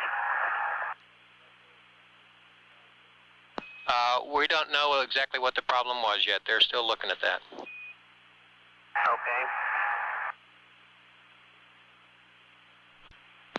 And Challenger, you've got to go to maneuver to the I-class attitude. And you can use norms if you needed to get there. Again, the last besides maneuver to the I-class attitude. Roger, and if you need to use norms to get there in time, you go ahead for that. Roger. We copy. That use I-class. After that black. Raj, this is Guy. Okay, thanks, Kennedy.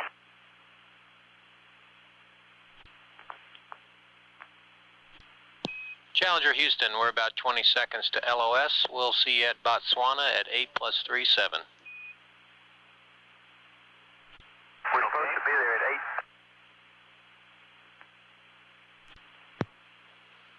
Mission Control Houston. Loss of signal at Santiago, Botswana in 17 minutes. The situation with the Teeters spacecraft, as it's known at this point, was passed up to the crew during the Santiago pass.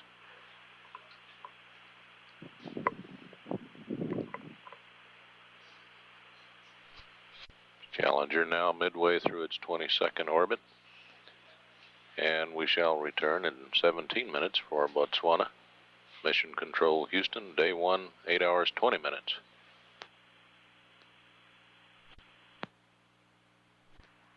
Mission Control Houston. Challenger Houston with you for a little over a minute at Botswana. Roger, Houston, read you loud and clear. Roger, and I just wanted to make sure you understood the problem we had with the satellite was a IUS problem during SRM-2. It was definitely not a crew problem, and you're to be congratulated on the outstanding job that y'all did. Okay, gotcha. We got about 30 seconds left here. We'll see you over IOS at 8+45, and we'll have a weather message for you on the teleprinter then. Roger. And we got sample number 3 being processed. Roger, we copy, Story.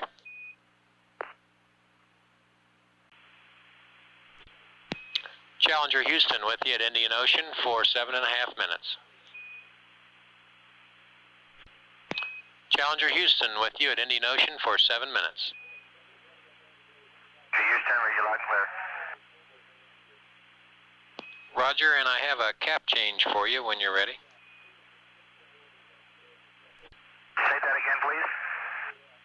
Raj, I've got a change to the cap at 11 hours for you when you're ready. Roger, on page 4-32, there at 11 hours, PRM ops and HRM ops. Since we turned that on late this morning, we'd like to slip that to turning it off down in the next page at 12+05, just prior to sleep, so that we can get 8 hours on it. On a background light, so that again maybe. Houston, MS1. Go ahead, Story.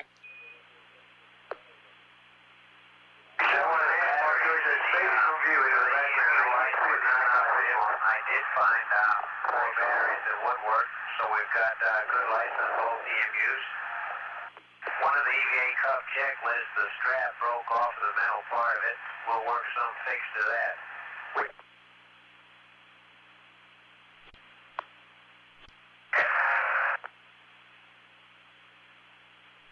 Did you get me, Houston? And Story, you're cutting out. We copy good lights on both EMUs. Yeah, but 4 of the EMU batteries are bad. I was able to find 4 good ones. So we do have good lights on both sides of both EMUs. Roger, I copy you that time. And did you guys copy the message on moving the PRM ops and HRM ops, turning them off, slipping them for 1 hour and 5 minutes? No, you better give us that again. You were cut out by interphone here with Inertial. Raj, the PRM ops and HRM ops scheduled for Bo at 1 day and 11 hours, we need to slip that to 12 hours and 5 minutes. That's just prior to sleep, so that we can get a full 8 hours on those experiments.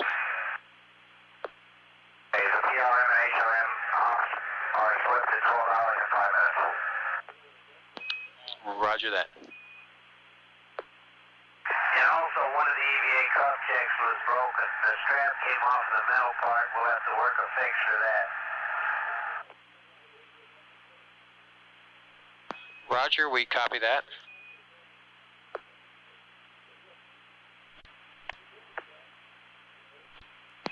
Challenger Houston.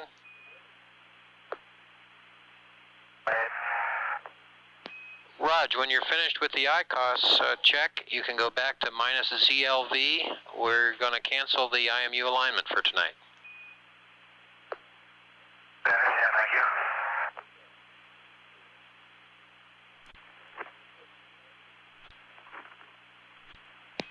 And Challenger Houston, I'd like to know if you got our teleprinter message 11 weather update. Standby 1, Houston.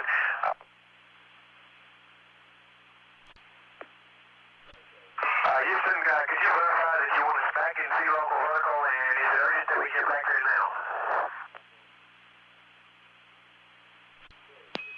Raj, want you to go to minus ZLV when you're finished with the ICOS. I can understand. Okay, so we'll look for your telephone message in just a minute. We have received weather message number 11.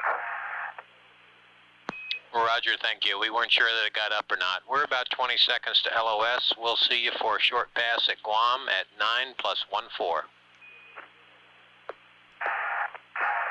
Copy. Mission Control Houston, loss of signal at Indian Ocean Station. 19 minutes until reacquisition at Guam. As the crew workday winds down, the spacecraft communicator passed up to the crew. Congratulations on deploying the TDRS satellite. Apparently to head off any worries by the crew that perhaps their deployment procedure had something to do with malfunction of the upper stage, and he assured them that it was an upper stage failure and nothing to do with the deployment. Meanwhile, the flight control team here is watching some playbacks of onboard television that they had not had the opportunity to see before in these longer LOS times between stations. One day, 8 hours, 55 minutes into the flight of Challenger. This is Mission Control Houston.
Mission Control Houston, 30 seconds away from acquisition at Guam for a rather brief pass of 1 minute and 18 seconds. Low elevation angle of 2.3 degrees at Guam.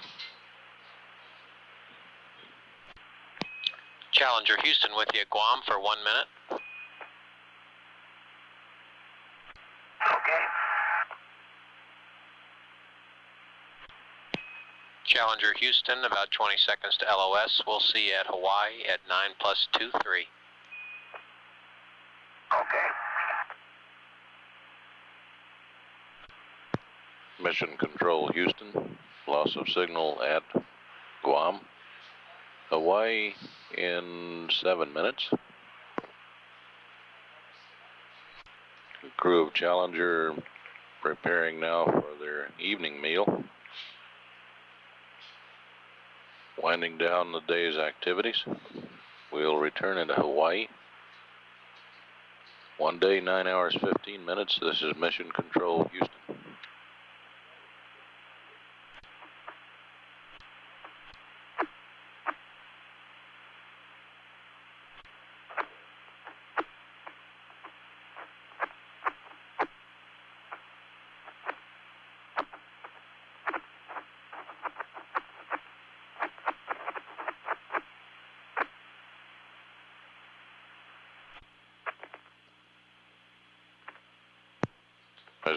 Mission Control, Houston. Acquisition in the next 10 seconds at Hawaii, the final pass of the evening. Nearing midway point on orbit 23. Challenger Houston with you in Hawaii for 6 minutes. Okay.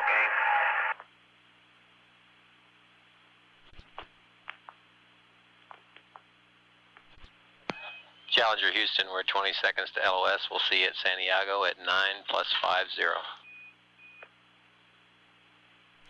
Okay.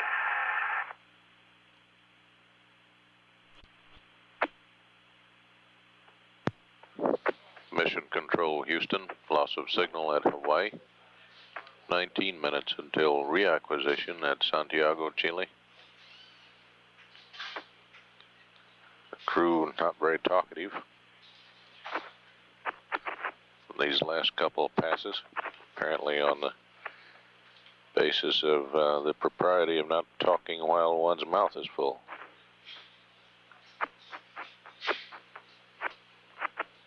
Day 1, 9 hours, 30 minutes. This is Mission Control, Houston.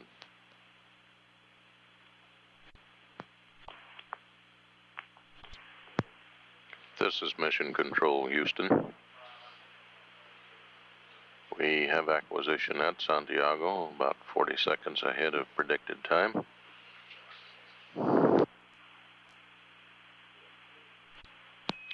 Challenger Houston with you over Santiago for about 5 minutes. Roger, Houston.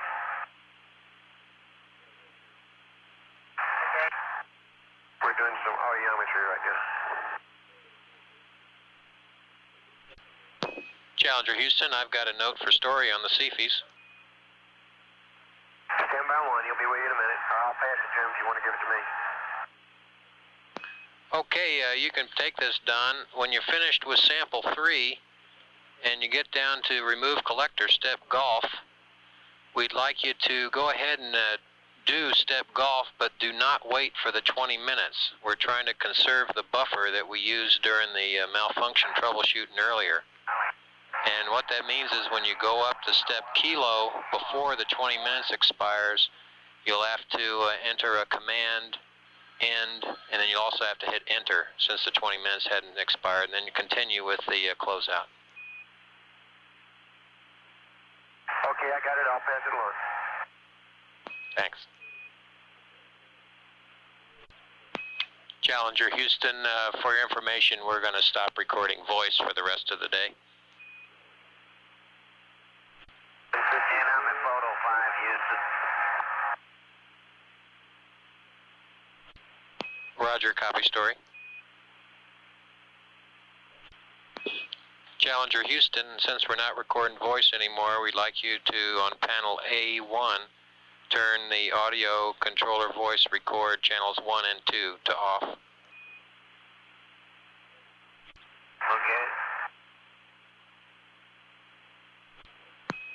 Challenger Houston, 30 seconds to LOS. Ascension will be a UHF pass only now. They're using the S-band for the TDRS, and we'll see you there at 10+04. Okay, the collector plate's going up for 3 now. Copy.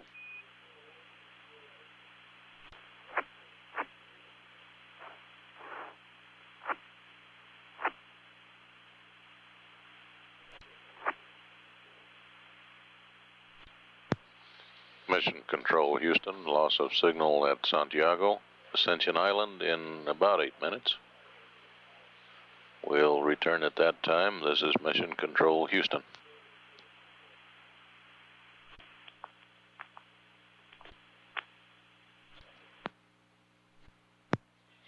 This is Mission Control, Houston. About 30 seconds away from acquisition again through Ascension Island. After Ascension, the next station would be Guam at some 42 minutes later. As the spacecraft gets onto the backside of these late night orbits, the station contacts are few and far between. Challenger Houston with you over Ascension for about 6 minutes. Okay, number 3 is still being collected. Roger, we copy story. About 6 more minutes on in. We have Colonel Peterson dutifully cleaning the WCS. Roger, we copy. My moral support from a distance. Challenger Houston, I've got some pre-sleep switch changes for you.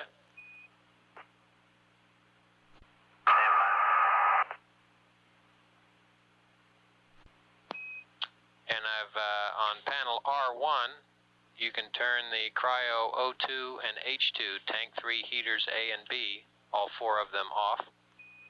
You want that now? At your convenience.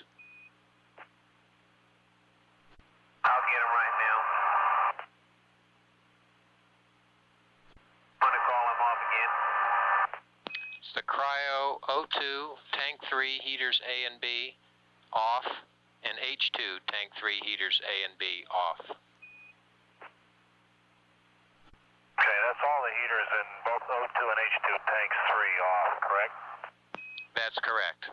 And I got another switch down on MO10W for you. Go ahead, Houston, I'll get it. Well, on MO10W, like the O2 System 1 reg inlet valve to close. O2 reg inlet, System 1's closed. Roger, and when you get to the supply water dump there for Bo at a little before 11 hours, we'd like him to dump tank Bravo to 20%. Roger, tank Bravo to 20%. Roger, that's correct. And how was the temperature last night? Probably get 4 different answers, but this is Don Peterson. For me, it was very comfortable. MS1 thought it was fine, too. Roger, we copy. Thank you. Hey, Guy, this is TJ. I understand that we are not going to do an IMU tonight, IMU line tonight at all. Is that correct? That's affirmative, sir. RMUs are looking great, and we don't need one. Well, I know that, but I still didn't think you'd satisfy GNN, let those guys agree to that. Roger. We were wondering what the leading vote thought of the temperature last night, the 101% vote. Yeah. No, it was quite comfortable. It was significantly cooler on the flight deck than it is in the mid deck for a couple, 3 different reasons. And in the bed with sleeping in the cities, I was quite comfortable. Roger, we copy. And we're about to go LOS here, and we'll see you up at Guam at 10 plus 47. See you then. He doesn't get 100%. He gets 3.1, and we get 1. Copy. This is Mission Control Houston. Loss of signal at Ascension Island. 35 minutes across Africa and Asia until reacquisition at Guam in the Western Pacific. At the start of orbit 24. We'll return at that time at day 1, 10 hours, 12 minutes. Mission elapsed time, Mission Control Houston.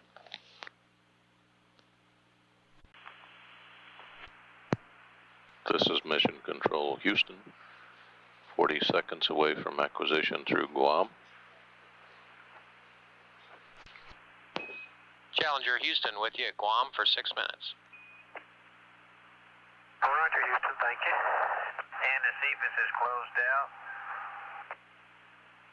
Roger, we copy story, and I've got a couple of more pre-sleep switch changes for you. ML1.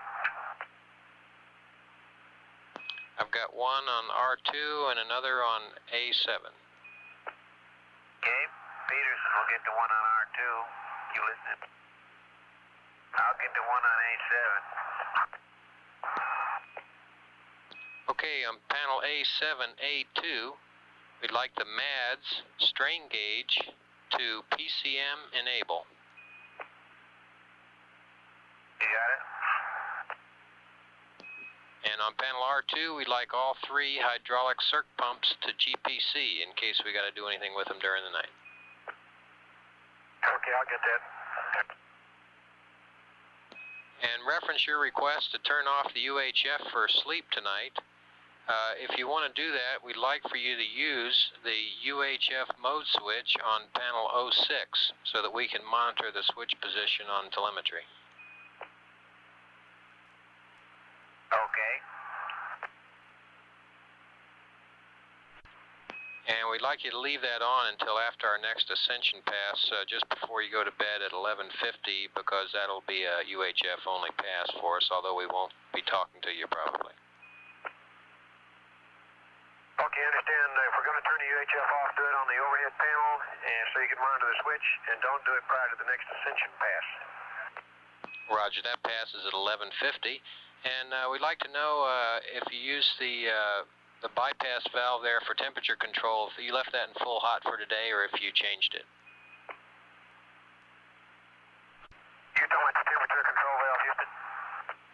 Roger, we were just curious if you left it in full hot for today's mission or if you had changed it back from your setting at full hot for last night. I think we changed it back to something like 2/3 of the way over to full cold, but I... Bo did it, he's off the loop right now, we can tell you later. Okay, well then, we're just curious, and don't forget to turn it back to full hot for sleep tonight. Okay, we can go look now if you want to know for sure. It's not a big deal. Okay, I think PJ's down here, he's probably going to look. We'll let you for a minute. All right, we're going to... Houston, it's on 2/3 cold, and it's been there since post-sleep. Roger, thank you. Challenger Houston, did you ever get the door reattached when you were cleaning out the IMU fan filters? Negative. We never refastened that door. It's still fastened with partially with one of the screws, and the other screw's not seated at all. Roger, copy, thanks. We've been busy doing a lot of other things. We just never got back to it. We'll try it again tomorrow. Understand. Challenger Houston, we're about 30 seconds to LOS. The Crystal team will be signing off for the evening. Amber boys will get you in the morning at nominal wake-up time. Okie doke, this will be the last time we'll hear from you, man. That's affirmed. We'll be standing by. Have a good sleep. Thanks a lot. You do.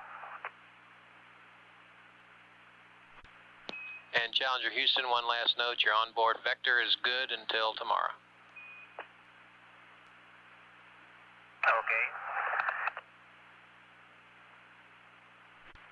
Okay. This is Mission Control Houston. Loss of signal at Guam. Probably the last voice conversation between the control center and the crew of Challenger for the evening, as the crew prepares their pre-sleep activities, wrapping up the day's work. And unless we're whelmed over with needs by the news media for a change of shift briefing at 1:30 or 2 in the morning, we likely won't have one with off-going Flight Director Hal Drawn.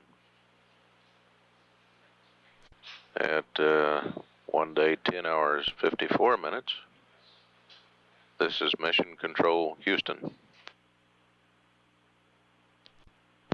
This is Mission Control Houston. Crew aboard Challenger preparing for their sleep period, beginning in less than an hour. Midway through orbit number 24.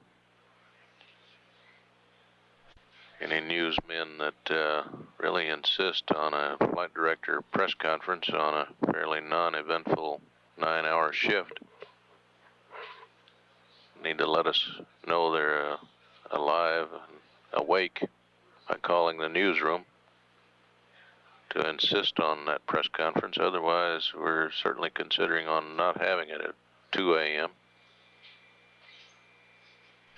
at 1 day, 11 hours into the maiden flight of Orbiter Challenger. This is Mission Control, Houston.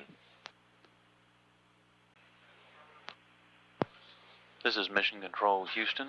1 day, 13 hours, 17 minutes mission elapsed time. Orbiter Challenger is just about to cross the equator, beginning orbit number 26, and is currently within range of the tracking station at Ascension Island. Crew is in their scheduled sleep period, although recent indications at a pass over Santiago are that they had not configured for sleep. That is, they still had some of the CRT displays on, and that the UHF communications was still turned on. As the spacecraft passed over Santiago and data was returned to the ground automatically, flight controllers here in Mission Control observed that all systems appear to be in good shape on the spacecraft. Just recently had a handover between the two flight control teams. Flight Director Randy Stone is now on board with the Amber team. The Challenger is in a 153 by 152 nautical mile orbit. Has a good vector, and all systems seem to be in good shape tonight. We're expecting a fairly quiet night. 1 day, 13 hours, 18 minutes mission elapsed time. This is Mission Control, Houston.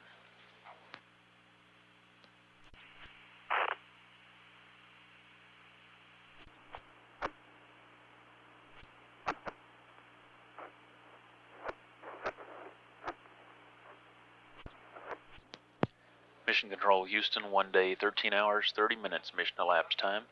Just a reminder that that press conference with the off-going Flight Director Harold Ron that had been scheduled for 2 a.m. was canceled. This is Mission Control.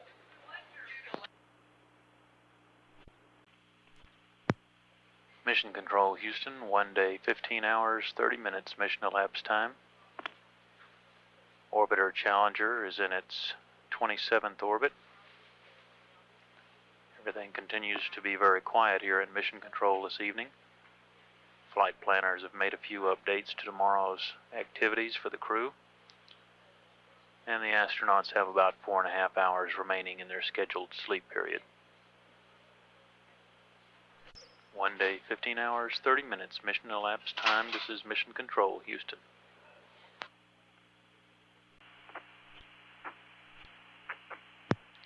Mission Control, Houston, 1 day, 16 hours, 35 minutes mission elapsed time. Orbiter Challenger is on its 28th orbit of the Earth. It's passing within range of the tracking station at Dakar. Systems on board the spacecraft continue to function normally, and the crew has about 3.5 hours remaining in their sleep period. At 1 day, 16 hours, 36 minutes, mission elapsed time. This is Mission Control, Houston. Mission Control, Houston, 1 day, 17 hours, 32 minutes, mission elapsed time. Spaceship Challenger on orbit number 28 out over the Pacific Ocean.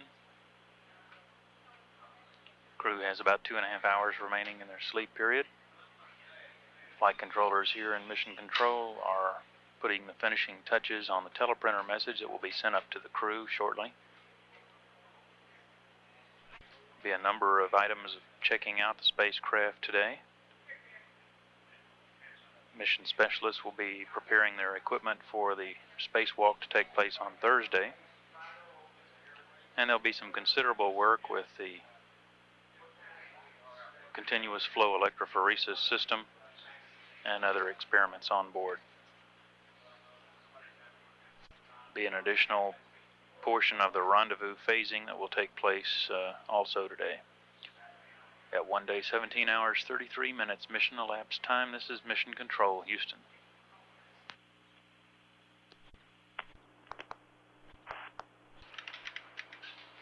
Mission Control Houston, 1 day, 18 hours, 6 minutes mission elapsed time. Challenger is just passing within range of the Dakar tracking station. Data being returned to the ground indicates that all systems on board the spacecraft are operating normally at the present time. Most of the planning activities for today have been completed here in Mission Control, and the crew should be waking up in a little less than 2 hours. 1 day, 18 hours, 6 minutes mission elapsed time. This is Mission Control Houston.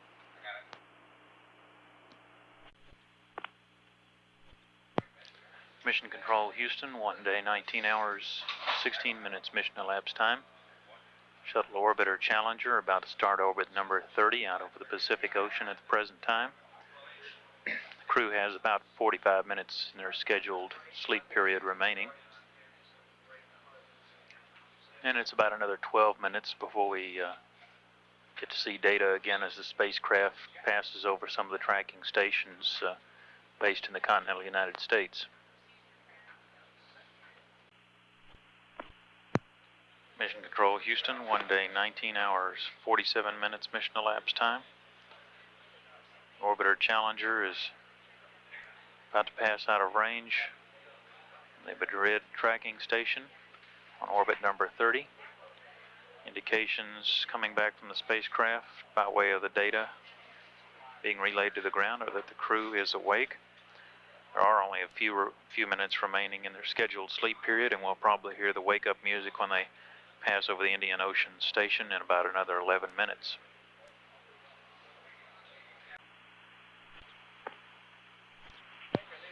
Mission Control Houston, 1 day, 19 hours, 59 minutes mission elapsed time, standing by for acquisition of signal with the Challenger crew over the Indian Ocean station. Morning, Challenger, this is Houston. How do you read? Loud and clear, Houston, how are you? Loud and clear. Mission Control Houston, 1 day, 20 hours, 7 minutes mission elapsed time. That wake-up music played to the crew was Teach Me Tiger by April Stevens. Still within range of the Indian Ocean tracking station for about another minute. This is Mission Control Houston. Challenger, this is Houston. We're 30 seconds LOS. Talk to you again over Yargity at 2016. Okay, see you then. Challenger, this is Houston with you through Yargity for 8 minutes. Roger, Houston.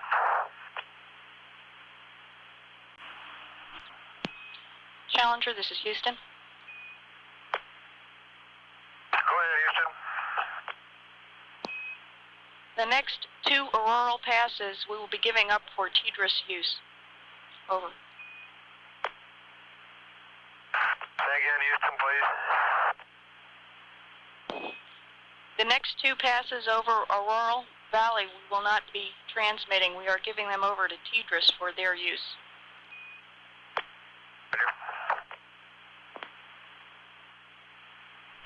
Morning, Houston. Houston, go ahead. Yeah, for information, apparently just before Betty Bye last night, we had 2 more of those, we think, they were probably the O2 flow high alerts. If y'all can see the fault summary, let me look at the time a minute. At last night, 11 hours and 46, 47 minutes, we had cabin O2, which we suspect were those little spikes of O2 flow high. We did not see it. They were gone by the time we got to it.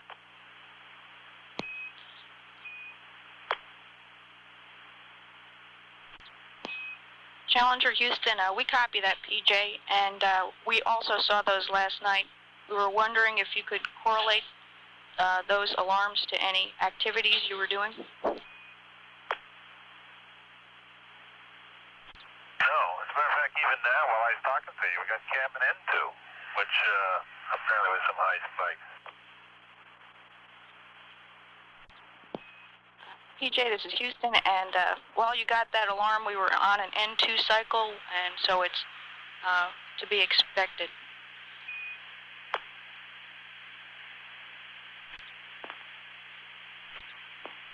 Okay, still there? I had to leave a minute.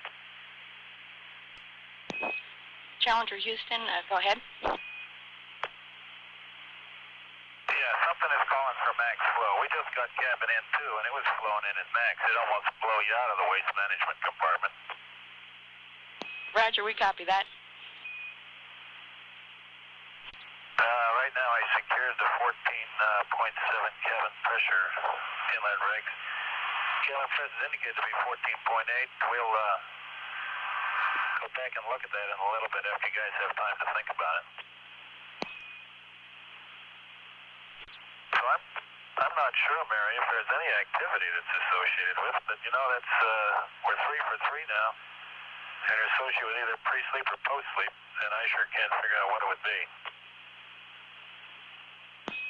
Roger, PJ, we copy, and we are trying to get Aurora Valley back so we can work this problem with you a little longer. Okay. A couple more words, if you're ready. On the Persian Gulf site from last night, we got a good look at it. There's no visual, no indication that I could see. In other words, any oil slick out there was not discernible by naked eye. We did get a couple, 3 pictures of it, and they may show something, but unless I'm not looking for the right thing, I sure couldn't see any indication of it. Roger, PJ, we copy that, and thanks for looking.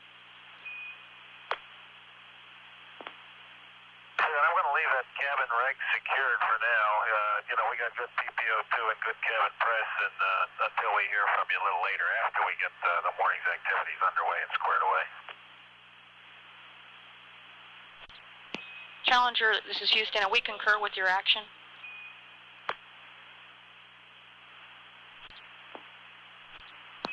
Challenger Houston, we're 10 seconds LOS. Talk to you again through Mila at 1:21.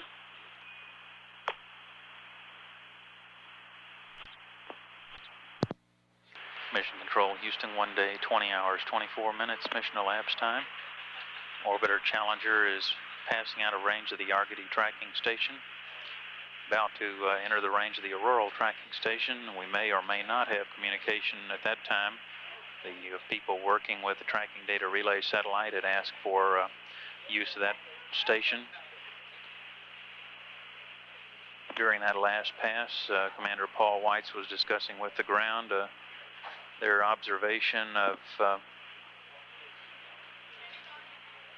the extra inputs, or perhaps high-level inputs for very brief periods of time of the pressure regulating system in the cabin for the oxygen and nitrogen.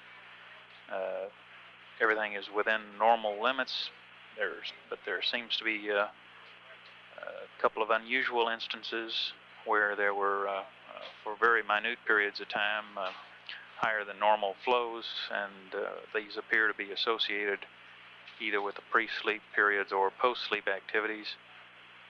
They're observing right now to see if they can correlate, make any associations between those periods of time and these somewhat abnormal flows of the oxygen and nitrogen pressure regulating systems. At 1 day, 20 hours, 25 minutes, this is Mission Control Houston.